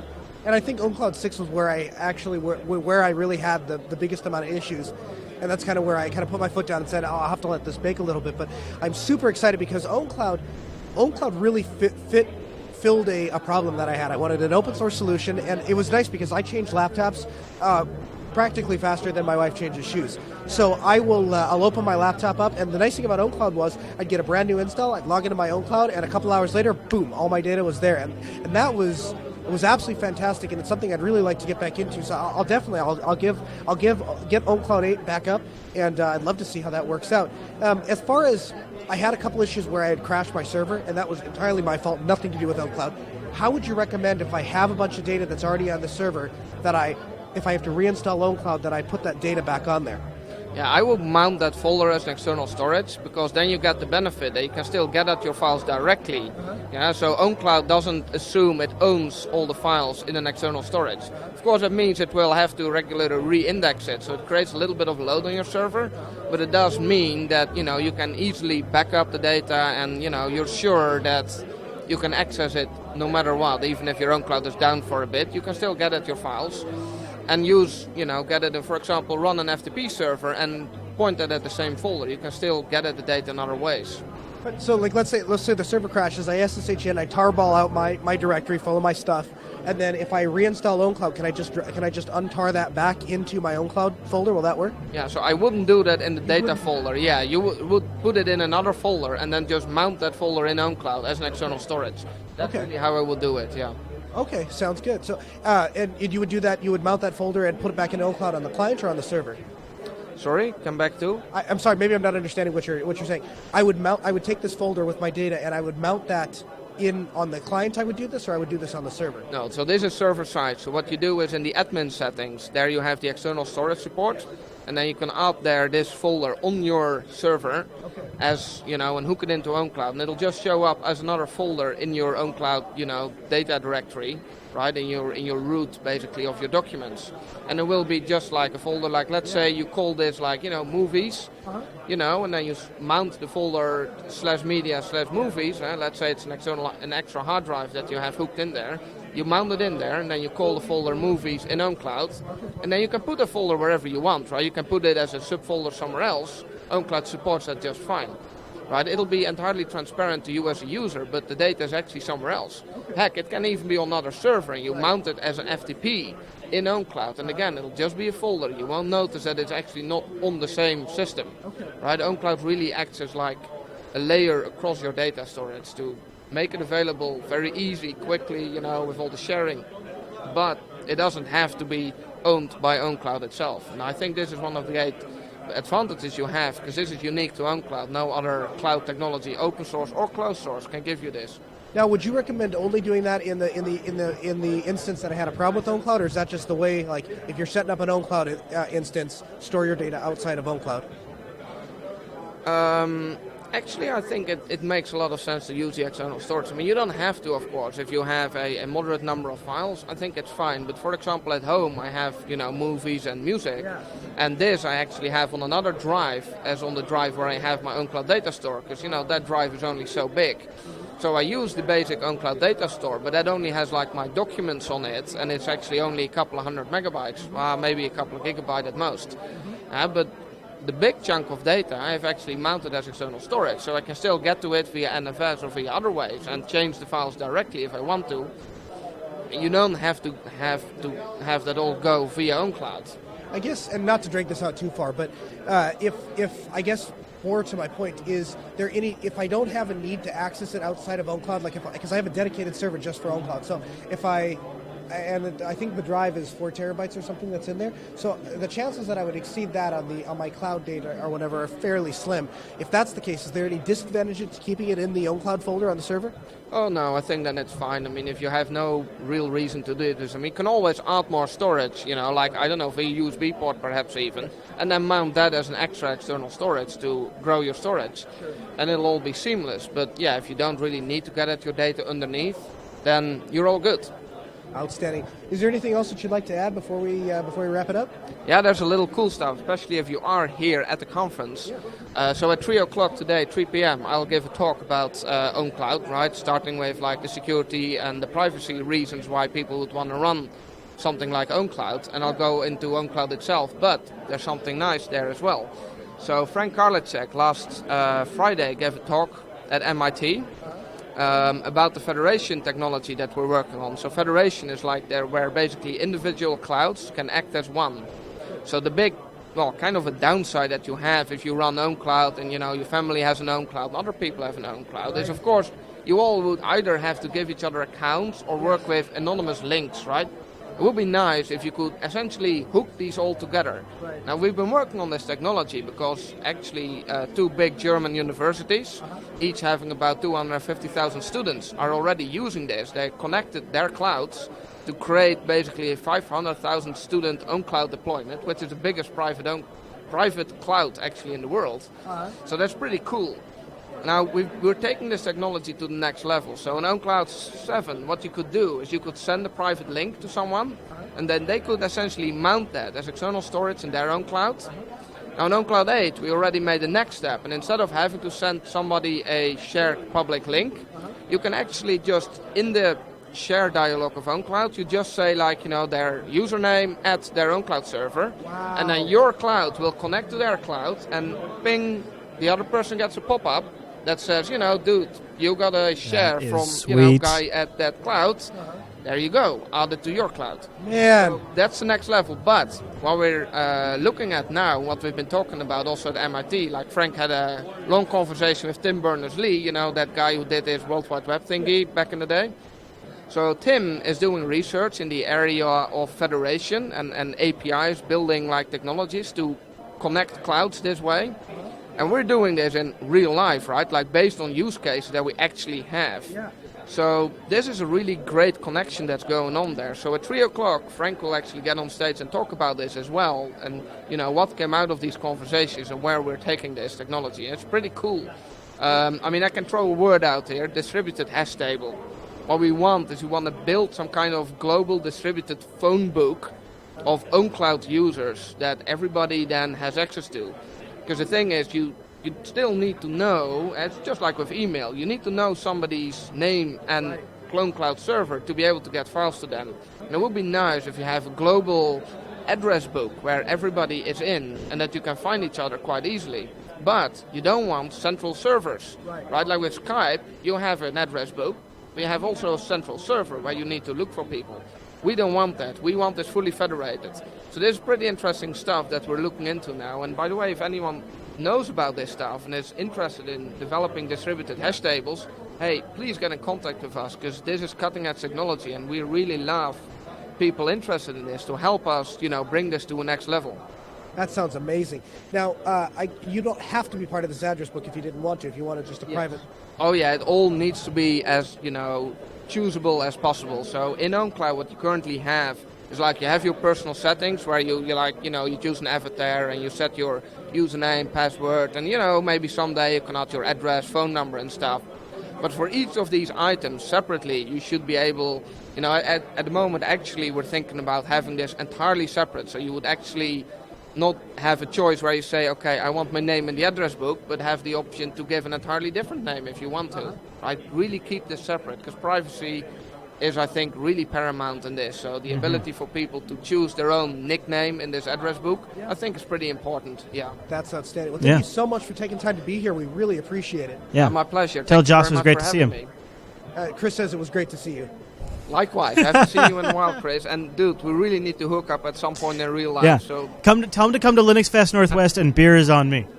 He says if you come to Linux Fest Northwest, beer is on him. I'll have to see. I'll have to try. No promises. It'll be good beer. Okay. That is convincing. Okay. Very good. Thanks again, Josh. Really appreciate thank you. We really do appreciate it much. Hey, Very have a good. seat, man. All right. I said, no, you've already got somebody else showing up here. Nice. Look at this. Thank you so much. I really appreciate it. Look at this. Sync outside the This is going up box. in my shop. That's totally going up in my shop. Love that. Look at that. Oh, that's awesome. That is really great. That is super great. Jordan Schwartz. Jordan. So I'm here. I'm on the planning team for DevOps Day LA. On the Friday of Scale, we do the DevOps track. Sure. So we had another, and we've done that for about 5 years at Scale here. Okay, so tell me, you've been a fan of the show for a while. Yeah. I'm a big technical podcast fan in general. Probably for about, 8 years or something like that. And of course, the Linux podcast. There have been a lot of good Linux podcasts, and there are. So we're the best, though. Yeah, sure. Well, it's all good. Or actually, I will equally troll all podcasts. Okay. So I have a picture of the Bad Voltage guys holding a Linux Link Tech Show T-shirt. So okay. So don't take it personally earlier Sounds when good. I trolled you guys. So, but yeah, no, LAS is good. I mean, hey, the whole Jupiter Broadcasting empire is pretty happening. So I listen to one on the Tuesdays too. The kind of more informal. I forget the names of some of these other ones. You're talking about Tech Talk Today or Linux Unplugged? The Linux Unplugged, sure. Okay. Do you ever join in the mumble room? No. I usually I'm just listening. I'm audio only. Yeah. Just listening it like either in the car or when I'm shopping in the supermarket. Like Sunday afternoons, I do my supermarket run. I wait until the last feed drops. Then boom, it's off to the market. Wow. So last dictates when you can do your grocery shopping. Right. Last dictates when you can eat. Right. Exactly. There's no supermarket barbecue chicken until the last tech podcast drops. This man is insane. Yeah, it's nice. He's giving up barbecue chicken Nice. for last. No, well, I he's guess I understand. postponing it. He's postponing it. He's postponing. That's right. You're not giving it up.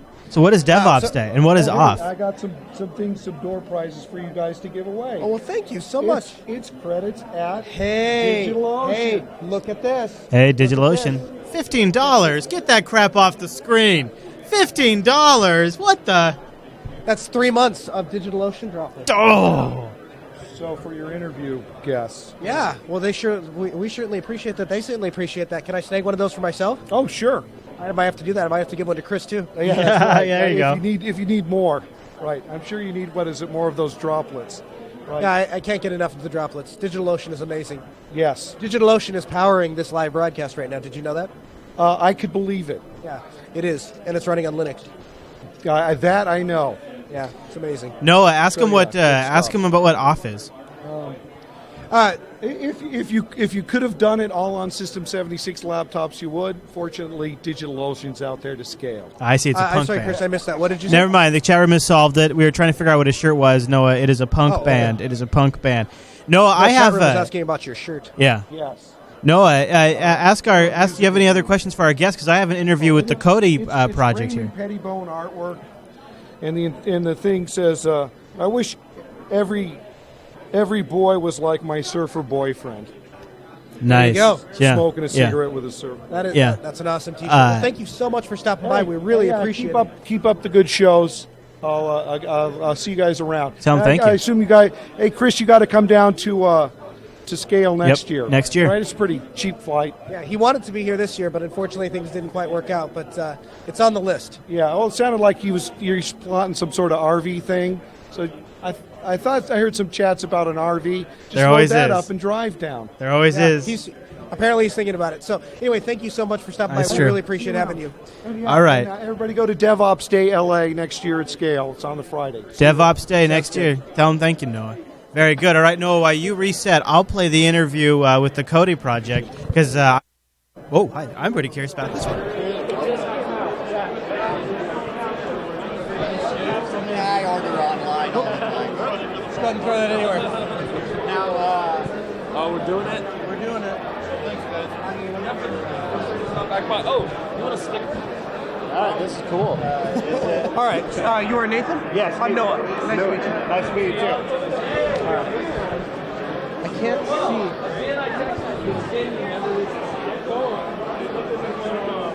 Sorry.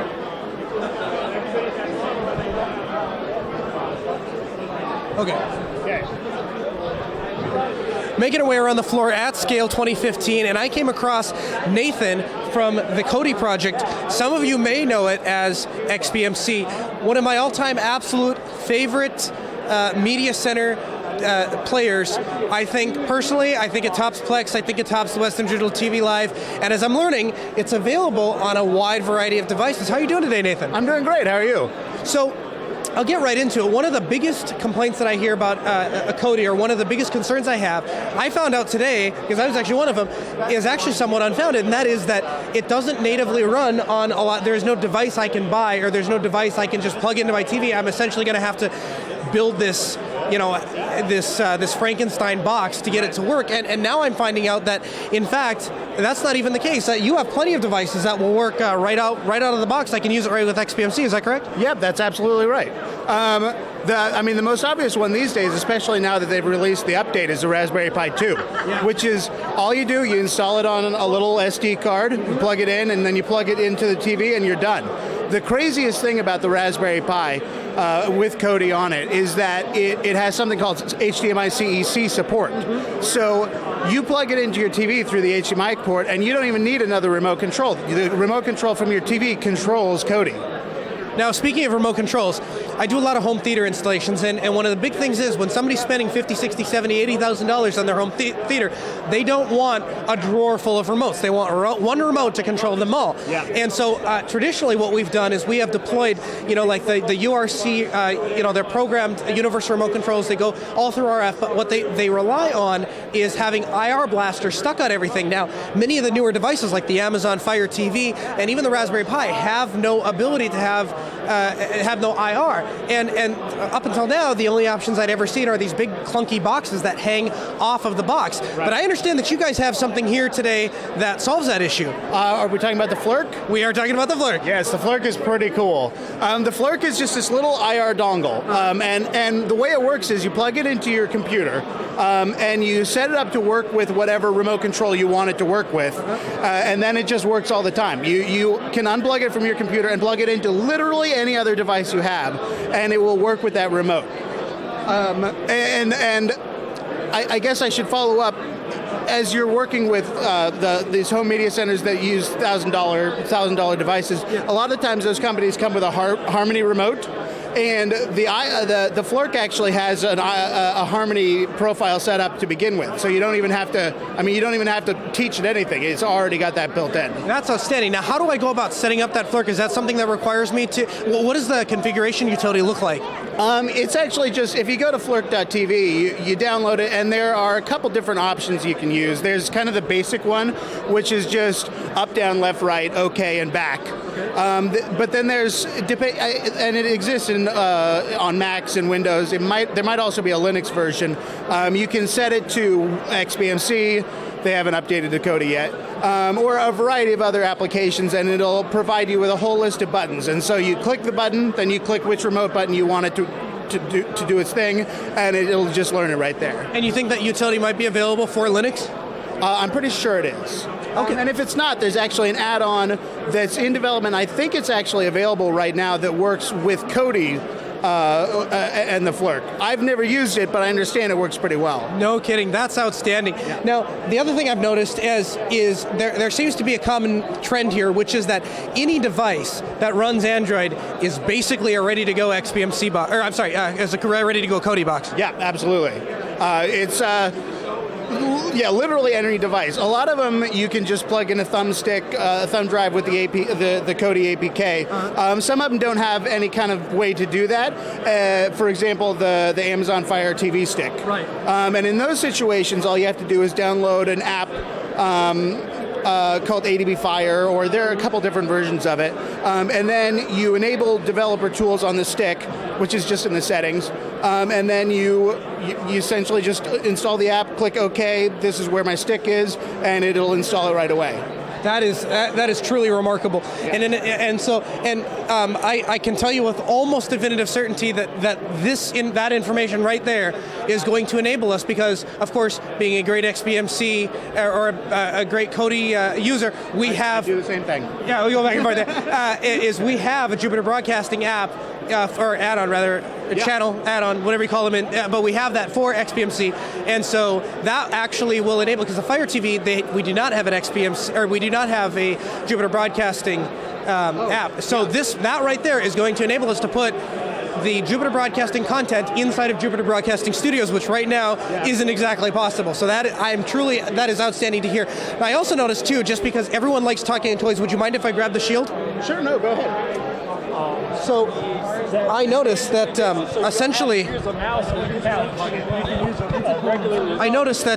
everyone likes to see toys, and what they have here is the NVIDIA Shield with the flip-up display running Android, and this is actually essentially a little portable entertainment center. Yeah, absolutely. And it's so if you're familiar at home with a Shield or not, it's one of my favorite devices out there. It's a gaming Android device, so it'll launch all of those Android games that especially have controller support. I'm a big Final Fantasy guy, and that's great for me. Yeah. But of course, it'll also launch Kodi, no problem. The coolest thing, in my opinion, that's a lie. There are too many cool things. One of the cool things, though, is if you have a home setup with Kodi right now, and it's running on like your HTPC, your gaming PC that has an NVIDIA graphics card on it, you can actually use something called Game Stream to stream whatever's on that TV onto the NVIDIA Shield. That is awesome. Which includes Kodi. So you can literally take this anywhere in your home, or if you're traveling anywhere. Log into your home PC, watch Kodi from your home PC. It'll be marked as watched at home, and it'll be showing on your little NVIDIA Shield, and it's all seamless. It's amazing what people are doing these days. And speaking of seamless, the one thing that I've always really appreciated about Kodi is that it is identical no matter what I'm using it on. If I'm on Android, if I write it to an ISO and stick it on a box, everything, I find the same interface everywhere, and that is something that you don't see that kind of consistency from a lot of other projects. I think it really sets you guys apart. Is there anything you'd like to add, or if somebody's interested in getting involved with Kodi, supporting Kodi, making a financial contribution to Kodi, where would you point them? Cody.tv, that's our website. If you want to make a financial contribution, that's great. But honestly, and especially at a conference like Scale, what we're really excited about is getting more developers involved. Because every time we get another developer, we get something cool. I don't remember if we talked about it right now, but we have something called Retro Player in the works, which it's not ready, it's not anywhere near being produced, but it lets you play back old emulated games. You know, they're out there. There are cartridge USB devices, which you plug in like an old Super Nintendo cartridge into it. It'll connect up to your computer or Raspberry Pi because it runs on everything, and it'll actually play it within Kodi. And that all happened because some random developer showed up one day, probably because he saw a conference like this and said, "Hey guys, look at this cool thing I did." And we were like, "That's the greatest thing we've ever seen." And that kind of thing, we absolutely love it when that happens. It's the coolest thing about open source. People just suddenly appear and have some amazing thing. Yep, and that's exactly how the Jupiter Broadcasting add-on got added to Kodi. Is that a community member said, "Hey, I want to be able to watch it," and now when you get back home, you'll be able to get Jupiter Broadcasting because I know that's what you're going to do, right? Absolutely. So that, and you can go and you can get that right on an XPMC, and then you can watch the content. And that's something that we didn't allocate funds, we didn't hire a developer. It just people in the community stepped up, and that's only possible because of the nature of open source software. Yeah, absolutely. Well, thank you so much for taking the time to talk to us, and we really appreciate having you on the show. And don't forget to install a Jupiter Broadcasting app. Will do. All right, thanks. Good plug for a great app. The Jupiter Broadcasting app is excellent. Now, Noah, during that clip, we had somebody else swing by, didn't we? Yeah, it's picking up. Like I think it's a good thing that you said we should stick around for just a little bit longer because they're like flies now. So I ran into Constantine. Now, when you get to these conferences, one of the things I have to do is as I'm walking around the floor, I have to identify. I can't interview everyone, especially at this conference. There's just too many people. So I was doing my best to try and identify the people that I think would have the most interesting content, and usually a surefire way to get me to come to your booth is if I don't see any Windows or Mac running and I see some sort of open source software. If those two things are there, it's almost a guarantee that I'll stop by. I, however, did miss one person, and it makes it all the more worse because he's a viewer of the show. Uh-oh. So I'm sitting here with Constantine. He's from the Apache Foundation. How are you today? I'm pretty good. Thanks a lot for having us, and you didn't miss us actually. So you've been busy. I appreciate it. Yeah, I was walking around, but I think we bumped into each other, and I talked like very briefly when I was doing Ubuntu, and then the foundation had me interviewing somebody in the other room, and then I totally forgot everything else was in here. But tell me a little bit about the Apache Foundation, what it is that you do, and what you're doing here at the conference. Okay. First of all, I want to make it clear we are a part of a family of the Apache Foundation projects, right? So I am not a board of directors of Apache Foundation or something, but I am part of one of the projects, or two actually of the projects that are participating in Apache Software Foundation. So we do, actually I'm here with two projects. One is a top-level project, Apache BigTop, which is the software framework or the framework to build software stacks, right? So whenever you need to build a complex system that has a bunch of the pieces in it, and a good example would be, say, Hadoop distribution, right? So our framework is pretty much ideal tooling for that because we have ways to bring your source code into the packaged form, then deploy the packages using Puppet recipes into the live cluster or VM or Dockers or whatever. And then we provide a set of the integration tests, system tests that you can actually make sure that your stack is properly built, properly formed, and components work with each other, right? So the good example to comprehend this is if you ever grab pretty much any commercial distributions of Hadoop, like Cloudera, Hortonworks, MapR, you name it, right? Pivotal, IBM, they all built using this framework, right? So, however, the main distinction between us and commercial vendors is that we're the only one who actually can claim that we are real Apache Hadoop distribution, right? We do not change anything. We do not patch components.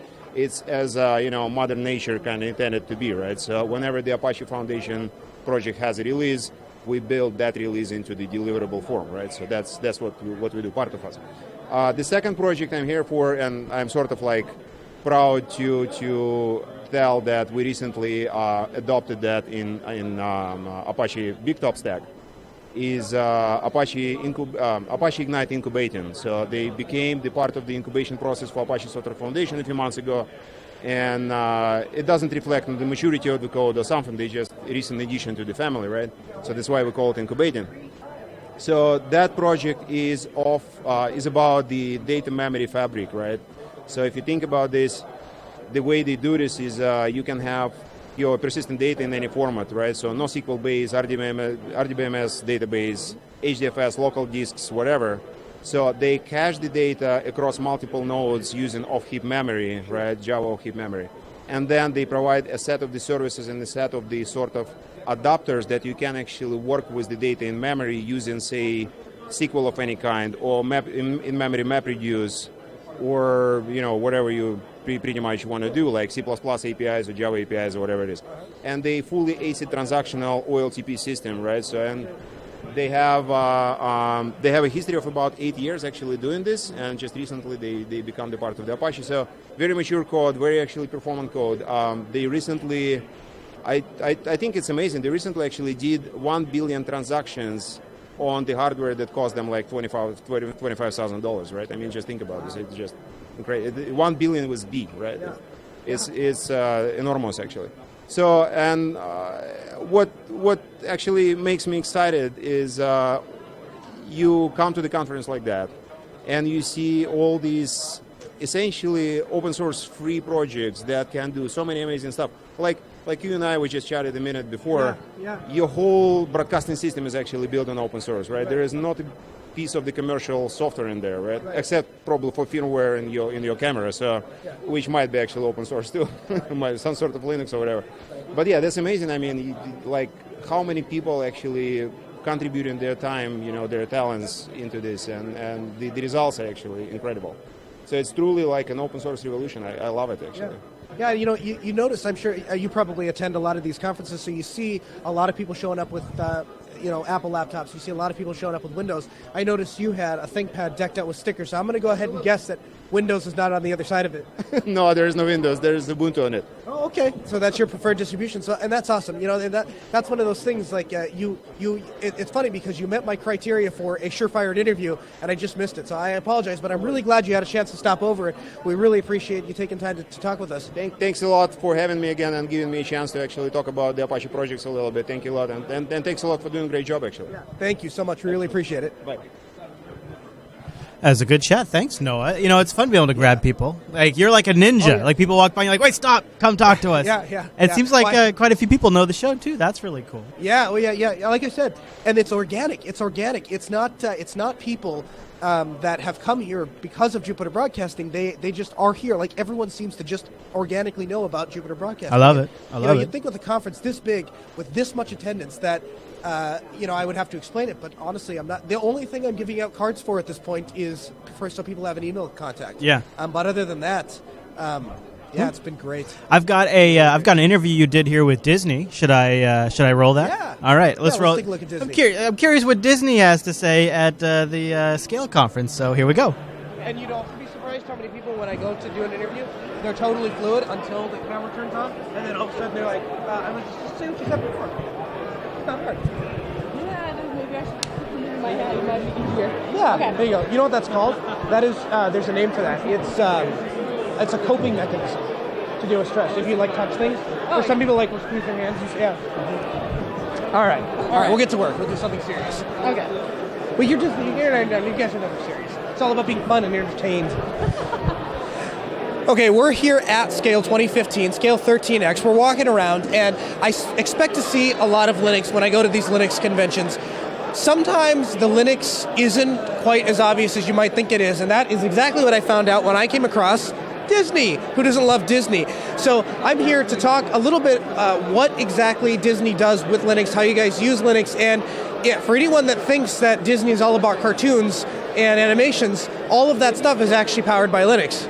Correct. So we actually have Linux running in a lot of our operation environments. And one question that you actually asked me was if we had Linux running in our desktop environment. Right. And that is so, especially in our animation environment, they actually have fully Linux-based environment. So a lot of times individuals will sort of identify Disney as a brand and the affinity just to themselves. But the amount of technology that Disney uses to actually support its business lines is huge. And Linux is actually a very large component to that technology line, which is why we're here. Yeah. Well, and of course, it goes without saying that the Linux community in general always appreciates people like you that build a business on the backbone of Linux, that are willing to give back, that sponsor these kinds of events, that come here and talk about it. I mean, that's, that. Right. From this perspective, it's about being able to go ahead and provide the community with a little bit of sort of support overall in general, and letting them know what it is that we do with this line of technology, and just making sure that people understand that it can go hand in hand. So we have obviously a huge brand that's out there, but a lot of it is done with amazing technology such as Linux. So, and the reason I brought up the desktop thing is because you walk around and you see a lot of the presenters, they talk about Linux and they talk about building their business on Linux, but at the same time they don't trust Linux enough to actually use it on a day-to-day basis. It might be on the servers in the back end that does that stuff, but they're not looking at it, they're not interacting with it. And what was interesting when I was speaking with you is I get the impression that there are places in Disney where when you walk into work, everything is Linux. I'd probably say in selective environments, especially in areas like animation or our feature animation environment, that is so the case. And that is just generally case by case in terms of how much Linux is used overall within each environment. So it may not be the case for all environments, but specifically, especially for our animation teams, it's a very big part of their day-to-day. Would be, yeah, and what would really be cool is if someday those tools that you guys use, if those ever became available for purchase, that would be absolutely awesome. If somebody wanted to find out more about Disney and Disney's involved in Linux, is there somewhere you can point them? Or? In terms of Disney and Disney's involvement with Linux, I'd probably say in general you can go ahead and sort of check out DisneyTechnology.com, or a little bit more so I would say DisneyTechJobs.com. Yeah. Through DisneyTechJobs.com, you'll actually get a really good understanding of our overall technology environment and sort of how we're able to go ahead and kind of use Linux as well as other open source technologies within our environments, and that's going to be specific to every segment and every position that we have. That's absolutely outstanding. Thank you so much for taking the time to talk with us. Really appreciate it. Thank you. That was actually pretty fascinating. She's like, I thought it was pretty cool. You should see her look at the end when Ronnie's like, turned it away. She's like, boom, I got it.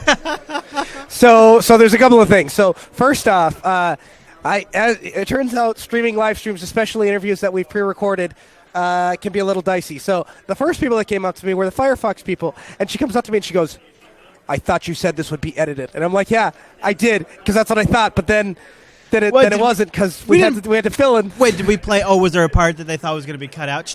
Because it didn't seem like there was anything bad in it. I just think that there was a little bit of setting up in the beginning but you know okay, what? So that's a secret though. People love that part. Huh? That's the part people like. Yeah, I know. So, I know. Everyone wants to see behind the scenes. Yeah, exactly. There's another important correction I need to make. You were wrong, and you were right, and I was less than correct. It turns out the booth behind me is not sponsored by Canonical. It is the Ubuntu community project, which I think we actually got right in the interview. But I had made an offhanded comment and I was mistaken about that. So they were kind enough to come over here and let me know. Gotcha. Say again. Well, I was going to say the last interview that we have in the can is the NixOS project, but we already had William kind of stop by and tell us about that. So yeah. So it's up to you. Those guys, the guy that actually did that interview, he actually came all the way from Slovenia, I think is where he's from. Well, maybe we should play. We should play a little bit of if he made all of that trip, right? We should. Play All right. I'll play. Yeah, we'll play it. We'll see. Let's see how long it is. It's not very long. We'll play a little bit of it. We're here with Dolman from the NixOS project. Now, I came here as a party of two, and who are you? Michael and Dolman. Yeah, that's cool. Three's a party. It's okay. So tell me, I guess first tell me, if I haven't heard of NixOS before, tell me what your target audience is. So we cover everything from desktop to servers.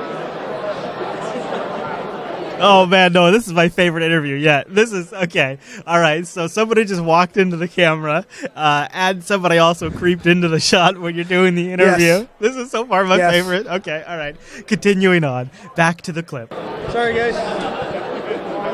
Let's start from the top. Okay, take two. Take two.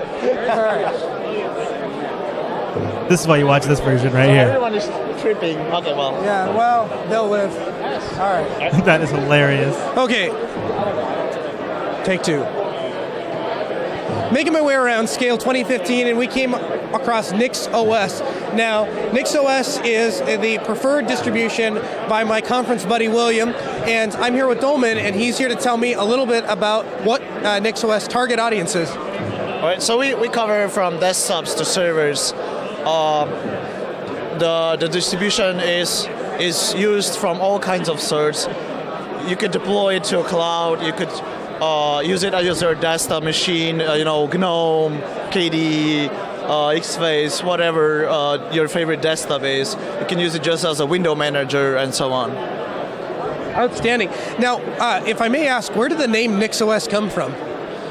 So it's just a wordplay, It's Nix as a base for Unix, and then OS is the operating system. It's that simple. Now, NixOS is it if I had a little trouble getting Ubuntu installed, is NixOS the kind of OS I'd want to be using? So Ubuntu targets people that they don't know much about the internals. They're like just as an interface. NixOS is quite a bit different market. It's about the people that want to tinker the system, right? They want hackability. They want to be able to change it as much as they want. So like on the server side, the packages you get are never perfect. So we have this nice API how to change the configuration, how to repackage software, and use it. Bend it to your needs. That's outstanding. So NixOS is really the kind of Linux distribution I'd want to be using if I'm the kind of guy that likes to screw around with things. Yeah. So I used Gentoo for 10 years, so I come from that background. We have mostly Arch, Linux, and Gentoo users coming to us and using NixOS as their next hackable kind of tool. So where does NixOS excel in terms? I mean, there's a lot of there's like both Gentoo and Arch are going to be very customizable distributions. What does NixOS offer that those other ones don't quite? That aren't? What's the itch that NixOS is scratching for you that some of those other ones aren't quite getting to? So NixOS works quite differently. You have one file, you state like my SSH daemon should be running, my port 80 should be open. You describe your whole system in one file, you say activate, and your NixOS will make sure it will install the packages, and it will run the processes for you, and it will make sure that's your system. So if you download a random configuration file from GitHub or whatever, and you say activate, you will get their environment and you're ready to go. That's outstanding, and that must work very, very well if you need a scalable solution. Something I build something on one computer, now I want it to run on 80 of them. It's a really great way to do something like that then. Yeah, so we have a tool called NixOps, which is like cloud deployment. You describe like a cluster of machines and you say deploy, and you get a cluster. We support different backends like Amazon and Google and VirtualBox and so on.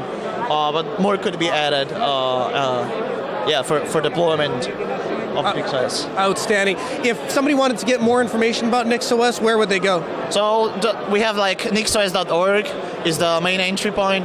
And if you want to talk to people, it's best to go to Freenode on IRC NixOS channel. It's like 300 people idling there, and it's quite active.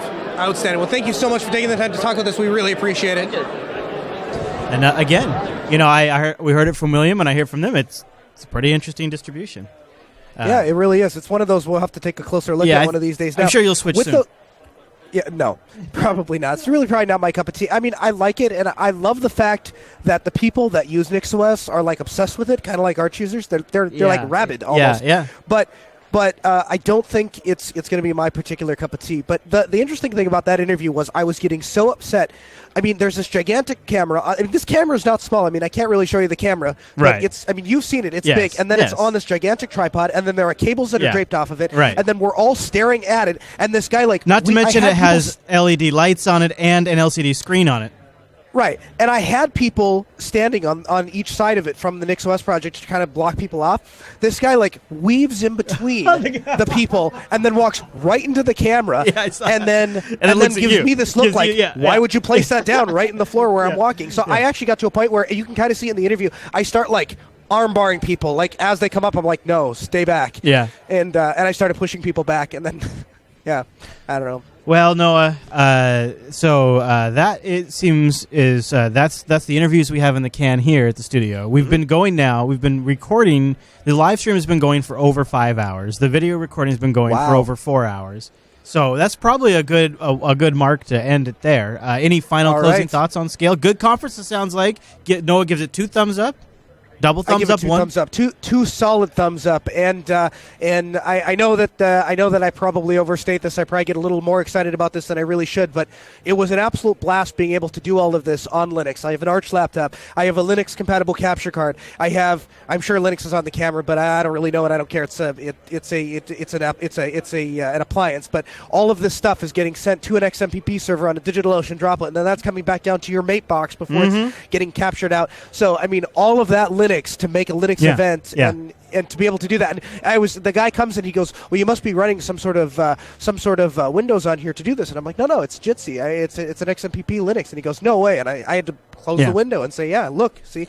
So that's always fun. By the time we do Linux Fest Northwest, I think we'll have our production on Linux episode out where we have all this stuff sort of captured on how we do it. I keep making obscure references to stuff, but we'll fill in all the gaps here at a later date. So I want to apologize to people. I know it was a retro edition of the Linux Action Show that went out on Sunday where we're recording this. Obviously, we were dedicating our resources to this. It is the Beard Apocalypse at Jupiter Broadcasting. If you want to grab yourself a shirt, we made one for fun. Teespring.com/nobeard. If we make it a week without our editor, then we'll come out on the other end surviving the Beard Apocalypse. And I guess I should probably also mention teespring.com/TechSnap. 2 days left to get the TechSnap 200 t-shirt, which is also available in long sleeve and hoodies. Both of them are. And it's also just a great way to send a little money our way and thank us for all of the hard work. Teespring.com/TechSnap for the brand new logo, and Teespring.com/nobeard.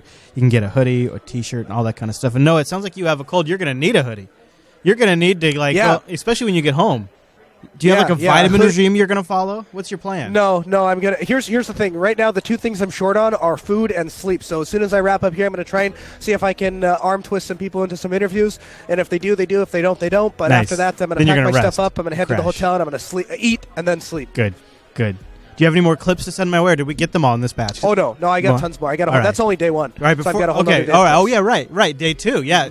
So what I'm going to do is I'm going to take the best stuff from this and those, and we'll put it out. We'll make a mega scale, and I'll probably put this whole thing out to our patrons at first, and then after a couple days, I'll release it to the general public too. Once we figure out a way to deliver a file this large that isn't going to rob me of all my money. Yeah, because it's a big file. It's a big file now. It is. All right. Well, I'll wrap it up there. Thanks, chat room, for joining us, and Noah, safe travels. Jeez, man. Thank you. And the event is not over, so if you're at Scale or if you're watching and you're thinking about coming to Scale, show up, come find me. I'll be walking around here for at least a little bit, and if you can't make it, then I guess I'll see you at the next conference because I'm sure we'll be there. Yeah, and the next conference, I believe, unless my math is wrong, is Linux Fest Northwest, and the whole crew's going to be there. The whole crew's it's going to be huge. All right, Noah. Well, thanks for the great work on the scene, and thank you everybody for tuning in. Hope you enjoyed the Linux Action Show Scale special. We'll see you next week.